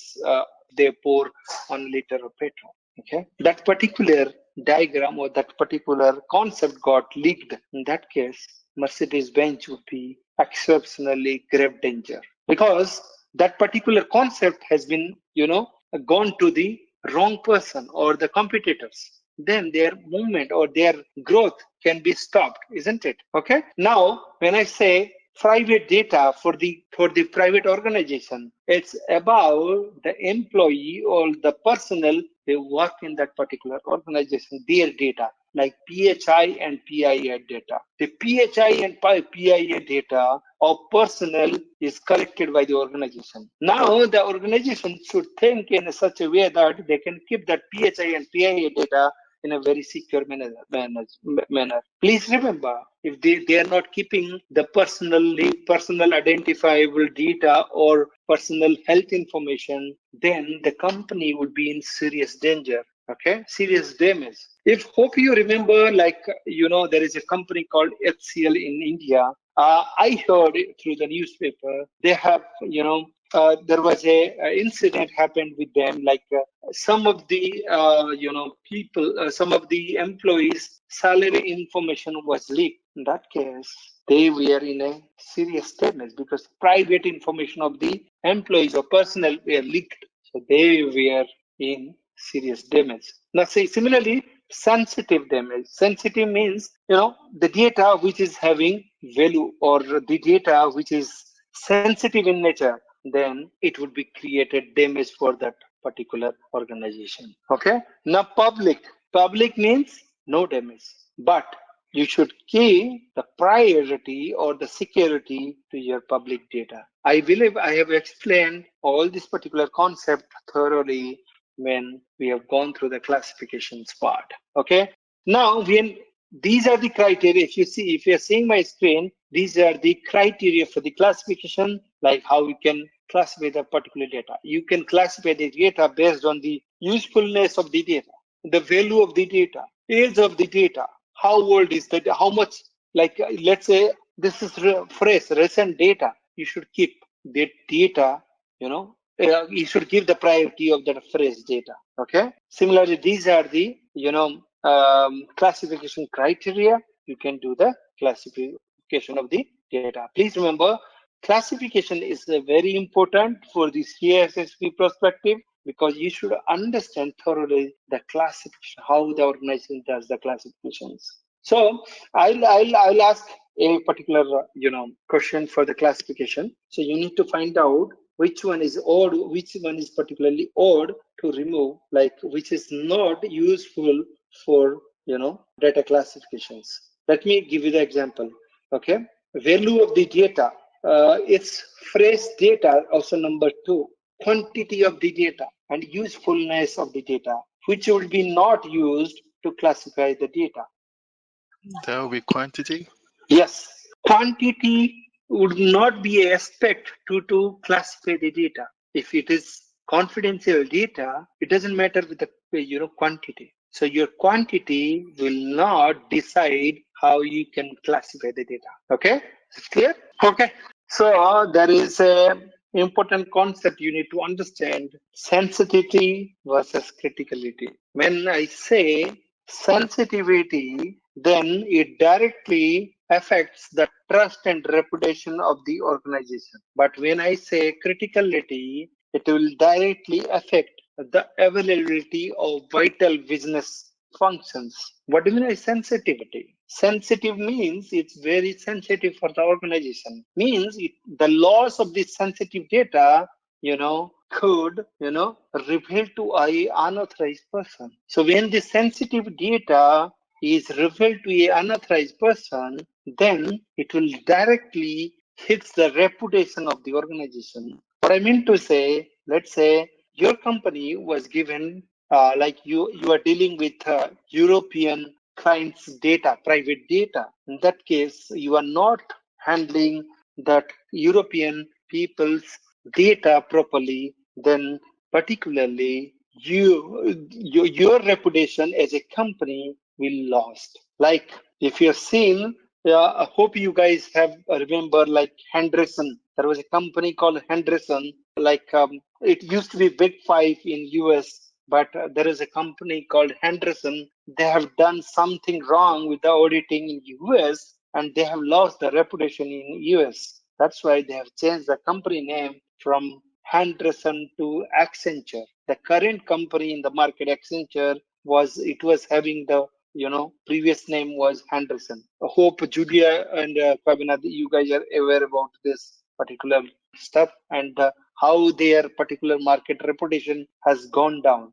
I'll give one more example of sensitivity. Let's say in your company there was something happened some somebody reported that this organization doesn't give value to the particular employee or particular personnel who works for the organization. Then that company might lose the reputations in the market, like this is not a good company, because this sensitive information, like how they treat to the employee, it's leaked to the market. Nobody wanted to join. Their reputation is down. Okay. Now criticality means, let's say Amazon portal. It's like very critical in nature. If they are down for 1 minute, then it will create a huge impact to that particular company. It will play the availability part of the organization. Okay. Now, in an organization, we have different role and responsibility. When I say different role and responsibility, we have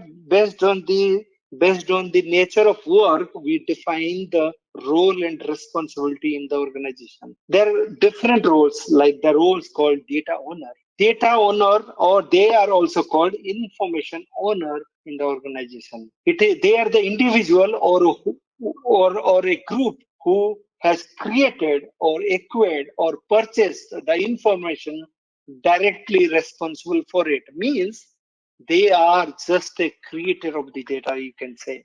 Okay. So data owner, there are separate, different responsibility, we have for the data owner. Like I said, classification was done by the data owner. Okay. Now, determining the cost of replacing any particular information would be a responsibility of also data owner. Okay. Now, the second responsibility in organization is data custodian. When I say data owner can create the data, but they are from like I have already explained this particular thing. They are like management people, because they are the top, utmost responsible person in the organization of the data, about the data. Now, next role and responsibility is data custodian. The data owner, like they are from management, they will not able to manage or maintain the particular information which they have created. So they will appoint data custodian in the organization who will manage the data on behalf of them. Okay. Now, when I say data custodian, means they have different role and responsibility in that particular their work area. When I say data custodian, like they will maintain the particular data, they will take backup of the data, they will identify data steward for every data set. When I say data steward, they will appoint data steward. The data custodian can appoint data steward. Let me write it out so that it will be really easy to understand for you guys. Let me know if you can see my note. Right now, data owner, they like management, right? Okay, so they will not able to do all the manageability of the part, because they create or acquire the data. Right now, they appoint something called data custodian. Now they manage the data, but they have power to appoint somebody called data steward. Please remember, when I say data steward, they are mainly responsible, or they can find out whether the data is fit for use or not. Means basically they will do quality analysis of the data. So when I say data custodian, it's like manager, like operational manager, project leader, or administrator, or application developer, or you can say database administrator also. They are part of this particular data custodian. Okay. I have a question. What about system owner? There would be a responsibility. I will come. See, okay. System owner means, let's say there is a critical information like top secret data is flowing through a particular device. This device who manage, they will call system owner. Okay. But we'll come to this part. This is because this particular domain, they will talk about clearly about the role and responsibility of that particular in our organization. So we'll discuss all role and responsibility from here. Okay. Please note, data custodian is responsibility. Their responsibilities are safe custody of data, storage of the data, transportation of the data, implementing the roles and responsibility, or implementing the business rules and technical rules into that particular, like implementing the firewall, implementing proxy, implementing a particular strategy, like which can verify the whether the backup is happening properly or not. Okay. Now they will ensure, this data custodian, they will ensure security controls or safeguard. How they will find out, they will implement the security controls to the data. They will implement the security control of the data. Like they will manage or implement the security control. But now I'll ask one question. Who select the security control or countermeasure in organization? Like I'm developing a solutions. Now I'm looking for a risk management perspective. In risk management, I have given a to I have done a data analysis or I have done a risk analysis. Now I found out like there are three different vendors of the firewall I can put in order to protect my data or in order to protect these solutions. Now, who has capability to decide which firewall you should put in that particular in order to protect this particular solution? Is it senior management? Yes, senior management, because you will submit your risk assessment or risk analysis to the management, and the management would responsible to select the right security control, because they are the ultimate responsible person if the data got breached in the organization. Okay, is it clear? Now next responsibility, data owner. Oh, sorry, my bad. System owner. When I say system owner is a person who owns the system that process sensitive data. Means, like the example I have given, this is my firewall. This firewall process top secret data, secret, confidential, all the all the data. Now this firewall would be managed by somebody, right? So that particular management team or the person who is responsible for that particular asset is called system owner. Now I'll ask one question here. Let's say this is a firewall. This firewall is processing top secret data, and this firewall is also processing secret and confidential data. Then this asset would be in which category? Would it be in top secret category, or it would be secret category, it would be confidential, or it would be which type of category? What do you think is? Top secret.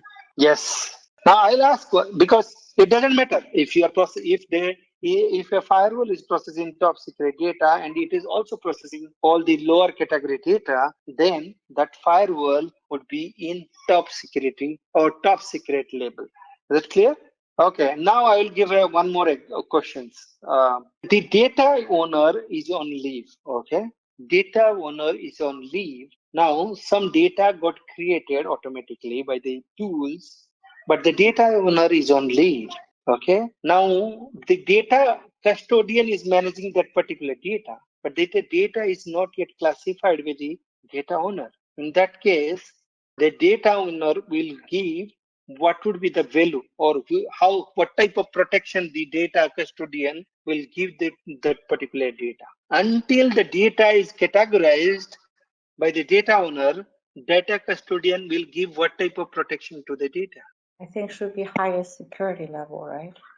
Yes, it should be higher security. There is a question you might face in a valley, like the data owner is on leave. Now, data custodian is managing the data or the tool or their responsibility to manage the data. Now, some of the data got created by the tool, but it is not yet categorized because the data owner is on leave or he's not present there. In that case, which level of protection the data custodian should provide to the data, particular data. So please guys, please remember, this is CISSP exam. They will check your logical thought process. Okay, please remember, security is utmost priority. So whenever this type of questions you will see, you will try to find out the top level or which will give the best security to the organizations. Okay, now if in questions you will find some pattern like I have monetary, the company has a monetary issue. In that case, what would be the lowest priority or lowest security they can provide to that particular data? If money is having problem, they should think the right countermeasures. They should inform, or they should, the data custodian should tell the data owner, see the data got created, you are on leave, what should I do? Or he will find out, he will send an email to that particular group of people who does the classification in the organization. Okay, is it clear, guys? Now the next one is business owner or mission owner. What do you mean business owner? They are like, you can say like program manager, you can say program manager or information system owner in the organization. Okay, the responsibility of business owner or mission owner are, they can overlap with the responsibility of the system owner or be the same role. They are similar like system owner. They are ultimate responsible, isn't it? I'll give an example, hierarchical example. Let's say you have CEO, then you have different business owner or business head in organization. Or in every business, let's say this is sales and this is your retail area and this is your online. Then let me tell, this is not sale, this is your store. You can say something like this. So every area you will have some system owner. So this system owner or business owner, they have the same responsibility in every organization. Now, when they will classify these people will be responsible to classify the data. When they classify the data, they will assign the data to data custodian. Now, data custodian can appoint the similarly way. If you see here, a similar flow, they will, in organization, data steward. Okay, is it clear? Please note, business owner might own a processes that use systems managed by other entities. What I meant to say, this is business owner of IT. This is sales or retail. Okay, they don't have capability to manage or to maintain the IT system like their firewall, their proxy, or their particular router switches. So they will particularly take help of the business owner of IT in order to, survive, in order to do the business in the market. Is it clear? The role and responsibility of business and mission owner? Yeah. Okay. Now, guys, please note there is an important concept called data controller versus data processor. Please note, data processor are the processes or the personal, like they're the personal data, they're the person, they maintain or they process the data on behalf of data control. Let me give an example. Your data, let's say this is Julia and this is Pavina, their data lies with the bank. Okay, this is bank. Now your personal data, your bank accounts, everything lies with bank. Now the bank appoint a service organization to maintain their devices, like they have appointed Infosys, Indian company. In that case, this Infosys would be work as a data processor to the bank. So bank would be data controller and Infosys would be as a data processor. Is it clear? So please know data controller definition. Data controller determines what they determine. The data controller determine the purposes for which and the means by which the personal data is processed. Okay. Now I'll give one more example. Every company, they outsource a third party to process their payroll informations. Like this is called AWS company. They hire a company called IBM to process or manage their payrolls data for their employees, employee X, Y, and Z. So their information, this person's information always stay with the data controller. Now data controller appoint data processor to maintain or they process the data on behalf of data processor. Is it clear or not? So please note, data processor processes personal data only on behalf of data controller. Can data controller and data processor be one entity? Yes, let's say AWS doesn't, they don't appoint anyone to, manage their payroll systems. In that case, AWS would be work as a data controller and data processor as well. Is it clear? Yeah. This is really important. Trust me, if you are not able to understand this particular concept, then it will be really, you need to ask me, you need to engage me into. I will try to give different example in order to make you, understandable on this particular part. This is really, really important. Now, there is a concept called data remnants. But do you know data remnants? Data remnants means it's a leftover data. Data remnants means what will be the leftover data with the hard drive. Okay. Remnants means please remember like this: leftover data. Whenever you use pen drive or you use anything, you just do a format or erase before giving to any other person, right? But if you do a erase, but if after erase, if some data left over to that particular hard drive, then that concept is called data remnants. Okay, so please note the definition of data remnants: the residual representation of digital data that remains even after attempting to erase or remove the data is called data remnants. So in short, you can remember data remnants means it is leftover data. Okay, is it clear? Yeah. Now there are two ways you can delete the data remnants in the how you can remove the data remnants in your storage or in your pen drive or something. What is the thought process, guys? Just try to drive me. So I'll try to see like what about your thought process in this data remnants case? Yeah, I just trying to figure out what circumstances there's any data remnant. I mean, you mentioned delete something and then left over something. I mean, how can that possible? So I just try to figure out what is the real case. Yeah, I'll give so many examples. See, when we try to delete the data, right, actually, we are not erasing all the data. We are just removing the logical representation or logical storage area of the data. If you use appropriate technology, you can bring back whatever the data you deleted. Okay.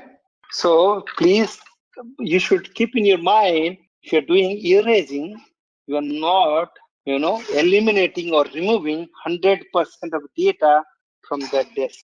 Actually, there will be always a remnants in that particular hard drive. Okay? It's clear? Now we'll take you through that particular concept. I'll try to. Okay? Now, data remnants can be addressed in two ways. There is a concept called degaussing. Degaussing means creating a heavy magnetic field which realign the magnetic field or magnetic media, and it will rearrange the magnetic media or in your or magnetic field in your particular CD, DVD, or SSD. Oh, sorry, my bad. It's only effective for your hard drive, magnetic hard drives. It is not effective for CD, DVD, and SSD. Not effective, but it is effective to to remove the data from the magnetic hard drive. Okay, it is very efficient to remove or that destroy the data from the magnetic hard drive.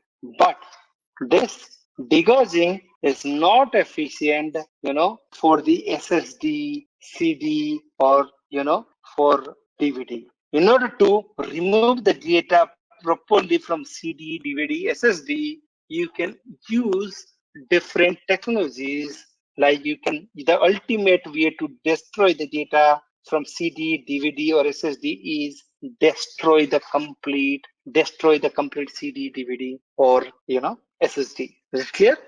So please note, degaussing would, it will help to remove the remnants of the data from magnetic tape, floppy disk, and hard drive. Hard drive means it is talking about traditional hard drive, not the recent one. Okay, but this is not effective for this particular. Please note this. This is really important. In order to destroy this, the data remnants on this particular CD, DVD, there are several technologies available to delete or to remove the data remnants from this particular CD, DVD, SSD. But please remember, the ultimate way to, or the final way to remove the complete data remnants is destroy this particular thing. If you want to destroy this particular three things, you can use so many different technologies to destroy, like this particular CD, DVD. There is a concept called disintegrator, or you can use some type of liquid chemical to decomposes this particular CD, DVD, or SSD in order to remove the remnants of the data. So when I say, let me take you through again. When I say data remnants, then I'm talking about the leftover data after you erase or delete the data. Now, let's say there was a leftover data in your magnetic tape or floppy drive or traditional hard drive. You do a degaussing. Degaussing means you will create a heavy magnetic field so that the magnetic lattice would be disarranged. So if it would, rearranged or disarranged, in that case, it is very hard to, rearrange the magnetic drive to find out the content out of this floppy drive or magnetic tapes. So degaussing is only useful for this particular three things, but it is not useful for the brand new CD, DVD, SSD, and all this. So in order to delete the data from CD, DVD, SSD, we can use different technology, but the ultimate technology is to delete the data from CD, DVD, SSD is called destroy it. When I say there are multiple technology to delete the data from CD, DVD, SSD, there are technology called erasing. There is technology called clearing. There is technology called purging, which will use, to destroy or delete the data from the particular CD, DVD, or floppy drive. So when I say erasing, please remember, erasing media simple means you are doing a deletion or deleting operation. You are doing a delete operations from the CD, DVD, or you are trying to select a file in your computer and you want to delete that file from the computer. Then you are just trying to erasing the data from your system. Please remember, when you try to delete a data, particularly if the data is not removed completely from the memory, okay? The actual data always remain in the drive when you try to delete operations. Okay, let me give you an example. Okay, this is your memory. Okay, it's like it's 0, 1, 2, 3, 4, like this. This is called like memory segments. Okay, let's say your data you kept in between 0 to 2. Okay, now you delete this particular data, but actually this data is still there. Okay, the data never removes from your directory. Okay, it always remains on drive. When you'll try to rewrite the data on this particular data area, it will try to rewrite that particular area. Basically, when you will rewrite the data, then this particular data, the previous data would be erased completely from your drive. Okay. Now there is a concept called memory leak. Anybody, any idea what is memory leak? So our processor allocate it use the RAM to, execute the data. Like it will give like, this is the slot, like a different application in your computer, right? Like like application one, application two, or application three. Like similarly, we have different application in a computer, isn't it? Processor will allocate application one that you go with this particular time slice. I'm giving a memory where you can execute your data in memory, because every application they need a memory to execute their code or execute their functionality. But the processor allocate that particular memory to execute this application one. But after the execution, the application should release this particular area, and it will tell the processor, I have executed my code, or I have executed my functionality. Now you can take back that particular segment of memory. But some application like bogus applications, or the application which is not, coded properly, they will not release that particular memory. They will stay. They will remain here, data remnants. They will create a data remnants here. And in that case, processor will declare that memory segment from 0 to 3 is in leak state. Means I'm not able to access, or I don't have control on this particular memory segment. Is it clear or not? This is called memory leak. Okay. So please remember, say if the processor feels like this particular memory is in control, or this particular memory segment is not released by application after execution, then it will declare that this particular memory segment is got leaked. Okay. So if it is leaked, then it will not allocate that particular memory segment to any of the applications. So if you have seen in your personal computer, some of the application, they will acquire the memory space, and they will never release that particular area for processor to use. Okay. Any doubt till now? Because these thing we do every day in organization, but actually we never realize that we are doing all this thing in organization. Okay. Now next one is clearing. Clearing means, please note, clearing or called overwriting.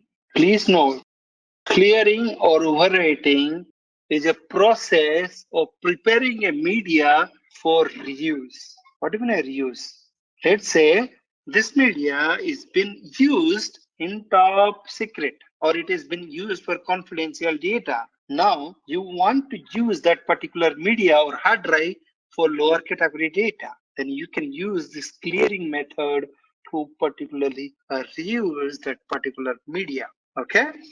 So please note, if you're using this clearing or overwriting technology, it is not easy to recover, the data which was initially with the, let's say this particular media was used for top secret data. Now you want to reuse that. Then you can use a clearing or overwriting method in order to prepare that media to use lower classification data. So this clearing method works like this. Clearing method, how it works, let's say this is my hard drive, or this is my SSD. How it works, it will try to write, because it's a overwriting one. It will try to write with a letter called 0, 1, overwriting. Or how clearing work. Okay, I'm just explaining clearing now. So this is SSD. Okay, now I will write 0, 1, 0, 1, 0 like this into this hard drive. The next process is complement of this particular whatever first character I have tried to write on SSD. Complement means 0 become 1, 1 become 0, 0 become 1, 1 become 0, 1 become 0, 1, 0 become 1, then 1 becomes 0 and 0 becomes 1. Again, I will try to get that particular SSD. And third one is I will put a random bits. I'll take any bits like 0001, 0001 or 01 and I'll try to write on this per hard drive, this hard drive. So basically I'm writing I'm writing three steps, one step, second step and third step. So please remember the data before writing this first step is getting overwritten 3 times. So if you use any traditional tool to revert what was written before this data, it's very hard to write that. Okay, but please note, there are some advanced tool is there. You can use to find out the original content of the data. Okay.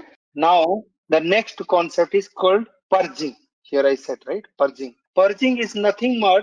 It is more intense of clearing. Means you will do this particular process multiple times in order to prepare the media for reuse. Okay, is it clear? So purging means is more intense form of clearing. Purging means more intense form of, okay, is it good? Please note, if a media is labeled as a top secret, then it will remain top secret until it is destroyed. You can't reuse a top secret media after doing clearing or purging, but you can use any lower segment classification media in order to for reuse. Is it clear? Now the last and ultimate step to destroy data is called destructions.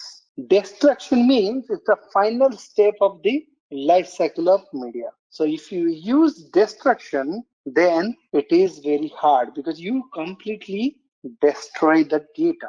Okay, destroy. There are several methods you can use to destroy the data. You can use several ways to destroy the data. You can use incinerations. There is a concept called incinerations, crushing, shredding, disintegration, or dissolving with caustic or acidic chemical. These are the ways to destroy the particular media. Please note that destruction or destroying is the best way to destroy any type of critical or top secret data in the organization. In domain 2, we have discussed about a different strategy, how we can, get rid of the sensitive data. Means if any sensitive data got remain after deleting or after you are erasing from a drive, then what are the steps you need to perform in order to get rid of the sensitive data remnants or sensitive asset. The asset also carry the sensitive information. Okay, so how we can get rid of those assets, you need to find out. We have gone through the methods. Okay, now time is why this PAI and PHI is so critical. So when PAI or PHI it comes if it comes into European Union or EU, it has a significant value. What it means, let's say a company wanted to do a business with European Union. In that case, they have to follow some kind of privacy regulations. Means if you are dealing with any European Union or European countries users private informations, then you need to very careful in order to make yourself that you are maintaining properly. Okay, so there is a rule in early 2015. If a company wanted to do a business with any EU member states, like any European Union states like Germany, France, all the European member states, they have to, when they are private when the company play with the private information of the EU states, they have to follow the safe harbor principle. When I say safe harbor principle, safe harbor was deployed before 2015. Like if any US organization they wanted to do business with any EU states, EU countries, then they have to satisfy safe harbor principle.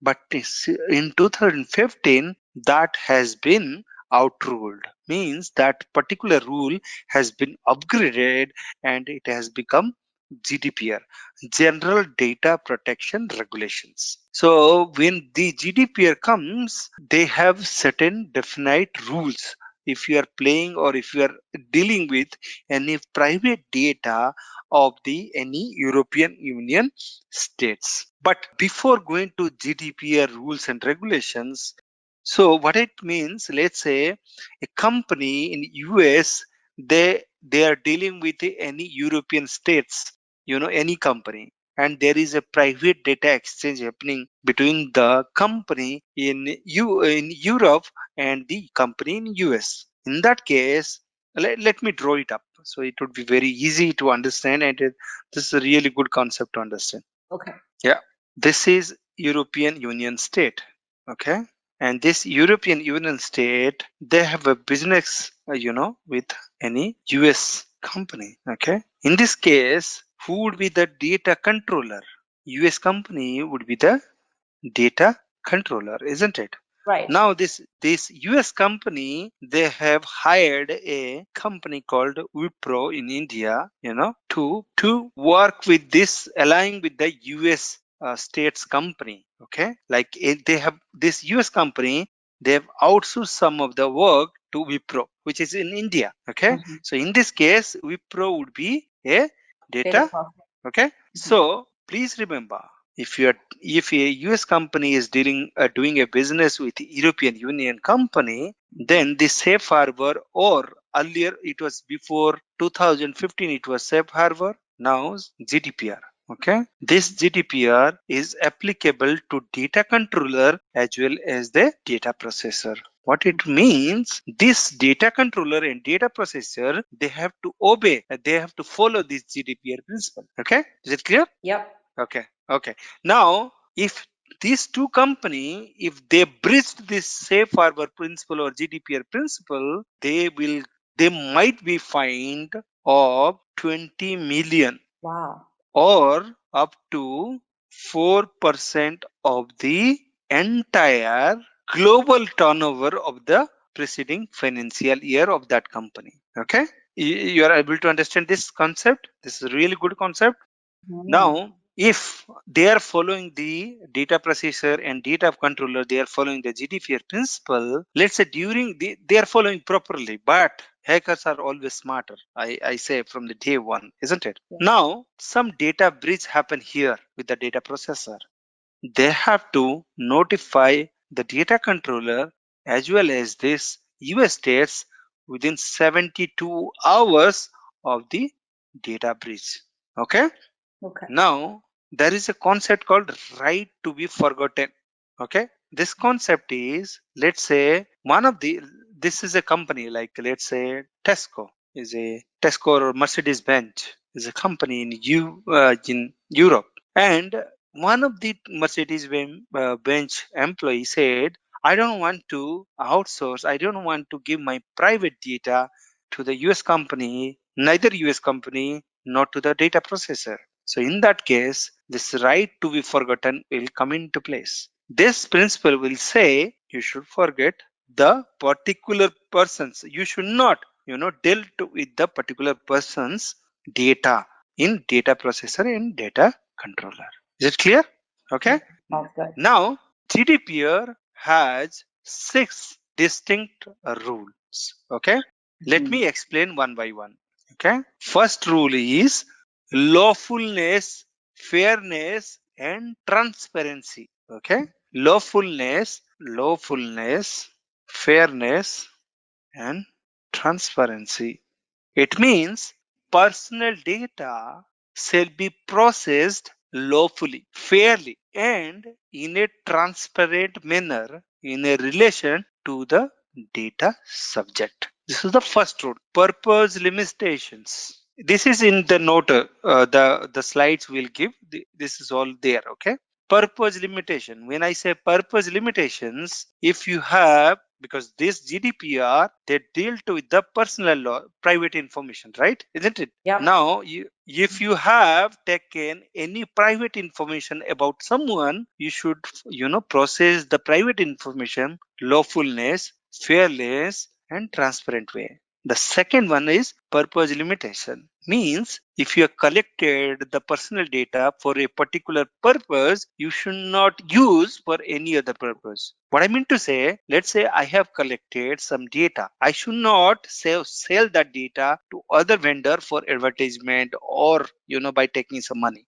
So no. purpose limitation means personal data shall be collected for specified, explicit, and legitimate purpose, and not further processed in a manner that is incompatible those purposes. Okay. Now third one is data minimizations. Okay. Personal data shall be adequate, relevant, and limited what is necessary in relation to the purpose for which they are processed. Okay. Is it clear? Yeah. Fourth one is accuracy. Personal data shall be accurate and where necessary kept up to date. Means you should not, if let's say if you have collected some data, okay, and that that particular information that about a let's say I have collected information about you, okay, you are staying in European Union or you are staying in Germany.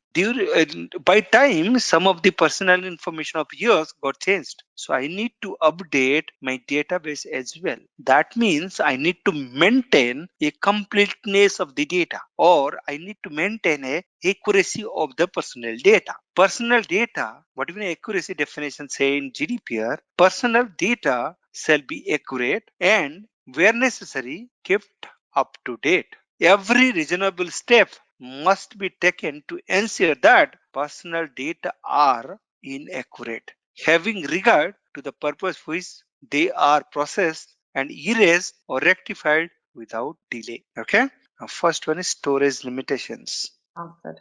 Storage limitation means personal data shall be kept in a form which permits identification of data subject for no longer than necessary for the purposes for which the personal data are processed. Means personal data shall be kept in a form which permits identification of the subject for no longer than is necessary for the purposes for which personal data are processed. Okay. Now, sixth one is integrity and confidentiality.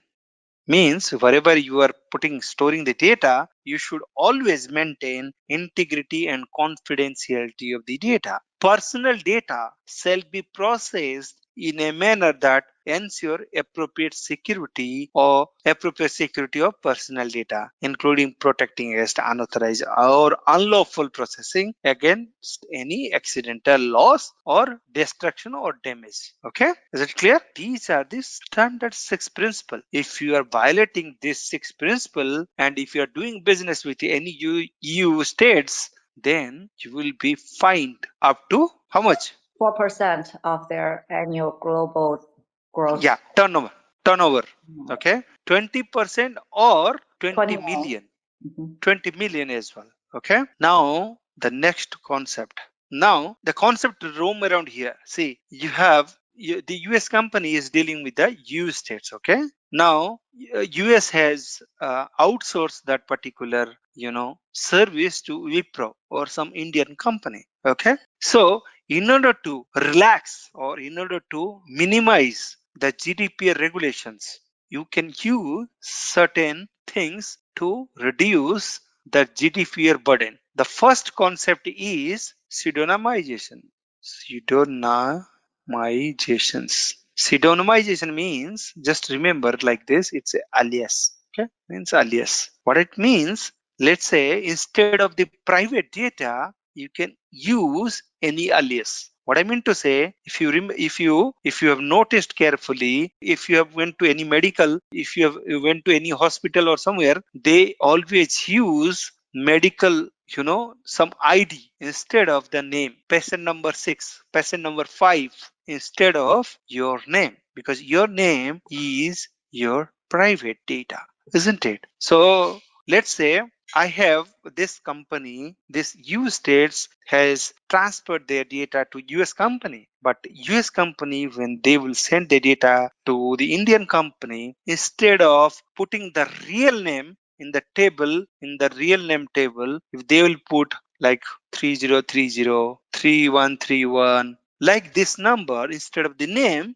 then it is a alias, isn't it? Right. Then in that case, the GDPR is not that much applicable to, to that particular company. What I meant to say, GDPR is not applicable. Let's say this particular data, instead of this name, let's say this is Dipayan, this is Julia, or this is X, this is Y. Instead of this table, I'm sending this, code, this code. Okay, I'm sending a alias. Now this data got breached. Then it would be difficult for the hacker to find out what this name, what this alias stands for, the which private data. Are you getting my point? Yes, it's pretty easy to understand. Yes. It refers to the process using pseudonym to represent other data. Means it use alias to represent other data. There is another concept of pseudonymization is called tokenization. Instead of the name, they'll use token number 10, token number 11, token number 12, or like this. It's exactly similar like pseudonymizations. Is it clear? Yep. Okay. Now, the pseudonymization and tokenization, they are, pretty much, prone to inference attack.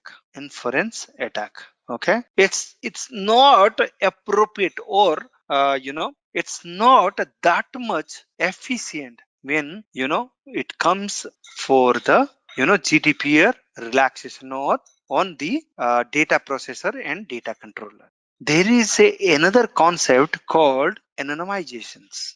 Okay, so don't confuse with this particular wording, because this word you need to understand thoroughly in order to attend the questions, because these are the toughest one in domain 1. You need to remember these terms in order to attend the questions in the exam. Okay, so there is a concept called anonymization. Okay, when anonymization, it is the process of removing all relevant data so that it is impossible to identify the original subject or person.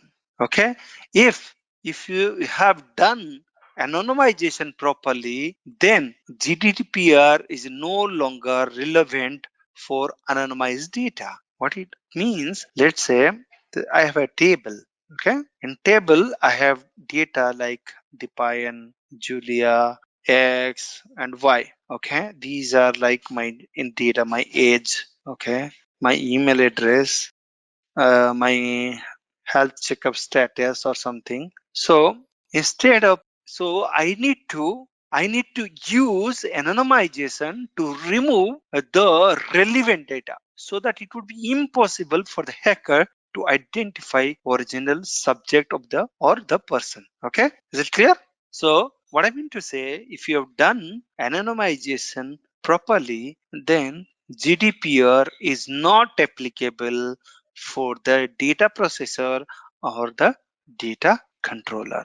But there is another concept called data masking. Data masking means define age is, let's say 35. Julia age is, let's say 35 or 37. Okay. X age is, let's say 40, and Y age is, let's say 45. Okay. So in data masking, instead of Julia age, I'll put Y's age. So it would be very difficult, it would be very difficult for the hacker to get any anonymized or data masking data to, crack on. Okay.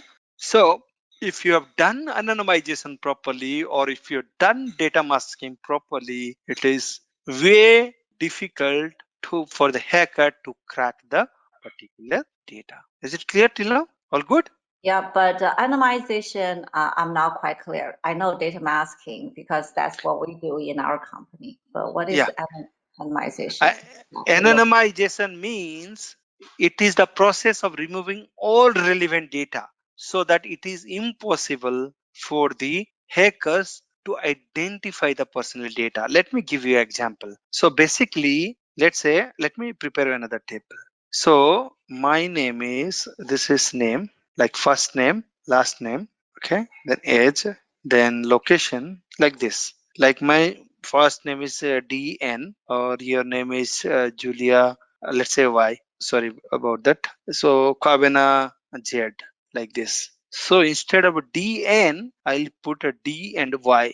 J, I will put, JZ. So basically I'm just, puzzling around the data. So I'm removing the relevant data. I see if somebody found this table, I have instead of N, I have put Y. So he will not able to find the relevant data, isn't it? Is it clear? Masking means it will completely mask the complete table, and there will be a formula in order to find out what exactly is, what are the data got masked. I know data masking. That's what we did. I don't know what is anonymization. I can't recognize your handwriting. Maybe it's called anonymization. What does that look like?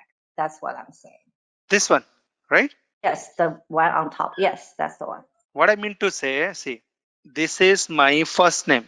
A personal data is a second name or last name. My age, this would be age, or this would be locations. So my name is, let's say, D, and my last name is N. Okay. Instead of, I'll put first name here, but instead of N, let's say this is your Julia. Let's say I'm just giving an example. Your last name is Julia Y. Instead of D's last name, I'll put Julius name here, last name here. So basically, I'm really removing the relevant data from the table. Is it clear? Yeah, but how are you going to use it if you remove it? I mean, if data masking, you have to unmask to use it, right? And if you data, I mean, I just want to say we can hide, we can remove all we want, but when we want to use it, how we're going to use it?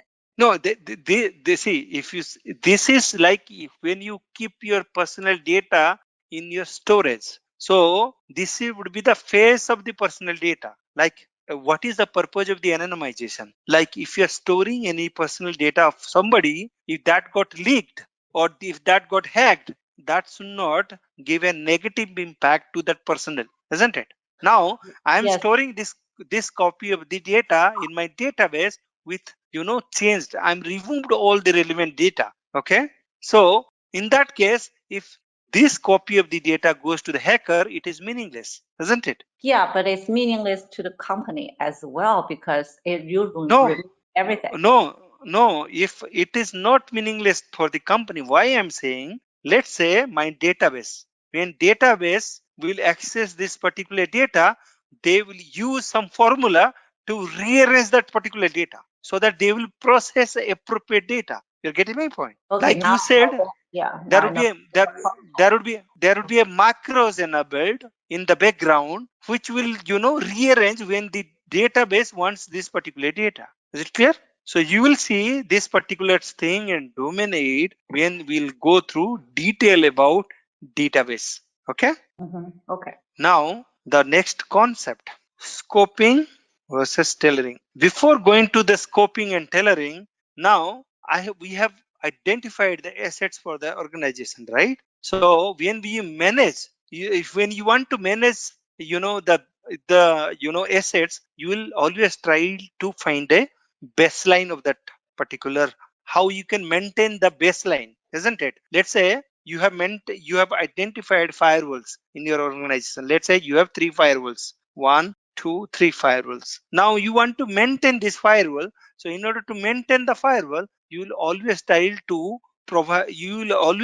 to find out something called baseline. Baseline means minimum security. Okay, this would be the minimum security. This would be the reference point. From that point, you will provide the security to this particular asset to the organization, isn't it? Are you able to follow me? So basically, like I have 100 assets in my organization. So I have to maintain, I have to secure those assets, isn't it? So if I want to secure those assets, I have to always look for what is the baseline security I should provide to my assets. Okay, so when I find out the baseline, on top of the baseline, I can provide any level of security to that particular device in order to maintain throughout his life cycle. Is it clear why baseline is required in organization? Because it's a standard policy, right? So everywhere. No, it's a minimum security. Baseline means it's a reference point from which, what I mean to say, let's say I have different assets, okay, in my organization. So I need to find out what will be the minimum security I should provide to each assets so that the assets would be remain secure throughout his life cycle. That's why we always look at to baseline. So what I mean to say, let's say you have given access to manage the firewall in your company. Okay, now you will always ask, what would be the baseline? What would be the standard I should follow? Isn't it? You will ask these particular questions. So when I say, if you are managing this firewall, the baseline is you should not put any rule at the top of the rule base. So that will be your baseline. So you will always follow that baseline. You will follow that minimum security standards in order to maintain your assets. Is it clear? Okay. Now, this baseline, after baseline, we have a concept called scoping versus tailoring. Scoping refers a review list of baseline security controls and select only those controls that apply to the IT system you are trying to protect. Okay. And tailoring refers to modifying the list of security controls within a baseline so that they align with the mission of the organization. Is it clear? What I mean to say, scoping means what is your in scope. Okay. What I mean to say, I will review, let's say I have, like in my previous example, I have firewalls. Okay. Firewall 1, firewall 2, and firewall 3. I will review the baseline security control. What will be the baseline security control I should put in order to maintain this firewall or this assets 1, asset 2, and asset 3, isn't it? Now I'll review the baseline security controls and I will select only that controls which will apply for these assets, not all the security control, baseline security control. Okay. For example, if a system doesn't allow any two people to log into a system, there is no need to put a concurrent session control in firewall. What I mean to say, this is my firewall, and this firewall I have wrote a rule like this firewall at a time only one person can log into this firewall, not more than one. So I should not think about concurrent session process. Okay, is it clear? Scoping and so tailoring means, tailoring refers to modifying the list of security controls within the baseline so that they will align with the mission of the organizations. Okay, is it clear? Now, with this, I'm completing domain 2. I am starting domain 3, which is very important domain from the CISSP perspective. The next domain is called security engineering. In security engineering, we will be talking about cryptography in detail, and we will be taking at least 6 hours in order to 6 to 7 hours in order to complete this particular domain. So let me understood like what would be the level of understanding on cryptography, so that I will start from that point of stance, so that it would not difficult for you guys to understand what is cryptography and why cryptography is required and why it is so important in order to understand thoroughly before going to the CISSP exam. Julia, what would be your understanding on cryptography? Hang on, I was on mute. Cryptography is basically encrypt all the messages, right? So this, so they have a different level of encryption, and you have protocol, you have format, and basically you just utilize that to translate translate your new data into your old data, which is your true data, into encrypted data. Okay. What is the goal of cryptography? The goal of cryptography is to provide confidentiality, integrity, authentication, and non-repudiation of the sensitive information while it is in store, while it is in transit, while it is in use. So goal is very simple. So goal of cryptography. Why cryptography is so please remember, CISSP exam is all about why, not how. Okay, not how. It's about why. Why we need cryptography. Cryptography, the goals are it provides confidentiality, integrity, non-repudiations, and what else? Authentications. Okay. When I say these goals are these four, when I say confidentiality, it use encryption.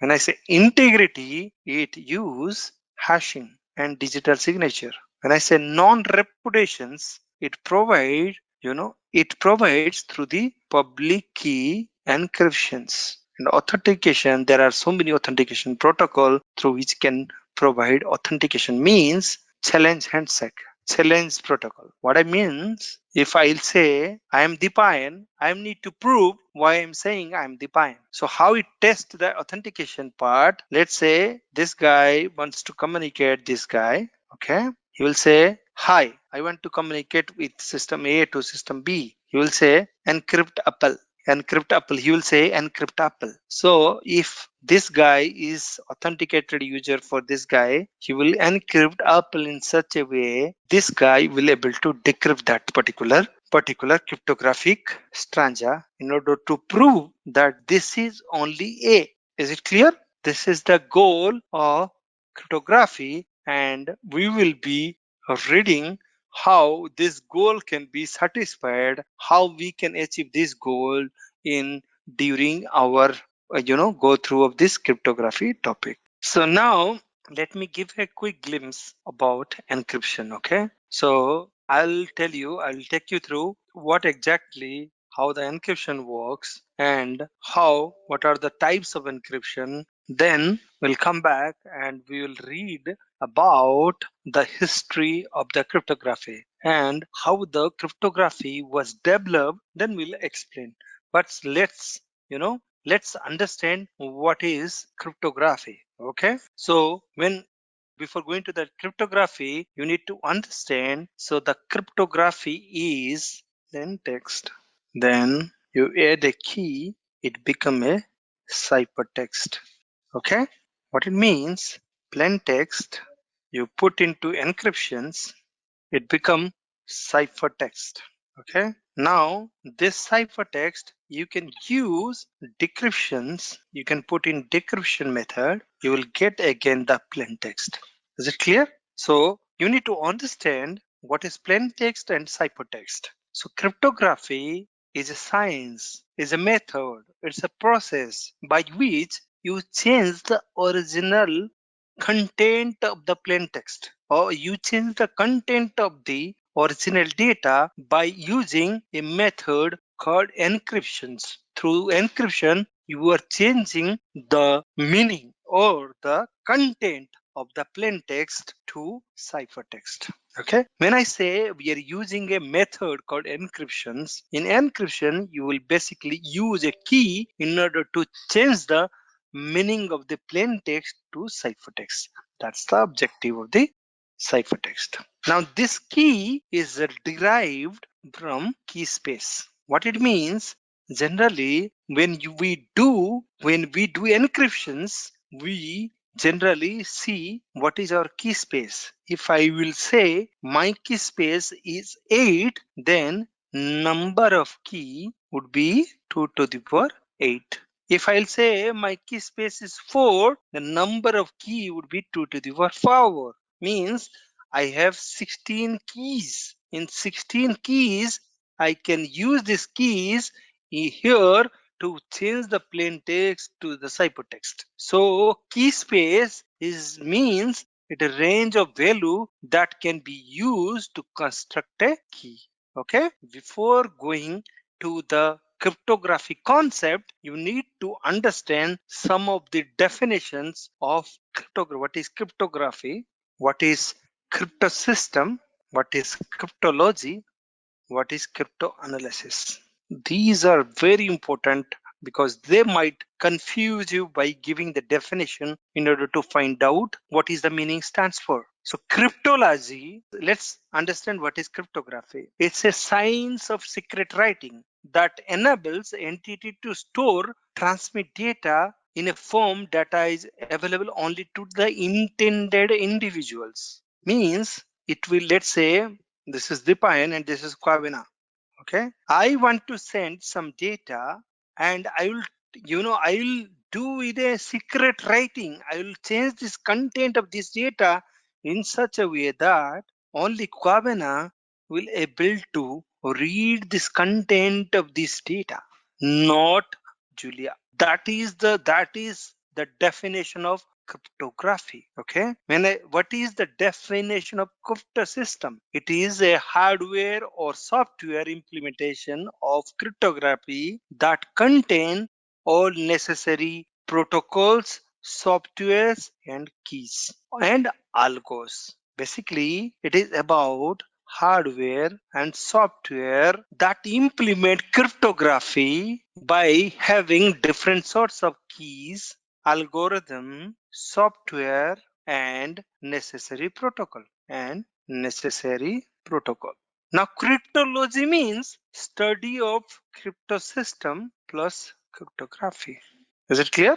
Now, cryptanalysis means the art or process of deciphering coded messages without being told the key. Means it is the attacker point of view. Means Julia, when I transferring the data from Dipayan to Kwabena, Julia will try to figure it out how she can crack the secret message to find out the original content of the data. Is it clear? Means cryptanalysis is a science of studying and breaking the secrecy of the encryption process. Is it clear or not? All the definitions are clear?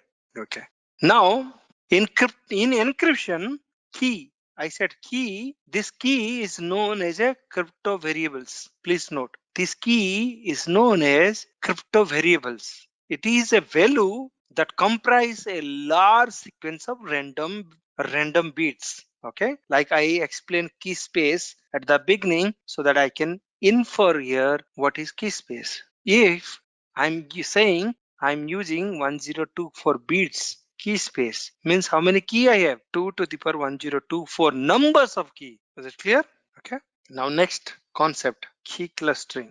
Please note. Let me, before going to the key clustering, let me write the cryptography concept. Plain text, then key 1 is equal to ciphertext. This is the unique formula, isn't it? So key clustering means two different keys. Let's say this is plain text 1, plain text 2, K2 is equal to ciphertext.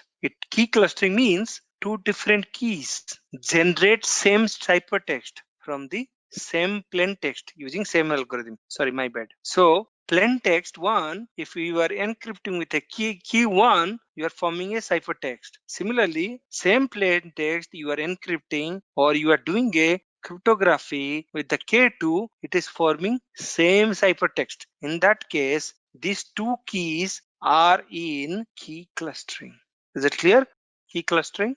Two different keys generate same ciphertext from same plain text using same algorithm. Is it clear? It is clear, however, why we need two keys when we get just one ciphertext. Yes, that's a really good question. So if you'll not use same key, if you'll use same key again and again, then it would be easier for the attacker to find out what is the content of the plain text. Like here, your crypto analysis would be very easy to break the crypto system, isn't it? I will take you through all the principle. It's really good principle because these are mathematics and you will understand thoroughly. That is my, I'm giving a bet that you will understand thoroughly. You will answer this particular thing when I'll complete the concept of cryptography. Okay. Now next one is work factor. Work factor means estimated effort and or resource it would take to penetrate the crypto system. Means how much time Julia will take to break this, crypto system. That is called work factor. Work factor means simply how much time you will take to penetrate the crypto system. Is it clear? I think we have done with all the clear concept of the key cryptography terms. I will be inferring these terms very frequently when I will go to the concept. Now next one is Kirchhoff principle. Kirchhoff, sorry, my bad. It says many heads are better than one heads. Please remember this. It says many head is better than one head. This is the gentleman who said you should not keep your algorithm secret. You should tell to everyone that what algorithm you have used in order to develop, like to generate this crypto system. He said if you'll put the algorithm in the market, then it would be, really fantastic way to find out what is the weakness in the algorithm. If you are not exposed, then how you'll get to know what are the weakness inside you? If you don't know weakness about algorithm, then how will develop how you will become stronger? So basically it says put all the algorithm in the public, so let the public know about the algorithm. Let the public try to break the algorithm in order to find out the keys. If they are successfully able to break the crypto system, then it's easy way, right? You will not use for your secret writing, or you will not use that particular stuff in crypto system. Is it clear? Kirchhoff said that many heads is better than one head. He's saying if you are developing an algorithm in silos, then you will not able to test how stronger is the algorithm. So please go ahead and put that particular algorithm in the marketplace, then it would be then that strength of the crypto system would be tested. Okay. Now let me take you quickly what are the type of encryptions. Then I'll go through the history of the crypto system. Encryption could be two types. One is symmetric, one is asymmetric. When I say symmetric, what I mean to say, if you have encrypted the plain text with K1 and you form a ciphertext and you define a send to Kwavena should use the same key in order to decrypt the ciphertext. Then he will use the same key in order to get the plain text, same plain text. Is it clear? This is symmetric key. Symmetric encryption means one key for encryptions and decryptions. Let me draw up again for simplifying this. Let's say this is a plain text. Okay. Now U is a secret key to encrypt. Okay. Now you prepare a ciphertext, isn't it? Now it is sent to the destination. So if you want to decrypt this ciphertext, you will use the same secret key here, same secret key to find out the original plain text. Is it clear? This is called symmetric cryptography. Okay. Now we'll explain the detail when we'll come, but I'm just giving a heads up so that you will understand what is symmetric cryptography. Okay. Now asymmetric cryptography and asymmetric encryptions, you can say, or cryptography.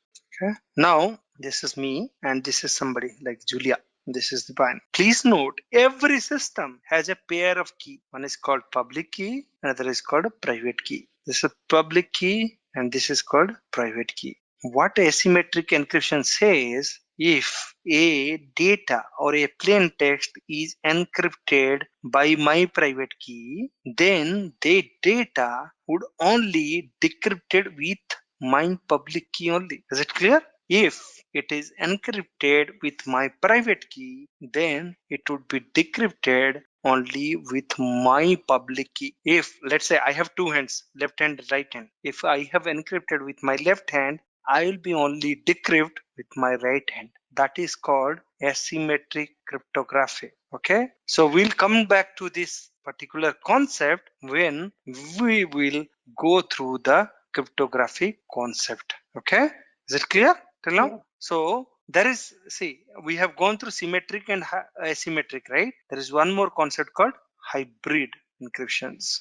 Hybrid means study, or if you work both together, symmetric plus asymmetric, then it would be a hybrid encryption. You need to use both. We'll see how we can use symmetric and asymmetric in which situation. Okay, is it clear till now, guys? Now coming back to the cryptography history. So cryptography was, started or initiated by a gentleman in our ancient, or in our, some years back, or 100 years or 200 years back. One gentleman called Caesar, he started the encryption concept. Caesar was a man who developed a encryption. He's a king. He was basically a king. He was, he was king of Rome. He started the cryptography concept. He used a cryptography formula called rot3, means rotation 3. What do we mean rot 3? A becomes B, C, D. Okay. Rot 3 means you'll shift the letter thrice. Let me say attack. In case of attack, A become D, D become W, then W, A become D, C become D, E, F, K become L, M, N. So if you see, the meaning of the data is completely changed, isn't it? So Caesar has developed this particular rot3 mechanism. But if you see, let's say enemy has attacked Rome and Rome is under attack. Okay. If you are using this rot3 mechanism, if attack will come multiple places, it will form same type of output, isn't it? So this particular rot3 algorithm was prone to frequency analysis attack.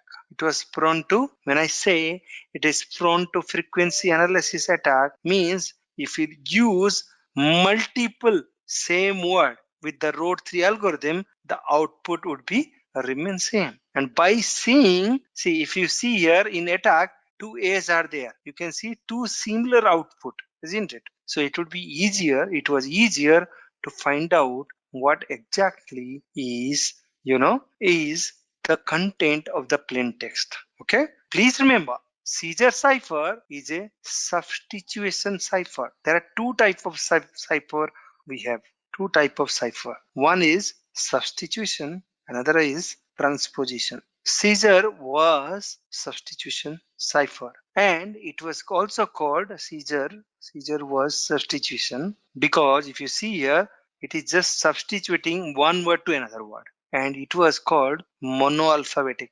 What do we mean monoalphabetic? It was replacing one letter to another letter. That's why it was a monoalphabetic cipher. Okay.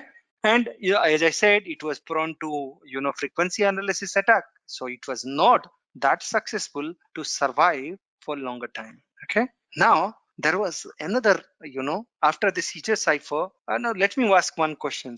If Z will come, G will come in the letter, what would be the next? What would be the ciphertext in rot3? Any idea? I think it's C. Yes, because we have how many letters in ABCD in alphabets? 25, right? So limitation is there, isn't it? After limitations, it will start from the beginning. So please remember, it was very much, prone to frequency analysis attack. Now, after that, during World War II or World War II, German military was using a code called Enigma. So it was similar like rote algorithm. Instead of rote 3, they were using some kind of a road 12 or something. Okay. So, there was a gentleman from Europe. He broke this Enigma algorithm and he revealed so much of secret from Germany end. Okay. So in order to break the Enigma encryption, they have started a project, or they have started a mission called Ultra in order to break that algorithm, and somebody successfully broke that particular algorithm. Okay. Now let me take you a few of the concept of the encryption. Let me go back to the slide which we have prepared for the for reference. Okay, before going to the slides, let me check, because this cryptography is always based on the Boolean mathematics. Hope you guys are quite comfortable with the Boolean mathematics. Let me take you quickly. Boolean mathematics. Boolean mathematics, there are like AND, OR, then XOR, then or we have brought one more is there called NOT. So it's very, very, very easy to understand. When I say AND, that means let's say X and Y, then X and Y. Okay, so 0, 0, 1, 1, 0, 1, 0, 1. So please remember, in case of AND, if both the case X and Y are true, means here 1 means true, 0 means false. In case of AND, if both X and Y are true, then this would be true. In other cases, it would be false. Is it clear? Now coming back to OR. X, Y, then X and Y. 0, 0, 1, then 1. Okay. In this case, 0, 1, 0, 1. Then you can guess OR means when both the statements or both the things are false, then it would be false. Rest all the case it would be true. Is it clear till now? Any issue? Now please note, maximum algorithm are based on XOR operation. Let me draw here. XOR means symbol is like this. Okay. XOR means, please remember, XOR means if both are false, then it would be 0. If both are true, that case it is also false. If one of them are true, then it would be true. Is it clear? There would be questions around in the CISSP exam. You need to do the XOR operations in order to answer the questions. So if you have understood this XOR operations, please let me know. XOR is very, very easy. Just try to remember, if both X and Y are equal, in that case it would be 0. In case of any difference between X and Y, the output would be always 1. Okay. Now NOT. 0's NOT is always 1, and 1's NOT is always 0. Is it clear? Yeah. So XOR is clear, because they generally ask questions on XOR. So XOR means if both X and Y or A and B is equal, in that case the output would be always false. Now next one, the most important, mode operations, MOD or module operations. Mode means 8 mode 6 means the output would be 2. What it means, 8 divisible by 6. Then if you see, when you would do a divide of 8 divided by 6, 6 ones are, then what would be the leftover? 2, isn't it? When this leftover is always would be the mode. When I say 10 mode 3, what would be the output, Julia? 1. Yes. Now when I say 3 mode 10, what would be the output? 3. Oh, awesome. So you are quite aware, isn't it? This is easy. Yes. If it is not divisible, then whatever left over, you'll straight away go to the mode. Now tell me, what would be the mode of 32 divided by 4? Is it clear, guys? Till now, any difficulties? The next concept, one-way functions. One-way function means it is a mathematical operations that easily produce output value for each possible combination of input that makes possible to, means f function of x is equal to y. So if I'll give you y, it would be impossible. What is the content of these functions? Means it is irreversible. We have discussed public key encryptions here, right? Asymmetric algorithm. This is called public key encryptions. All public key encryptions are based on one hash function. Please note, all public key encryption are based on one-way functions. Now next concept, nonce. Nonce means, nonce is a random number that acts as a it is just a like random number, and it would be generated and it acts like it's a mixture.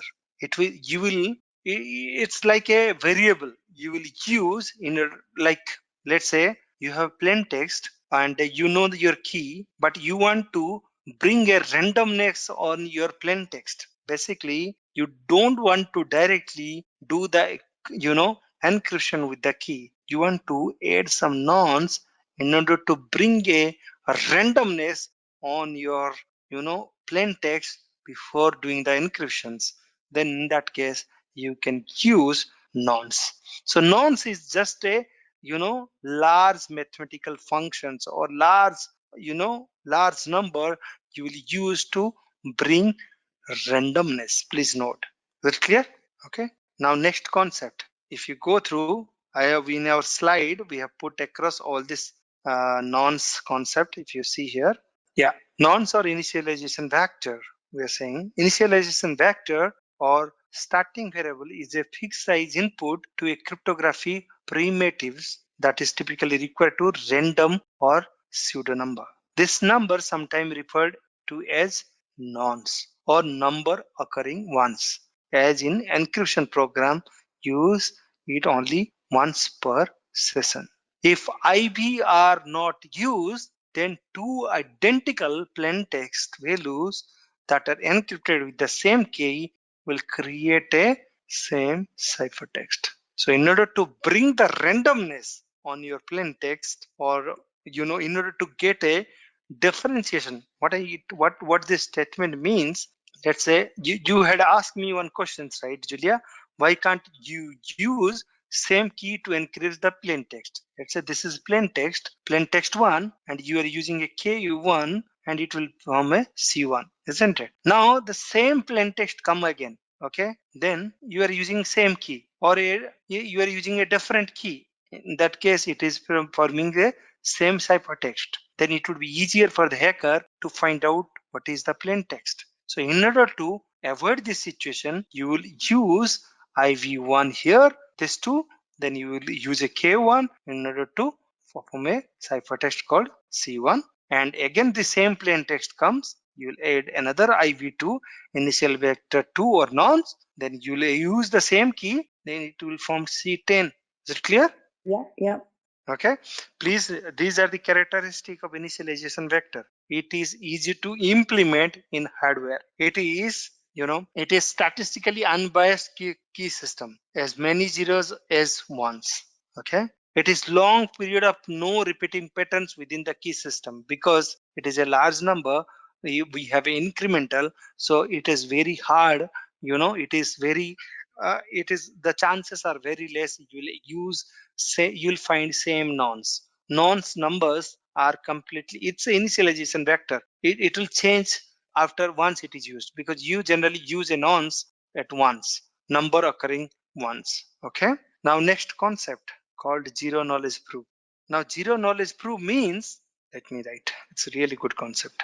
Zero knowledge proof means without telling somebody how you have done, you will explain the features. Okay, what it means, let me tell you, let me draw up a diagram. There's a door here, okay, and you are here, okay. You are asking me, define, do you know the key of this particular key door to open? Yeah, then I'll say yes, I know how to open that door keys.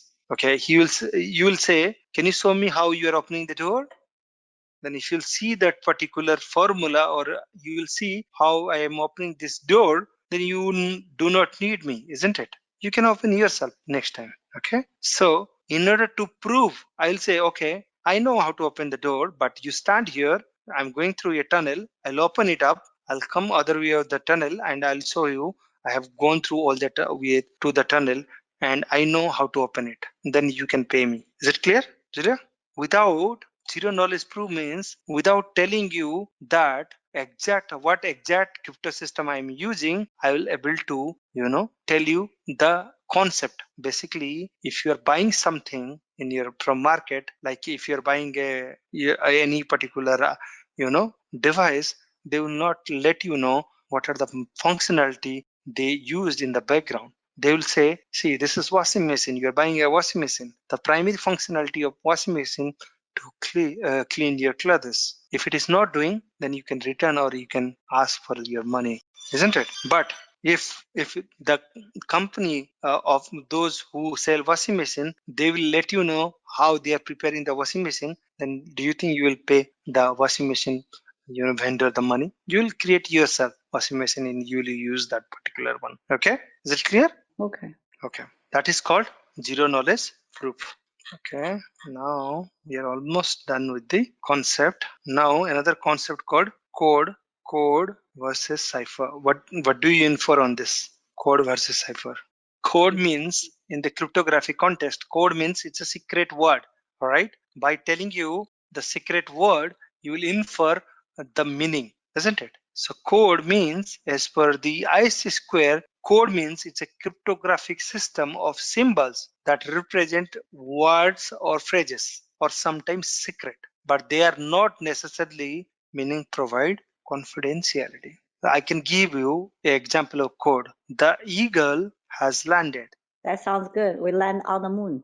Yes, this is a code. But do you think you can infer, right? There are 100 meaning could be there, isn't it? So by seeing the code cannot provide confidentiality. But cryptography or cipher provides confidentiality, doesn't? But cryptography provides confidentiality. Is it clear? Cipher hides the meaning, original meaning, true meaning of the message. Is it clear? This is the difference between code versus cipher. Okay. Now back to the slide. Okay. We'll go like this. Let me explain the concept of one-time paid. Okay. One-time paid is the best encryption scheme. Okay. It is the perfect encryption scheme. But do you know a perfect encryption scheme means if you have done the one-time paid properly, then it is impossible to break the one-time paid. Please note, it is impossible to break the one-time paid. But in order to implement one-time paid, you need to follow certain criteria. If you are using one-time paid, you should follow the one-time paid rules, regulations. There are 4 distinct rules. Please remember, this is very, very important. Please remember, if you're using one-time paid efficiently, it is unbreakable. It is impossible to break. The 4 characteristics in order to implement one-time paids are: the paid must be used only one time. You should not reuse the pad, because if you reuse the pad, then it is easy for the attacker to get the, they can infer what would be the plain text. Okay. The pad must be long as the message size. What it means, if you're using a message of 100 characters, the pad should be 100 character as well. Okay. Then the third one is the pad must be securely distributed, protected to the destination. What it means, you should, let's say paired means what? What do you know paired? Paired means what is the key? What are the keys you are using? What are the algorithm you are using? Let's say you have a 100-letter key, plain text, and you use a 100-letter paired. Now you need to make sure how you can transfer the 100-letter pad to your destination securely. Means if you're transferring the 100-letter pad through out of band, you should make yourself, you should think in such a way that that pad should be transferring in a secure ways. Okay, there is no way to break that, or there is no way any unauthorized person will get access to the pad. Okay, the pad must be made of truly random values. Means by seeing the pad, like this is pad 1, by seeing the paired one, I should not imagine myself what will be the next paired. Okay, so that is called the concept called one-time paired. Is there any questions on this one-time paired? So one-time paired, we use XOR. If you see, the abbreviation is XOR. We use XOR. Okay. If you see in the right hand side in the slide, I have put like the XOR operation, how it works in one-time paired. Okay, and this one-time paired is also known as Varnam cipher. Varnam cipher, VERNAM, Varnam cipher. Please note, the one-time paired is also known as Varnam cipher. Is it clear? So next concept is called steganography. Steganography, please remember how you can remember steganography. Steganography means concealment. So conceal, you will put the data in, you will do the steganography inside a picture. If you have seen, right, we use a LSB bit. There is a concept called LSB bit in order to use the steganography. Okay, you can, if you search how you can do steganography in internet, you will find out how you can do steganography. Let me go through the steganography. Steganography is a method of hiding data in another media type so that it is very existence of the data is concealed. Only sender and receiver are supposed to be able to see the message because it is secretly hidden. Is it clear? Now next one. Encrypted message can draw attention because it tells the bad guy.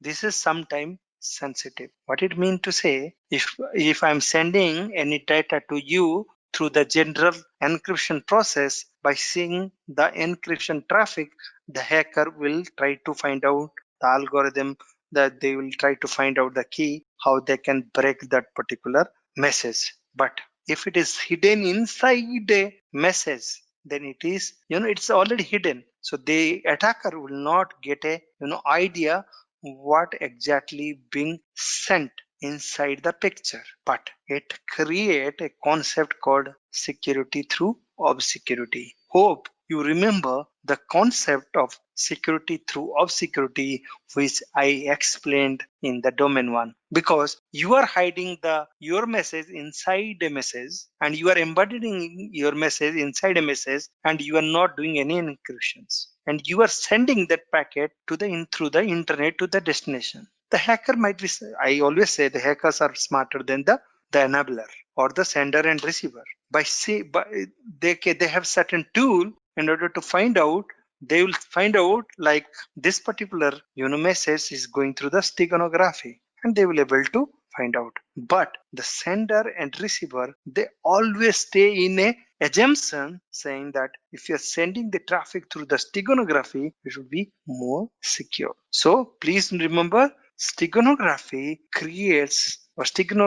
is a type of security through obscurity. There are several components involved in steganography, like carrier A, signal, data stream or file that is hidden information payload inside of it. Then the next one is stegomedium. The medium in which information is hidden, and payload, the information that is to be concealed and transmitted. This is nothing, you need not to be remember all this concept. You should go through. If you see here, if you see the right hand side slides, select carrier file. Okay, choose a method of steganography, which method you want to use the steganography.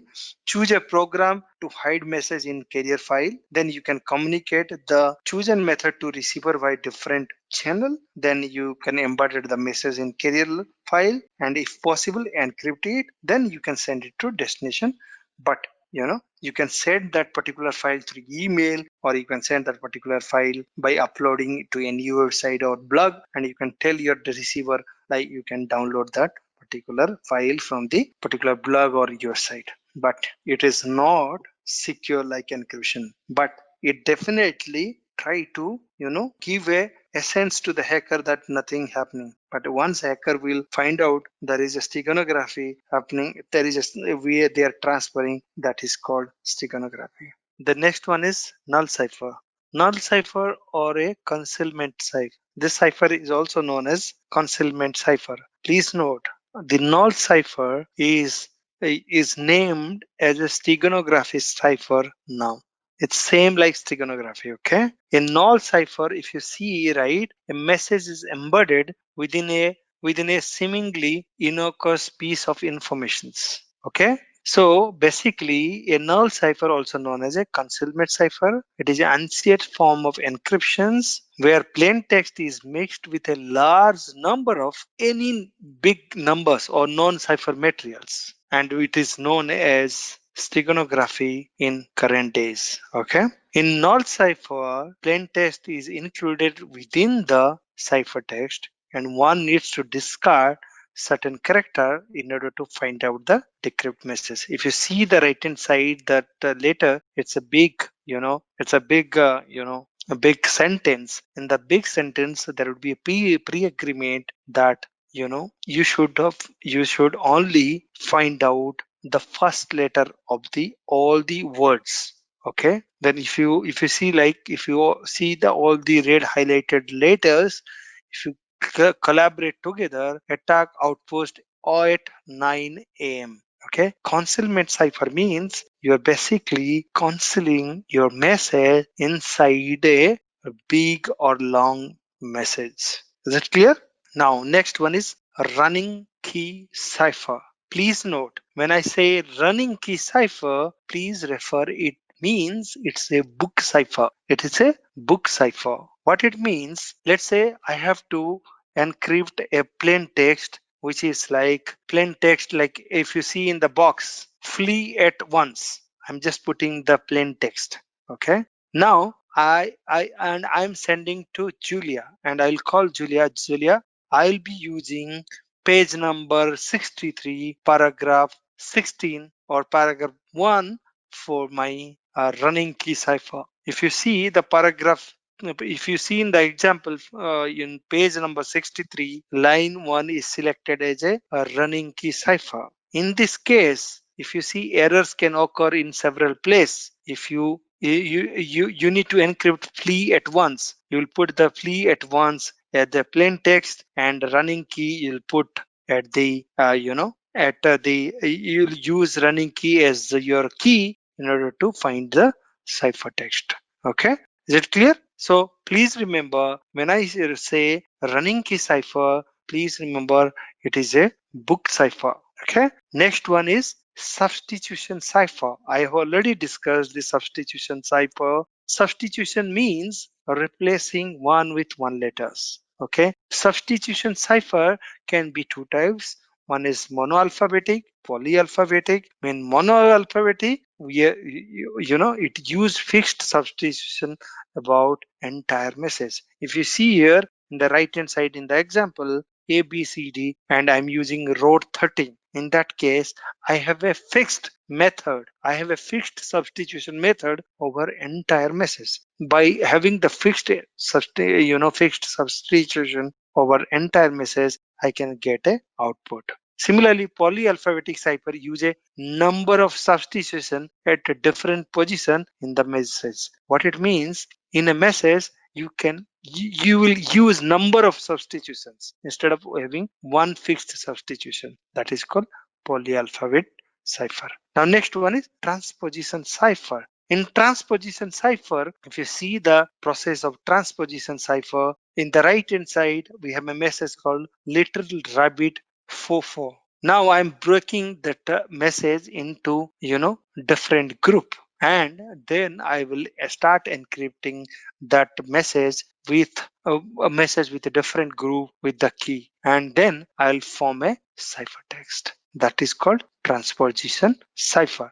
So transposition cipher. Okay, when I say transposition cipher, I have a key called attack as per the book, attacker. Okay, I'll number it 1, 2, 3, 4. Sorry, my bad. Let me change it. I have a key called attacker. Then I will write the position of this particular letter. Okay, means how many time I'm using this particular word. See, A means 1, then A 2. Okay, after 2 A, what I'm using, C as a 3. Okay, after C, D, E. Is there any E? So E would be 4. F, G, H, I, J, K. I'm using K, so I'll put 5. After K, L, M, N, O, P, Q, R. I'm using R. R is 6. Then I'm using R, S, T. T is here 1 T, then another T. This is number is 178235546. Now I have a message. The message which I need to encrypt. This is my key. Okay. How's the substitution cipher happen? Okay. I'm just trying to explain. Sorry, this is transposition cipher. My bad. Should write this. How this transposition cipher happens, I'm going to explain you. Now you have to you have to encrypt a plain text called the flight. One second, the message. Let me see the message. The flight will strike the enemy base at noon. Flight will strike the enemy base at noon. So I will write like this: the flight, FLIGHT. Like this, I have to write the complete plain text here like this. Then I will write the ciphertext like this. Let me write completely. Sorry, 1 second, guys. Let me erase it, because this is, you should really understand in order to. This is the wrong one. I write in a proper way. Now the message is the flight will strike the. You see, you just put the lines like this so that it will be really easy to understand. Okay, the flight, the enemy, right? Known. Okay, so if you see, this is a process of substitution cipher. Now you will just, this ciphertext would be TTIEA. You will read like this, top down. Then HWKMT, like this, the ciphertext would be formed. This is called transposition. Is it clear, Julia? Nice. Yes. Yeah. So basically, we are just trying to, this is my key, okay? By seeing the position of the letter, like this is number 1, then I find out how many times I used A, the position would be 2. Then after A, what comes? C, I put 3. Like this, I have created a sequence, okay? Now the sequence is 1 here. Then I have to, the TTIEA, then you have to start copying FLTBO. Like this, so those ciphertext would be formed. Is it clear? Just I have a question on the 178235546. okay. How are we going to utilize this to decide how we're going to transform the test? So are we? So how would be the output if you see this particular one? See, first I'll write 1. Okay, I will write the 1 like TTIEA. Then I'll see what is the position of 2. Then I'll write FLTBO. Then I'll find out the 3. 3's position is LLHAO. Then Yeah. I'll find out the position of 4. The position is for GTEF. Yeah. Similarly, what would be the message? Then I'll find out 5. Then I'll find 6. Then 7. Then 8. This is the complete process to form a ciphertext through the substitution, transposition cipher. Is it clear? Now, similar way, substitution cipher. Let me explain quickly that one. It is actually a lot of stuff I need to write in order to make you understand what is substitution cipher. And please note, these all things we couldn't, we will not able to, include into the notes, because these are the mathematics. You can't put everything into the notes. Okay, substitution cipher means it use encryption algorithm to replace each character or a bit of plain text with a different character, isn't it? That is what I said, right? Like I given example wrote 3, isn't it? I have given example of wrote 3. Now there is a concept called Wigner cipher. This Wigner cipher is also a substitution cipher. Please note, Wigner's, sorry, I wrote a wrong, this is a wrong spelling of this. Wigner. Wigner cipher is a type of substitution cipher. Okay. Now let me draw up what is Wigner cipher. Okay. So what it does, it write A B C D E F G H I J K L M, like this, A to Z. It write here also. It will start writing A B C D, like this, A to Z, and then it starts A. Next one it will start with B to C D. Then here A will come. Then C. Similarly, what it will come. This way it start writing a table. Now by seeing the table, then it will bring a plain text like this. Let's say plain text is attack at dawn. This is my plain text, and key is my secret Then I should write the secret in 2A because this is 5, 7, then 11 letter, but this secret is only 6 letters. So I have to write because I have to satisfy one letter to one letter. Let me write again. Sorry. Attack. Now my key is secret. SECRET. Then this key need to be used again. Okay. Now ciphertext. The ciphertext would be the reference, the cross point. See A. So I have to think where is A. Okay. Now the reference is S. So in similar way, where the S is coming, this point I have to copy and write the output here. Similarly, T. If you see here, T P Q R S T. This T is intersecting where this particular E. Let's say this is D and E. This is intersecting here. This particular. So it will just find out the reference, cross reference, because it has prepared a chart. By seeing that chart later, it will put like this and it will form a ciphertext. Please note this particular this polyalphabetic substitution, polyalphabetic, please note, because I have already mentioned substitution cipher are two types. One is monoalphabetic, another one is polyalphabetic. Polyalphabetic cipher is prone to periodic analysis attack. This is really, really important. Polyalphabetic cipher is prone to periodic attack. Till now, any difficulty to understand? So what is A plus S? The output should be. No, not S, not S. Let me see if I have book so I can quickly take you through. Just give me a moment. Yeah, I was explaining this. If you see here, this is the ABCD they have wrote. If you see here, the first line is A to Z. The first column is A to Z, then B to again A. If the similar fashion, they are writing the ABCD down. If you see here, right now, if you see A and let's say T and E. Okay, the second plain text is T and key is E, right? If you see, this is T. Okay, this is T and E. The intersection point of T and E is this particular letter. This X. T and E, X. If you see here, what is the output? X. Is it clear? Is it clear? Nice. Mm-hmm. Then see T and C. See again T, then C. T and C. What is the intersection point of T and C? V, isn't it? Wow, nice. Okay. C. Is it V? Now A and R. A and R. See, it is the first letter R. Mm-hmm. So there is no intersection point. It's directly R. It would be R. Is it clear? Now C and E. See, C and E. What would be the intersection point? C and E. You need to tell me if you have understood clearly. G, isn't it? See, G. Clear? Is it clear? Oh yeah, I'm on mute. Yes. Okay.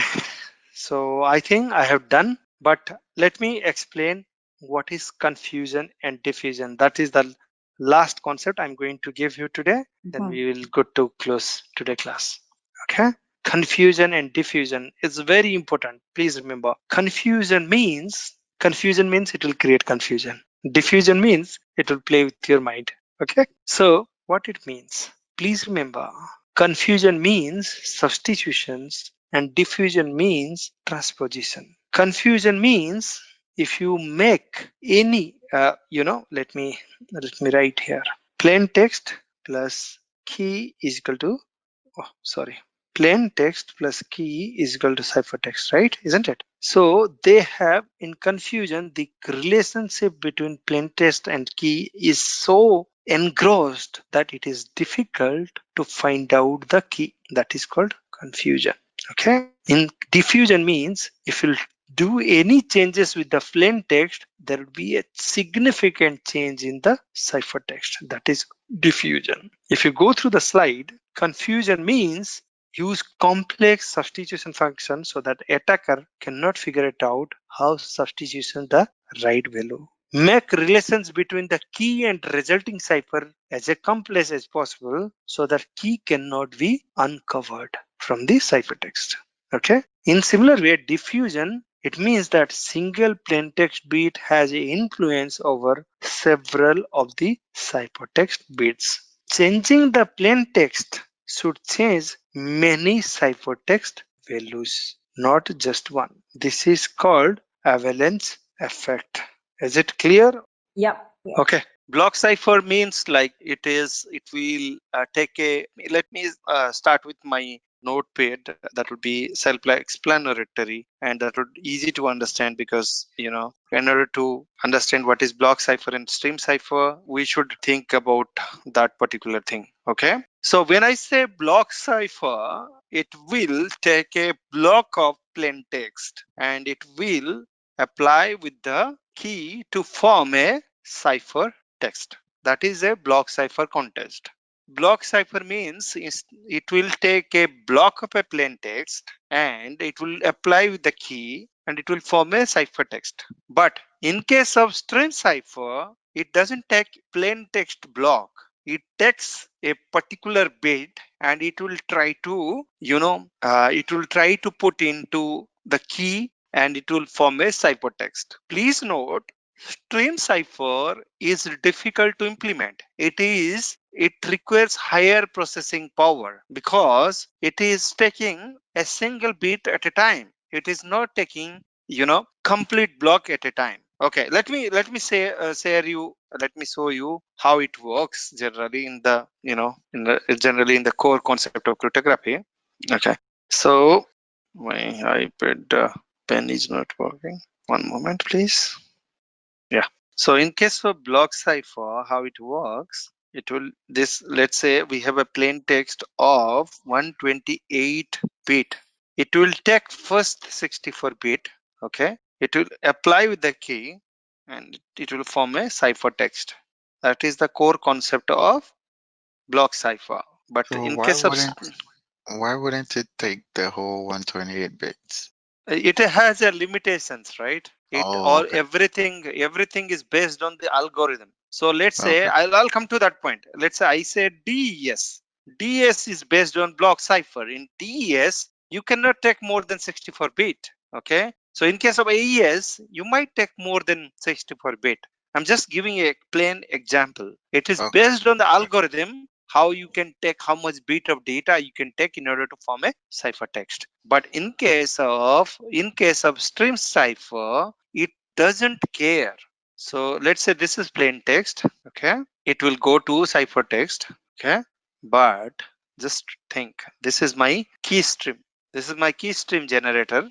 Okay, like it will give 0 1 0 1 like this. So it will take first bit, it will XOR with the 1, it will form a ciphertext. So one bit, it will XOR. This is based on the XOR applications. It is based on the XOR stream cipher work. But this streams, don't you think it requires higher processing? Because it is independently it is doing the cryptography functions. But here it is doing per block. So if you are doing per block, your processing power would be always less. Please remember, stream cipher are better for hardware implementation, hardware level. It is based for hardware level. It is not good for software level. So block cipher we use for software level because this is faster and this is slower. Why this is slower? Because it is doing processing one by one, isn't it? And please note, block cipher is more secure than stream cipher. Is it clear, Kwamana? Yes. Okay. There is a session key concept. So session key means, let's say you and me want to transfer some data. So before transferring the data, we'll form a session, right? In order to form a session, let's say we form a session. Now we form a session key. Like for this particular time, we'll use the particular session key to transfer the data between you and me. Okay, that's called session key concept. Now, other day I said there are in cryptography generally three types. You can achieve three-way: symmetric, asymmetric, and hybrid. Right? Now we'll discuss about symmetric today. So symmetric means one key for encryptions and same key for decryption. Means you'll use key K1 as encryptions and you will use that same K1 for decryptions. There are several type of symmetric encryptions are there. The examples are DES, 3DES, blowfish, IDEA, International Data Encryption Algorithm. We have RC4, we have RC5, we have RC6, but please note RC4 is already breakable. The algorithm is no longer secure. Okay, we have AES. So mainly we have DES, AES. We use also IDEA, International Data Encryption Algorithm. We have blowfish also. We have 3DS also. So we'll go one by one how these things work in real-time scenario. Now I said a DES. First, let's discuss about a DES. DES is a block cipher, isn't it? DS is a block cipher. Already I have said, right? It's a block cipher. Let me share my screen, the theory part from my desktop. So it would be easy, to follow me through that. Okay. Yeah. So if you can see this, DES is an algorithm that fulfills DES. Much DEA was the algorithm. Please remember, this is the algorithm which fulfill the DES data encryption standard. Okay, it is based on symmetric key encryptor system. It takes 64-bit blocks, and the question you ask why we took 64-bit as a block size. You can see it used a fixed size of 64-bit block size. You can see this picture. We take a 64-bit of plain text, and then we put that plain text into definite permutations and combinations into different round, and final permutation we did, and we prepare a 64-bit of ciphertext. And if you see here, we use a key of 56-bit of key. Okay, it uses a 56-bit of plus 8-bit parity. It uses 8-bit as a parity. It DES, if you see here, it used 16 rounds in order to prepare a ciphertext. Okay, but this is no longer considered as a secure data encryption standard, because this is prone to breakable. Okay, because if you remember the first class, the number of key plays significant role. If you see here, it used 56-bit of key size. When I say 56-bit of keys, that means we have 2 to the power 56 number of keys, isn't it? So that key is not enough in order to secure, or that key is not enough for a supercomputer to break this algorithm. So it is already breakable. But this this DES is mainly covered in the CISSP exam. So we will go through the complete DES structure. DES has 5 different modes. One is electronic code book. Second one is cipher code block sharing. Third one is cipher feedback. Or fourth one is output feedback. And fifth one is counter mode.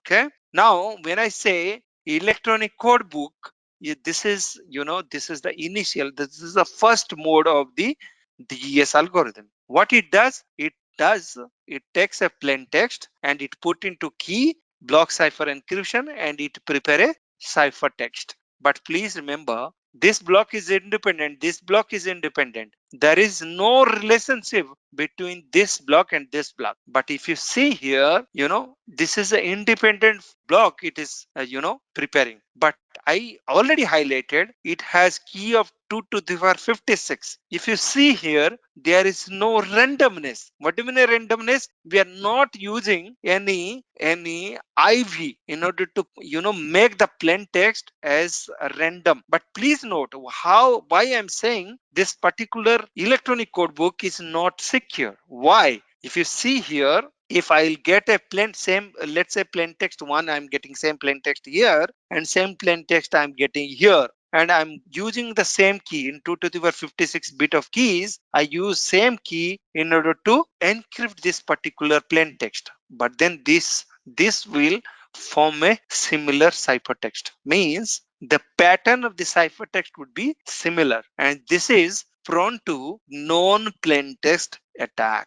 Okay, we will see what is non-plain text attack. If you see here, it is prone to non-plain text attack because it is not produce any randomness while preparing a ciphertext. Okay, but please note this electronic code book generally we use for shorter messages like your OTP. When we get it OTP, because this is very faster, DS is very faster. Okay, so this mostly used for shorter messages like pins or password. Please remember this point. If in questions they will ask which DS mode we should use in order to encrypt a shorter message, you should ideally choose the ECB. Now I said this mode doesn't have any randomness, so they have a second mode called cipher blockchaining mode. In cipher blockchaining mode, if you see here plain text, and there we are putting a initialization vector. This initialization vector will, it will produce randomness. Okay, so plain text, it will XOR. This particular symbol means XOR with the initialization vector to produce a block cipher encryptions. If you see, this is first block, isn't it? And this first block is producing a ciphertext. But this algorithm said, if you see here, the naming convention is a chaining. So whatever it produce after these encryptions, it use as IV for next block. This is used as IV for the next block. So what is the problem here? You can see, let's say during encryption, this block got corrupted or this block hacker got it, then they will able to easily, follow the cryptography pattern. And there is a issue of error propagations, because if something happen here, it will propagate throughout the channel. So one block corrected, next subsequent block will be corrupted. It is, but this is very efficient for bulk encryptions. Okay, are you able to follow me? But same concept. Yes. But Yes. in order to produce randomness, they are applying a initialization vector to the plain text. Now, in order to avoid this problem, because there was an error propagation issue, they have developed another mode called DES cipher feedback mode. What they do, instead of doing, if you see here, plain text initialization vector, then they will mix it with the key here, then ciphertext it was going. But if you see here, this will go as this block will go as the initial, it will mix with the key. Okay, then it will use in the plain text, then it will use a ciphertext, same it will propagate. But if you see here, same problem, a corrupted of ciphertext segment during transmission will affect the current and next several segments. So this is also not efficient. But please note, this block, you should know the difference between why this block was not for what purpose we used, and this block what purpose we used. So after seeing this problem, they have developed another mode called output feedback mode. What they do, initialization vector, key, then plain text. They are in the other two. If you say that output feedback mode or this cipher blockchaining mode, they are sending the ciphertext. But if you see here, this mode, they will not send the ciphertext. They will only send mixture of the initialization vector and the key, and they will send as to next block. Okay, so they wanted to make sure that this current plain text, if it is corrupted, this XOR pattern is corrupted, it will not corrupt this thing.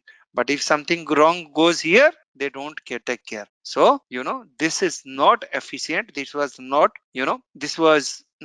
that efficient, but it used, digital video and audio signal. Okay, please remember this output feedback, OFB mode. Okay, now the last mode, this is the more stronger mode in the DS mode. Please note, instead of IV, they used something called counter. Counter means it is not like it will start from 0. It can start from anywhere, any randomness, any number onwards it will start. Okay, it will use a counter and key into block cipher encryptions, and it will produce a plain text. And this is an independent block. This is an independent block. This is an independent block. So there is no chance of error propagations. There is no chance of error there is no chance of, because for hacker, it would be difficult to find out, it would be difficult to get the, idea which counter we use to produce the randomness. It uses in high-speed network encryptions, we use in IPsec VPN, we use in wireless also. These are the strength. You can go through that. Okay. Now next one, triple DS. Triple DS, I said this is also a symmetric algorithm. In triple DS, it use you know 3 times of the DS, data encryption standard. Means total size is, there we said key is 56 bit, right, in DS, but it is 3 times to the DS, so total size of the key is 168. Okay, but if you see this is stronger than DS, 256 times stronger than DS. Please remember this. Okay, this 3DS we use in IPsec mode. Okay, 3DS modes are, there are 4 modes, standard modes. If you see here, DS triple E3, DS EDE3, DS EE2, DS EDE2. There is a significant of these 3 modes. If you see here, when I say DS triple E3 means we'll do encryption, encryption, and encryptions. Okay, and we will do in DSED3, we'll do encryption, decryption, and encryptions. So I'll show you how this work in real time. DS, it's see, encryption, encryption, encryption 2 times. Okay, it only 2 keys, use 2 keys. First and third encryption process the same keys, means this key, this key. But give me a moment, I'll show you something. Okay, so if you see here, I said, right, it has 3 modes, right? If you see DS triple E3, okay? See, plain text is here, okay? It has to use 3 key, right? 3 times. See, K1, K2, and K3, okay? See, Okay. first plain text, then key, okay? Then again he is doing encryptions. This part is doing, okay? Then it use K2 here for the second encryptions, and see, this is the encryption he is doing. Then it has to use third key because it has 3 keys, right? If you see key number 3, K1, K2, but it goes like this. But if you want to understand properly, you need to go through this like this. You getting my point? Yes. Similarly, if you see there, DSEDE3 means 3 keys, but it is encryption, decryptions, then encryption. Okay. See, K3, key 3, plain text, it is doing encryption here. Then again, K2. But what would be the function we should use with the K2? Decryption. Okay. Encryption, then Then encryption. third one, then again, we will use K1 with the Yeah. encryptions. Encryption. Similarly, if you see there, it has to use 2 keys. First key and last key should be similar. Means, see, K1 and P, it doing encryptions. Then K2 it is using for encryptions. Now, then again it using K1 as a encryption because it has only how many keys? 2 keys. Two keys. Similarly, how many keys here it is using? 2 keys. So Yeah. first and the last would be using same key, and middle one would be using another key. See, it's encryption, decryption, encryption. Encryption, decryption, and encryptions. Okay, is it clear? Yes, it is. Okay. Now the third one, the most important, AES. In US government, they have declared DS is no more secure. So they have declared that AES is the secure encryption method in order to for their any bulk data transfer. Okay, please remember Rizendel was chosen to AES algorithm. He was the developer who developed this AES algorithm. Okay, and please remember this AES support 3 bits keys. See, 128, 192, and 256. Just think about it. If you are using AES 256, then what would be the number of keys? 2 to the power 256. It's a massive one, isn't it? So if you are using 256-bit block size, okay, it has to be 14 rounds. Just remember. But if it has to use 192, it has to use 12 rounds. 128, it has to use 10 rounds. So please remember, it has 3 different key size: 128, 192, and 256 bit, and it has 3 different setup round. So if both key and block size are 128 bit, we have to use 10 rounds. And similarly, if it's saying if you're using both key and block size as a 192 bit, you have to use 12 rounds. Similarly, if you both key and block size use 256 bit, there would be 14 rounds. Okay, but this is the stronger in encryptions, in symmetric encryptions. Okay, so we can use for software, hardware, wide range product in the environment. Okay, now these are the rest all other symmetric algorithm which I highlighted, like IDEA. IDEA is an open standard. It uses 64-bit block size and 128 bit of key, and it use 8 round of computations. It is not that stronger than AES, because AES was using more bit of key size along with more rounds of computations. So this is not considered that secure than the AES. Similarly, blowfish, in for exam purpose, I can recommend you should follow this particular table. This table, we have put all the necessary information of the algorithms, like DES 64-bit. If you see the key size and like this, 2DS is there, but it is no more useful. Similarly, residual like AES, it has this key length, block size, key length, and what was the issue, variable round of operation. So we have incorporated all the information here. You can follow this. Now coming back to asymmetric cryptography, let me share my iPad to I need to write a little bit so that you will understand. Let me take a little bit, because this is really do you know what is asymmetric algorithm? Symmetric uses the same key, right? Oh, you said asymmetric or symmetric? Asymmetric. Symmetric we have already covered, right? Right. Asymmetric, they use like the public and the private key. No, Yeah. but what purpose? Public and private key. What is the original goal? Why it use private key pair? Just to decrypt and encrypt. Okay. Let me explain. Okay. Okay. This is public. This is like X, and this is Y. This is public, private. Okay. Now, please remember, in asymmetric algorithm, every system, every computing system has a pair of key. One is public, one is private. Okay. So what it says, if it is encrypted with X public key, it has to decrypt with X private key only. Okay. Similarly, if it has encrypted with X private key, it will only decrypt with X public key. Are you getting my point?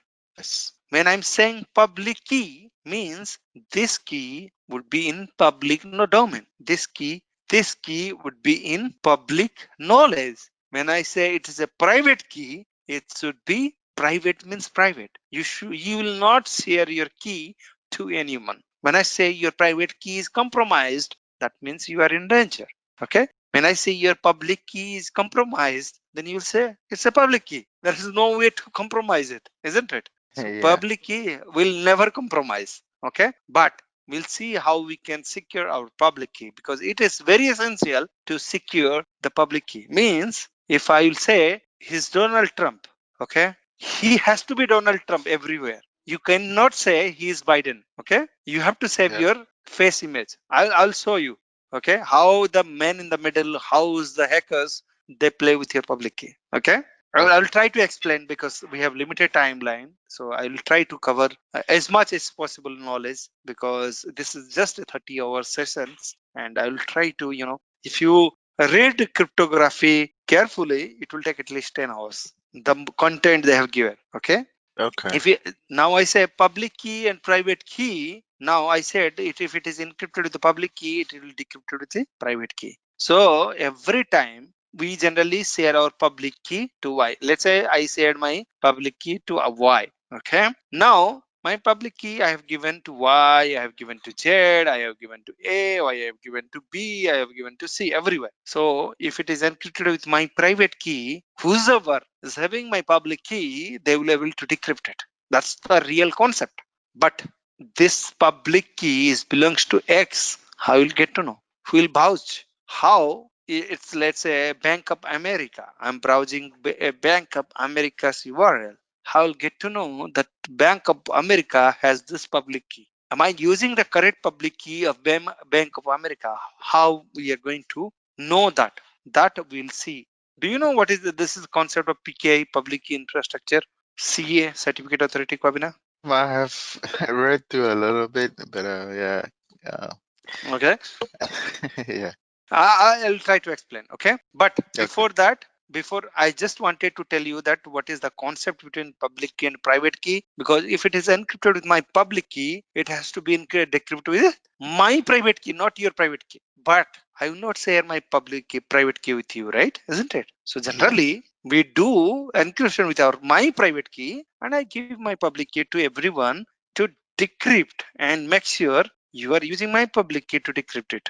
But that was a problem I showed you, right? How you'll get to know this public keys belongs to X. Okay, we'll see that part in later sections. Okay. Okay. Now come back to the screen. Okay. Now, asymmetric cryptography. These are the asymmetric cryptography we have in order to do the private key and public key concept. Okay. Now, these are the asymmetric algorithm available in the market. One is RSA. This is the most popular one. RSA. Reverse Samir Eldeman. Okay. Reverse Samir. These are the three individual person. They have developed this RSA and elliptical curve cryptography, crypto systems. This is also a symmetric algorithm. We'll see. Now, third one is Diffie-Hellman. Please remember this Diffie-Hellman is used for key sharing purpose. Okay. We'll see how it works. Okay. Now, Yale-Gamel digital signature algorithm. These are the 5 mainly used algorithm, methods through which we do the asymmetric algorithm. Now, Diffie-Hellman algorithm, the purpose, the main objective is to do the key sharing. So Diffie algorithm enables two systems to generate a symmetric key securely. Means what it means, this guy want to convert, they want to talk with each other. Okay, so this Diffie algorithm, Hellman algorithm, he will try to generate a symmetric key securely without require a previous relation or prior arrangement. If you remember properly in symmetric algorithm, so before going to next slides, I would stop here 1 second. There is I will show you something which is really critical. The weakness of this symmetric algorithm. Okay, the weakness. What was the weakness? The weakness was because if I'm encrypting with a key, I need to tell you like I'm using this key, right? So I have to give the key to you, right? In order to Same. decrypt it. Right. Yes, I know if you want to decrypt that particular encrypted data, you have to have that particular secret key. So I need to either phone you, I need to send you an email, or I need to send through a separate person that I will be using this particular thing. Let's say I'm using it through telephonic. I'm saying, Kavin, I'm going to use this particular symmetric key when I'll transfer the data. But if you see here, the telephone can be wire tapped. Okay, so it is not secure. Okay, now let me tell you, because I remember that table. So symmetric algorithms, symmetric encryption is faster because it doesn't have any complex processes like public key and private key, right? So, but asymmetric algorithm is slower, isn't it? So when it is when we want to transfer a bulk data in a secure method, we should use hybrid method. Hybrid means asymmetric and symmetric, two methods. So we'll use asymmetric to prepare a symmetric key, and with the symmetric key we'll encrypt the data and we'll send bulk transfer to you without having prior knowledge of that particular key. So basically asymmetric algorithm will help us to to find out or to create a secure key or secure symmetric key in order to bulk transfer. Now, one more thing, I want to show you one computation before going to the asymmetric algorithm, because otherwise that is will be left out. Now, if I'll say in symmetric algorithm, let's say two people want to communicate between you and me. So in that case, how many keys would require? The formula of symmetric algorithm keys is, if let's say 4 people want to communicate with symmetric algorithm, then how many keys would be required? The formula is called n into n minus 1 divided by 2. Let's say 4 people wanted to communicate through symmetric key. How many keys are required? 4 into 3 divided by 2 means 6. Let's say 10 people wanted to communicate with each other. Then how many keys would be required, Kavira? If 10 What people is want, the formula again? I'm sorry. n into n minus 1 divided by 2. N into n minus 1 divided by 2. Yes. Okay. And you said 10, right? Yes. So it's n into bracket n minus 1. Divided by 2. So and 10. So it's gonna be like 45. Yes. Okay. But if 10 people want to communicate with each other, how many keys would be required for asymmetric algorithm? Asymmetric. It's symmetric. That one I don't know. One person has how many keys? Oh, 2 keys. 2. So 10%, how many Oh, keys? we have 20. Oh, okay, yeah. So that means we need lesser keys in asymmetric, isn't it? You're right, lesser keys, right? That's true. Yes. Is it clear? So these are the problem, right? Key distribution was the major problem. Okay. Number of keys, like higher you are using, in case of symmetric algorithm. And symmetric algorithm, symmetric key cryptography doesn't provide non-reputations. You know what is non-reputation, right? Yeah. Mm-hmm. And symmetric algorithm is scalable. But if you see, it is extremely difficult for large group of communicating using symmetric cryptography. The key, let's say there are 100 people are there. So how many keys we require? 15 to 99 keys, isn't it? So key is very problematic one, because please remember, in symmetric key, if you are using to transfer some data, you should use that key for some time, right? After some time, you should use another key, because once the hacker will get to know about your keys, it is no longer secure, isn't it? So we should generate the key very often. We should not use that particular key again and again. Okay. But in case of say asymmetric algorithm, there is no such requirement. It is a public and private key combination of data transfer. So we should not bother about which key we are using, which key we should not use. Am I clear? Now, in order to avoid this type of problem, we use asymmetric algorithm. That's why the first criteria of asymmetric algorithm is how we can transfer the key, or how we can generate the symmetric key through asymmetric algorithm. Okay. The first one we read, like Diffie-Hellman. The purpose of Diffie-Hellman is generate a symmetric key securely without require prior knowledge. Let's say I want to communicate with the Bank of America in US. In that case, I will, I should not phone Bank of America, give me a secret key so that I will transfer some of my data to your bank website, isn't it? Do you think that is feasible? No, right? So in No. order to achieve the secure mode of communication between me, which I am sitting in India, I want to communicate with the US guy, US banking system, I can use a asymmetric algorithm. I can use a hybrid methodology. I can use asymmetric to generate a symmetric key. Once I generate a symmetric key, I will use the symmetric keys in order to transfer the keys in order to transfer the bulk data between me and the Bank of America. If you see here how this Diffie-Hellman algorithm, see, this is not essential to know how the algorithm used in case of Diffie-Hellman, but for your knowledge, you can use this. If you see here, it doesn't have any prior knowledge between this guy and this guy, but it use prime numbers. This use prime number, and it use special computation program to form a they will form a secret key that is 8. If you see this communications, they use some mathematical program with mode, and they use 5 from Bob, and they use this mathematical formula. The objective is to form a symmetric key securely without prior knowledge. The objective is to generate a symmetric key securely without any knowledge between you and me. Is that clear?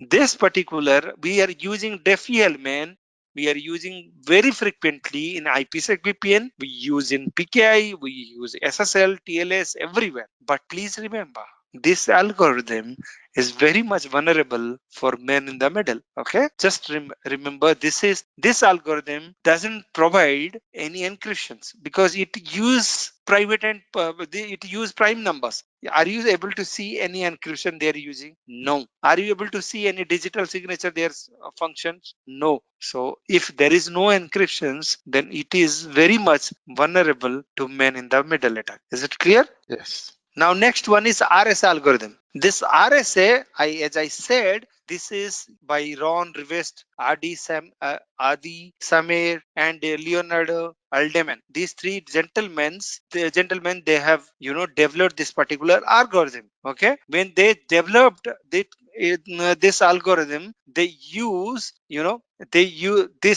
this algorithm uses a de facto standard, and it can be used for digital signatures, and this can be used for key exchange, this can be used for encryption. These three things it can be used: digital signature, key exchange, and encryptions. But if you see in DEFI, it is only used for the key exchange. But here if you see that it is using encryption and as well as for digital signature, as well as it used for key exchange. Okay, how it works? It use two large number into original prime numbers. It use this mathematical computations. It multiplies, it takes two p and q, both prime numbers, they multiply these prime numbers and they calculate and they form some type of formula in order to transfer the data. Okay, now next one is elliptical curve crypto system. It doesn't based on any prime numbers, but it is based on elliptical curve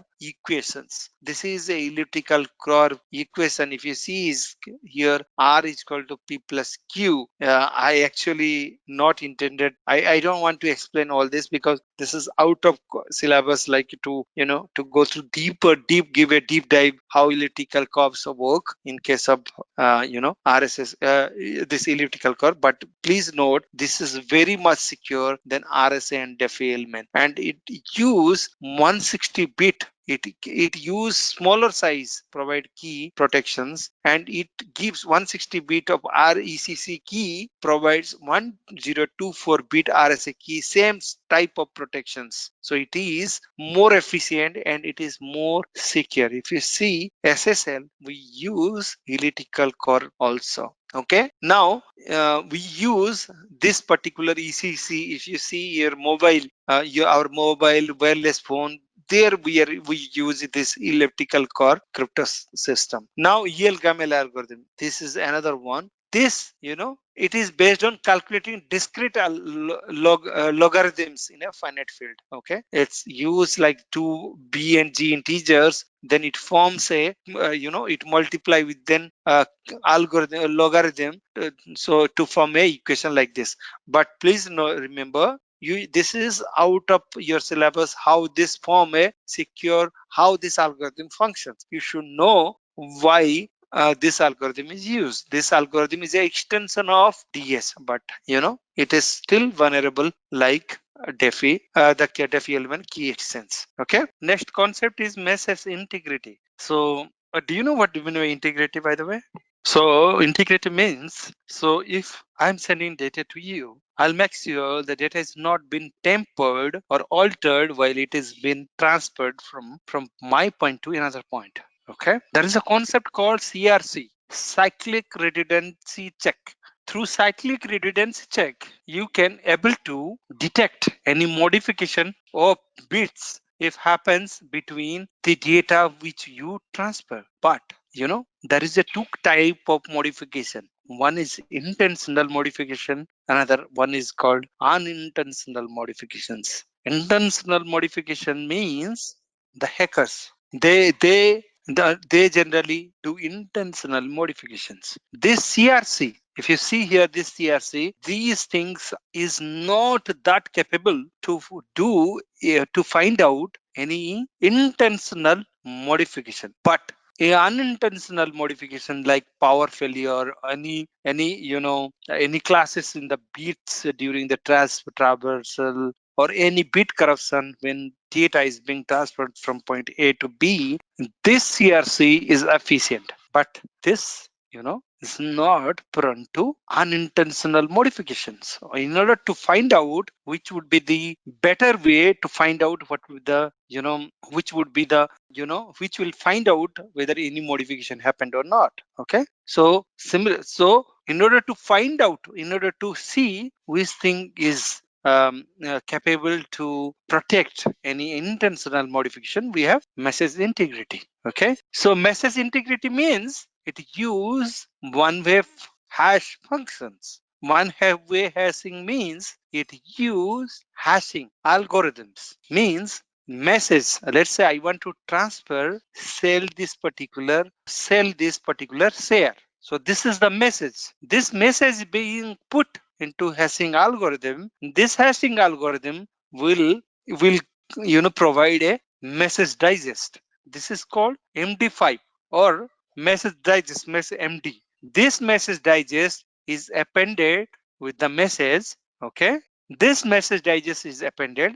and it is being sent to point A to point B. When it is you receive this particular data, you can recalculate the message digest here with the hashing algorithm, and you will just try to match whether you receive whatever message digest you have received and whatever the message digest you have prepared. If this is same, in that case, this message is not being Tempered. altered or tempered. Okay, Right. but let's say here is the one more surprise element or one more hacker. Okay, this message being sent on the wire through the public internet. One hacker got the copy of that message and he will form a message digest, new message digest, and it will, like I'm sending sell this particular share. Instead of sell, you'll change to buy this particular share, and he will form attach a new message digest into that message. Okay, are you getting my point? Now it is being sent to you, so you will not able to find out because that message is not being altered because he has formed a new message and he calculated a message digest with a new algorithm, isn't it? So that new message is being formed and it is attached and it is being sent to you. So you will never able to see whether the message is being sent from this guy or from the anyone. So we have a problem of authentications. So in order to avoid this problem, we can do something called message authentication. Means let me use my iPad screen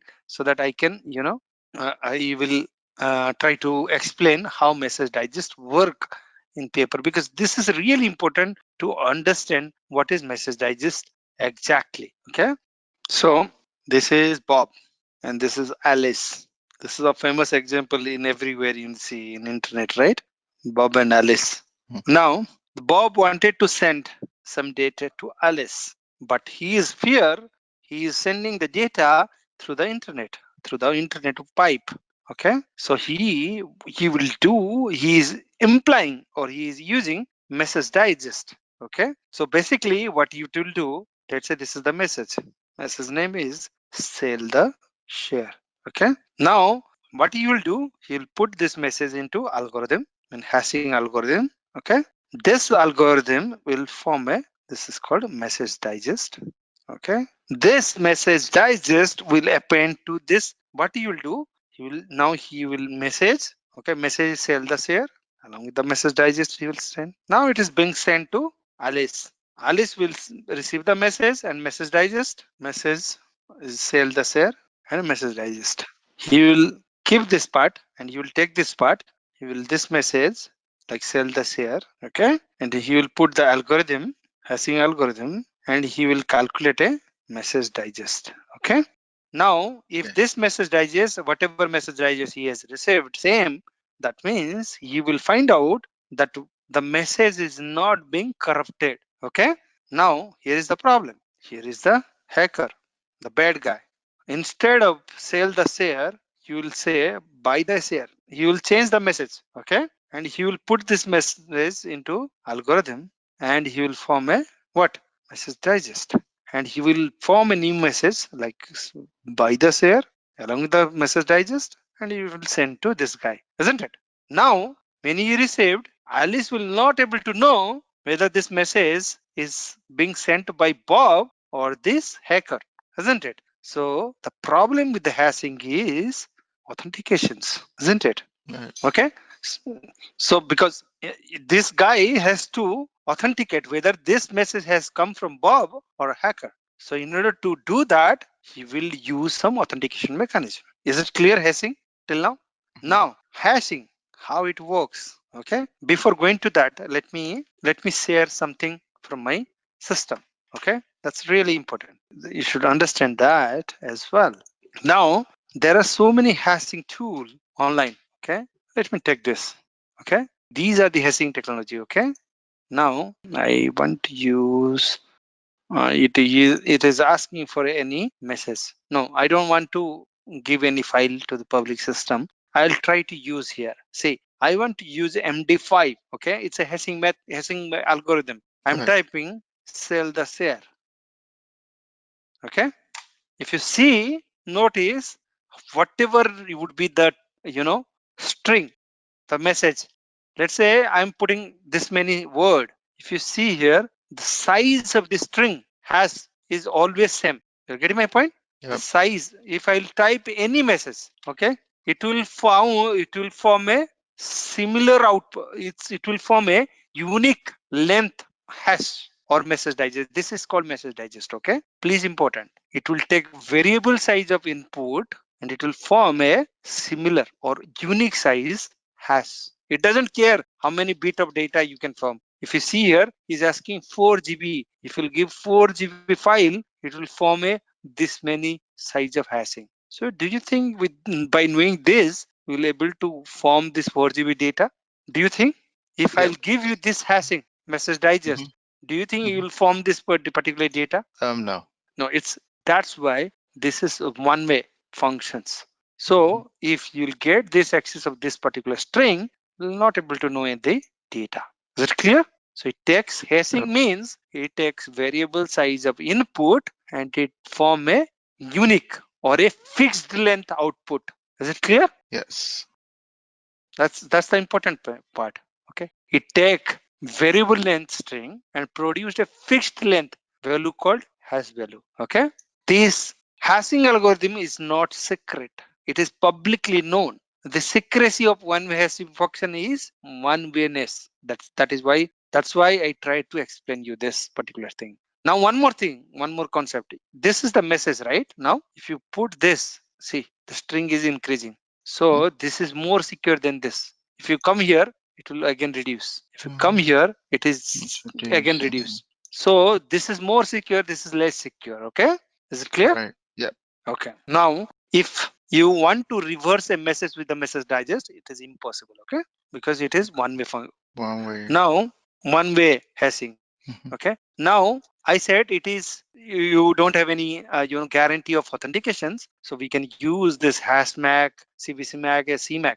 There are 3 MAC functions. Through that, you can achieve message authentication code, MAC functions. Okay. This MAC function is an authentication scheme derived by applying secret key to message to some form. Okay. Through this MAC, these are the MAC for MAC way you can achieve in authentications. So hashing doesn't provide any authentications, but HMAC, if it use MAC, then it would provide authentications. If you see HMAC, how HMAC works, message, it will use some type of key. Okay, it will use a key and it will mix it the key. This is secret key. Okay, but please remember, in hashing we are not doing encryption. It is simply mixture of key and message. It will mixture the key with message. It will put that particular message into and this key into hashing algorithm. It will form a MAC value or message into this MAC like message digest type of thing. This MAC value would be appended into the message and it is being sent to you. Now, when you receive this message, you will add, because this symmetric key, this key is being exchanged prior to that Kavana, I'm going to, if I'm doing hashing HMAC, I'll be using this particular keyword I'm mixing with my message. So when you will receive this message, you just mix with that key in order to form that hashing algorithm. And if you will form a MAC value. Please remember, if this MAC value and this MAC value is similar, then you can guarantee, because I have only shared the key with you, right? So this will prove the authentication part. Like Deepayan has sent this particular message to me. Nobody has altered in between the traversal of the message. Is it clear? Yes. Now CBC MAC, same. It is use the same type of, but it use block. So that is not important. You can go through that. Okay. Now hashing algorithm. The goal of using one-way hash functions is to provide fingerprint of the message. Some strong cryptography hashing algorithm features. These are the how you can make a strong hashing. Okay. First thing is it should be collision free. What do you mean collision free? Please remember, it does not create same hash value for two or more messages. Means collision free. You are getting my this is a concept. Collision free means two different messages should not form a same type of hashing. If it is forming a same type of hashing, then it is not collision free. So in order to make a strong hashing algorithm, you should make sure it should not form same type of hashing to a message. Two different messages should not form same hashing value. Okay. And hashing should be one-way functions, as we discussed. The hash should be computed over entire message. Give a message and hash value. Computing another message with the same hash value should be impossible. Please remember, there is an important concept. The hashing value should be resistant to birthday attacks. Birthday attacks means, similarly here, birthday attacks means two different, a strong hashing. Let me read this particular thing, then I'll explain you, okay? A strong hashing algorithm does not produce the same hash for two different messages. If algorithm produce the same value for two different messages, that is called collision. An attacker can attempt to force a collision, which is referred to a birthday attack. Okay, means let's say message A and message B. Okay, this two different messages is forming same hashing. Like I saw here, the same hashing string has whatever, like sales here. This message, this is the string, and if I'll change to buy share, okay, if these two messages buy and sell is preparing the same hashing, then it is not collision free. Are you getting my point? So this should not happen. So in order to make the hashing collision free, you can use the stronger one, SA 56256. That would be more stronger to attend or to address the hashing problems. Is it clear? Yeah. Okay.